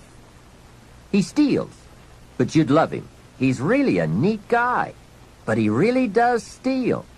Now, he's not a big thief. He's just a little thief, but he is a thief. Once in a while, someone reminds me, your friend steals. I say, I know. What can I do? I talk to him about it. He's just my thieving friend. I do have one very special friend, though. If I was stuck in a Mexican jail and accused unduly, I would call this friend. Guess why I'd call this friend? He would come and get me. Now that is a friend. Someone who would come and get you. Guess how much you would spend to get me? Right, as much as it would take. Guess how long you would try to get me out? You're right, as long as it would take. That is a friend, someone who would come and get you. Now, I also have some casual friends who would probably say, call me when you get back. I guess we all have some of those friends. But friendship is so vitally important to those in search of the good life. Make sure your friendships get the attention and the effort they deserve. Properly nourished, they will give back to you that priceless treasure of both pleasure and satisfaction called the good life. And remember, the good life is not an amount. The good life is an attitude, an act, an idea, a discovery, a search. The good life comes from lifestyle that is fully developed, regardless of your bank account, so that it provides you with a constant sense of joy in living and fuels the fires of commitment to all of the disciplines and fundamentals that make life worthwhile. What is wealth without character? Industry without art? Quantity without quality? Enterprise without satisfaction? Possessions without joy? Become a person of culture, to add to the whole culture, for we are most certainly a product of all the values of our community and country. Become that person of unusual substance that brings an added measure of genius to the whole, so that our children and the children of many will be the beneficiaries of the treasure. There are three major parts to life change. First is knowledge, second is emotion, and third is action. When all three come together in a unique way, we call that the day that turns your life around. Hopefully, from all that you have heard in this album, it has added to your knowledge a blend of your experience, the experience of others, and now my experience. I hope I have brought you some wealth of knowledge. Now, here's the next important part, and that's emotions. Human emotions are powerful. They are so powerful that any one of them can have a dramatic effect on your life in a single day. However, make this careful note. Emotions are tricky. They can go either way on you. Emotions can build or destroy, weaken or strengthen, make, or break. It all depends on how you use them. We call civilization the intelligent management of human emotion. That's it. The power, given an intelligent direction and objective, can accomplish spectacular things. The power, the feelings, those surges of heart and soul.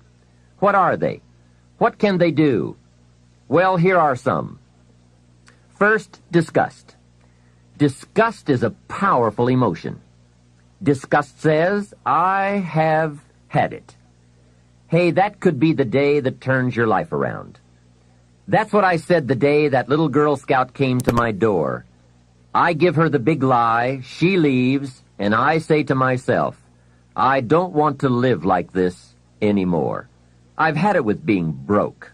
I've had it with being embarrassed. And I've had it with lying. What a day. A life-changing day. The day when you've had it. And whether it's something major or something small, the day you can say enough is enough, that could be the life-changing day. The man has finally had it with being a loser. He's had it with mediocrity. He's had it with those awful sick feelings inside, knowing his wife is at the grocery store looking at 2 cans of beans, one marked 69 cents and one marked 67 cents. The man knows his wife is going to buy the 67-cent can, and she doesn't even like the brand. Know why she's going to buy the 67-cent can? To save 2 cents. The man sick inside says, I've had it with being on my knees in the dust looking for pennies. We are not living like this anymore. Look out. That's the day. The I've had it day. The never again day. The enough is enough day. Powerful. Hey, nothing is so life-changing as a powerful disgust. And there's probably nothing so pitiful as a mild disgust. The man says, I kind of think I've had it. How sad. Not powerful enough for life change. Now here's the second emotion, decision. Decision-making is emotional. Those knots in the pit of your stomach, waking up in the middle of the night, lying there in a cold sweat, trying to decide. We sometimes call it inner civil war, conflict, battle of the mind, heart, and soul. It's emotional. It's powerful and critical. It sets the course or blinds the course. It sets the mind or leaves us helpless, drifting, not being able to make up our mind. Well, for progress we must decide. Come to grips with the surges, the tides, the conflicts. The best advice I can give you is, if it's easy, do it easy. If it's hard, do it hard. Just get it done. If after listening to this program you cleaned up a whole list of decisions, that might furnish enough inspiration for the next 10 years. And I might add, sometimes getting on with it is easier than deciding. Sometimes deciding is the toughest part. But once you have waded those waters, you can climb the mountain. Deciding is truly the day that turns your life around. Next is desire. Wanting to bad enough. And I don't know how to tell you to want to. You have to come up with that. There are 2 things, however, that I know about desire. First, it comes from inside, not outside. You don't send off for it, although some people try. And second, desire can be triggered. Sometimes it waits and sleeps, waiting for something to happen. And who knows what that trigger, that happening might be. Maybe it's a song, maybe it's a sermon, maybe it's a movie, a lecture, a seminar. Maybe it's a conversation with a friend, a confrontation with an enemy, an event, a day, a bitter experience. Whatever it is, it's good. Sometimes from the bitterest experience comes the greatest awakening. Here is some of my best advice to you. Welcome every human experience. You never know which one is going to turn it all on. Don't keep up the walls. The same wall that keeps out disappointment keeps out happiness. Let life touch you. Don't let it kill you, but let it touch you. It could be the next touch that makes the day that turns your life around. And here is the last emotion, resolve. Resolve says, I will. Two of the most powerful words in the language, I will. Benjamin Disraeli once said, nothing can resist a human will that will stake even its existence on the extent of its purpose. Shortly put, I'll do it or die. That could be the day. The man says, I will climb the mountain. They've told me it's too high, it's too far, it's too steep, it's too rocky, it's too difficult. But it's my mountain. I will climb it. Pretty soon you will see me waving from the top or dead on the side because I'm not coming back. Hey, that's powerful. Time and fate and circumstance call a hasty conference, and they all agree. We might as well let John have it. He says he's going to get it or die. Wow, that's it. Resolve. The best definition of resolve I ever heard was from a junior high girl in Foster City, California. I'm talking to the junior high kids, and I asked the question, who can tell me what resolve means? I got several hands. Some were pretty good, but the last one was the best. She said, I think resolve means promising yourself you will never give up. I said, that's it. Best I've heard. Promise yourself you will never give up. I asked the kids, how long should a baby try to learn how to walk? How long would you give the average baby before you shut him off? You say that's crazy. Any mother in the world would say, my baby is going to keep trying until it learns how to walk. No wonder almost everyone walks. What a magic formula. The until formula. Good question. How long are you going to work to make your dreams of wealth and happiness come true? I suggest the until formula. It's the best. Emotions, disgust, decision, desire, resolve. Now let me give you the third part of the equation. That equation that gets results. It's action. Disciplined action. There's a famous line that says, don't just be listeners, be doers. That's it. Doers. The whole world loves the doers. That's what makes the wealth and the winning. Doing, disciplined, emotional action. Another famous line says, faith without action serves no useful purpose. Wow, what a major piece of information. Many people these days are big on affirmations. You have to be very careful of affirmations. Remember, there is a thin line between faith and folly. Here's the best I can give you on affirmation. Affirmation without discipline is the beginning of delusion. And there is nothing worse than delusion. Walking west looking for the sunrise. It's bad. However, affirmation with discipline can bring the most incredible results. But remember, they go together. Make sure you have a game plan to match your wishes. Otherwise, they will always be wishes.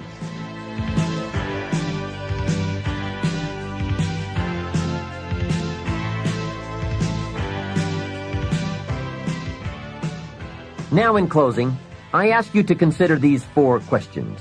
I call them questions to ponder. The first question is why? Why should you try? Kids often ask, why? It's a good question. Ask yourself, why get up that early? Why work that hard? Why read that many books? Why make that many friends? Why go that far? Why earn that much? Why give that much away? Why put yourself through all those disciplines? Why is an excellent question. The best answer I know to the question why is the second question to ponder. Why not? What else are you going to do with your life? Why not see how far you can go, how much you can earn, or read, or share? Why not see what you can become, or how far you can go? Why not? You have to stay here until you go. Why not? The third question goes a bit further. Why not you? Some people have done the most incredible things with a limited start. Why not you? Some people do so well they get to see it all. Why not you? Why not you watching the morning mist rise over the mountains of Scotland, soaking up history in London, or exploring the mysteries of Spain? Why not you having lunch in one of those neat little sidewalk cafes in Paris? There's nothing like a stroll through the Palace of Versailles. Someday you must gaze directly at the Mona Lisa. Why not you on a sailing schooner in the Caribbean? 2 weeks there and you lose all your cares. I can show you where to find the most exquisite seashells in Australia. I know where they are. Why not you? Why not you shopping on Fifth Avenue in New York City, staying at the Waldorf, or having sliced roast goose on a bed of apple strudel at Luchow's? Stop off and drink in an Arizona sunset. Take a quiet walk along the beach with that incredible feeling, knowing you are enjoying the result of a disciplined effort. Why not you, with an unusual awareness to the heartbeat of life? Why not you? The last question is the key to action. Why not now? Why postpone your better future any longer? Get at it today. Get some new books, make a new plan, set a new goal. Ask some new questions, lock onto a new resolve, make a new effort, and do it all now. Another thing is to ask for God's help, which may sound a little strange. This is not a religious program. My personal word would be that humans are unique, but we could all use a little extra help. Of course, it's a two-way street. I think God will do His part if we will do our part.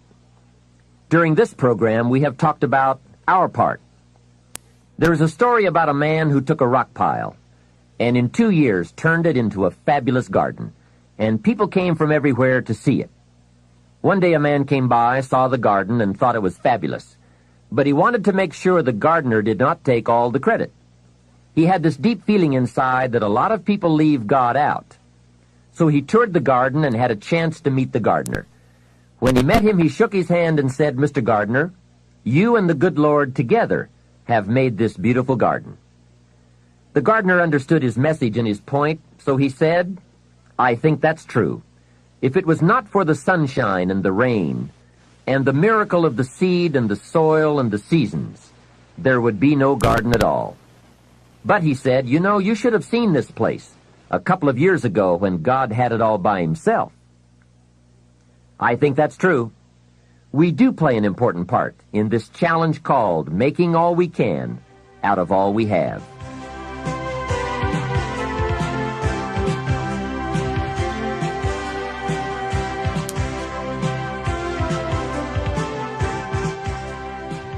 Well, we have shared a feast together during these cassette sessions, a feast of ideas that can, if we'll digest those ideas, satisfy our lifelong appetite for both wealth and happiness. Here's what I want to offer in the way of a suggestion. Now that we've feasted on the philosophical side, the theory side of the fundamentals, let me encourage you to participate in what should always follow any feast, and that is activity, exercise, and effort. In this case, the active and intense application of all that we've learned and shared together. I want to appeal to you right now to go to work. I appeal to you to review your associations with those people around you. I appeal to you to set your goals, to begin the quest for developing yourself, and to embark on a journey leading to your own financial independence by following a well-defined plan. I appeal to you to enjoy your life as you seek to improve it. I give to you my strong appeal to seek knowledge so that your value to yourself and to others might increase. And finally, I appeal to you to discipline yourself for the control and management of the precious commodity of which we are granted only a limited amount, time. Work on all these areas, but by all means work. It is always easier to think than to do. It is easier to promise than to achieve. It is easier to pretend than to produce. It is easier to plan than to act. I ask you not to do what is easy, but to do what will actually bring you the achievements you seek. those who enjoy wealth but not happiness, those who are happy but not prosperous, as well as those who are neither happy nor wealthy, seem to ignore some or all of the fundamentals we've discussed. They are perhaps too busy, too tired, too preoccupied, too lazy, and perhaps even too rich to give attention to the basics. But don't let that be you. Go to work today on the fundamentals and commit yourself to yourself. The results will be well worth it, I promise. This is Jim Rohn giving you my final appeal. Let's do something remarkable.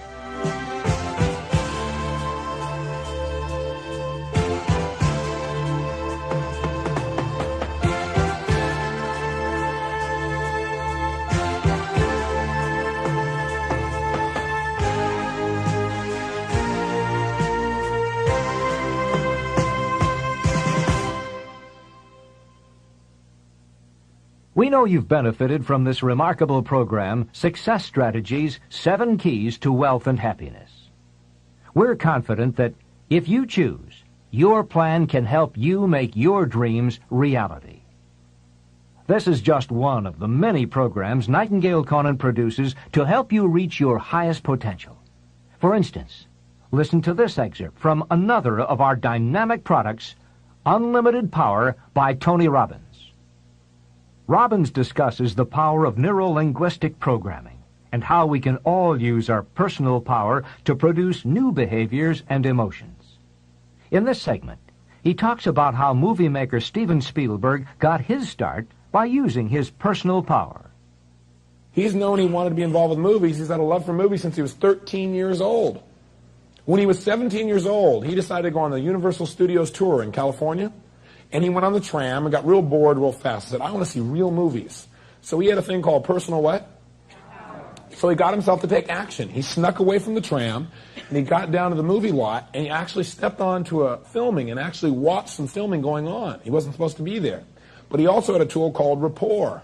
And he developed rapport with a director and started talking with this man. And this guy liked this moxie little kid, young kid, right, who seemed to have this real desire, and he loved the creativity and the intensity that he saw in this young man.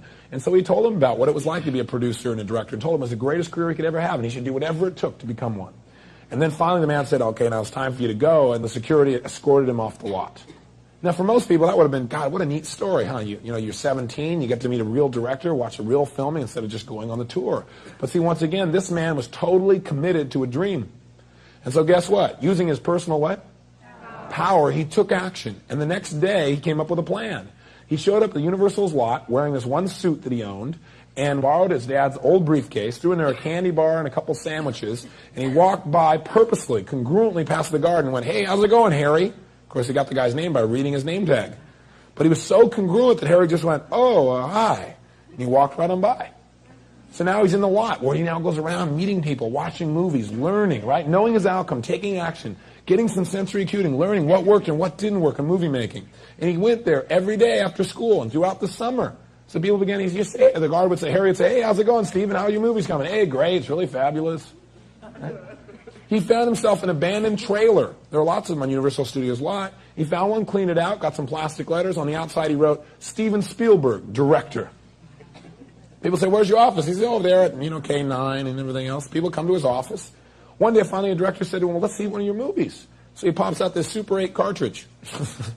He said, well, wait, we got to see a real movie. He said, you seem to know a lot about that. How did you learn so much about movies? Well, he spent 2 years or a year on the lot, right? Being there, developing acuity, developing his stuff, getting creative, letting his mind run, totally committed to his outcome. So finally he said, look, if you'll make a film and show it to us, a short film, he said, we may hire you.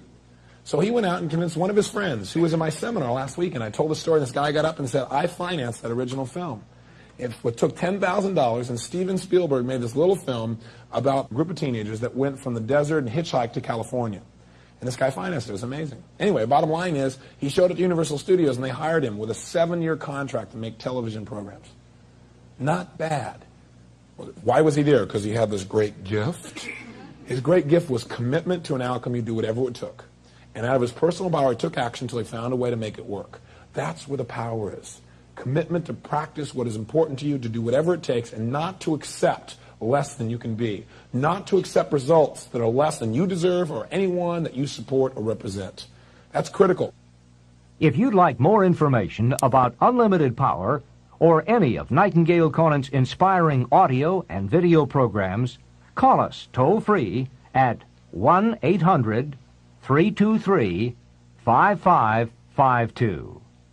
Thanks for listening, and come hear us again.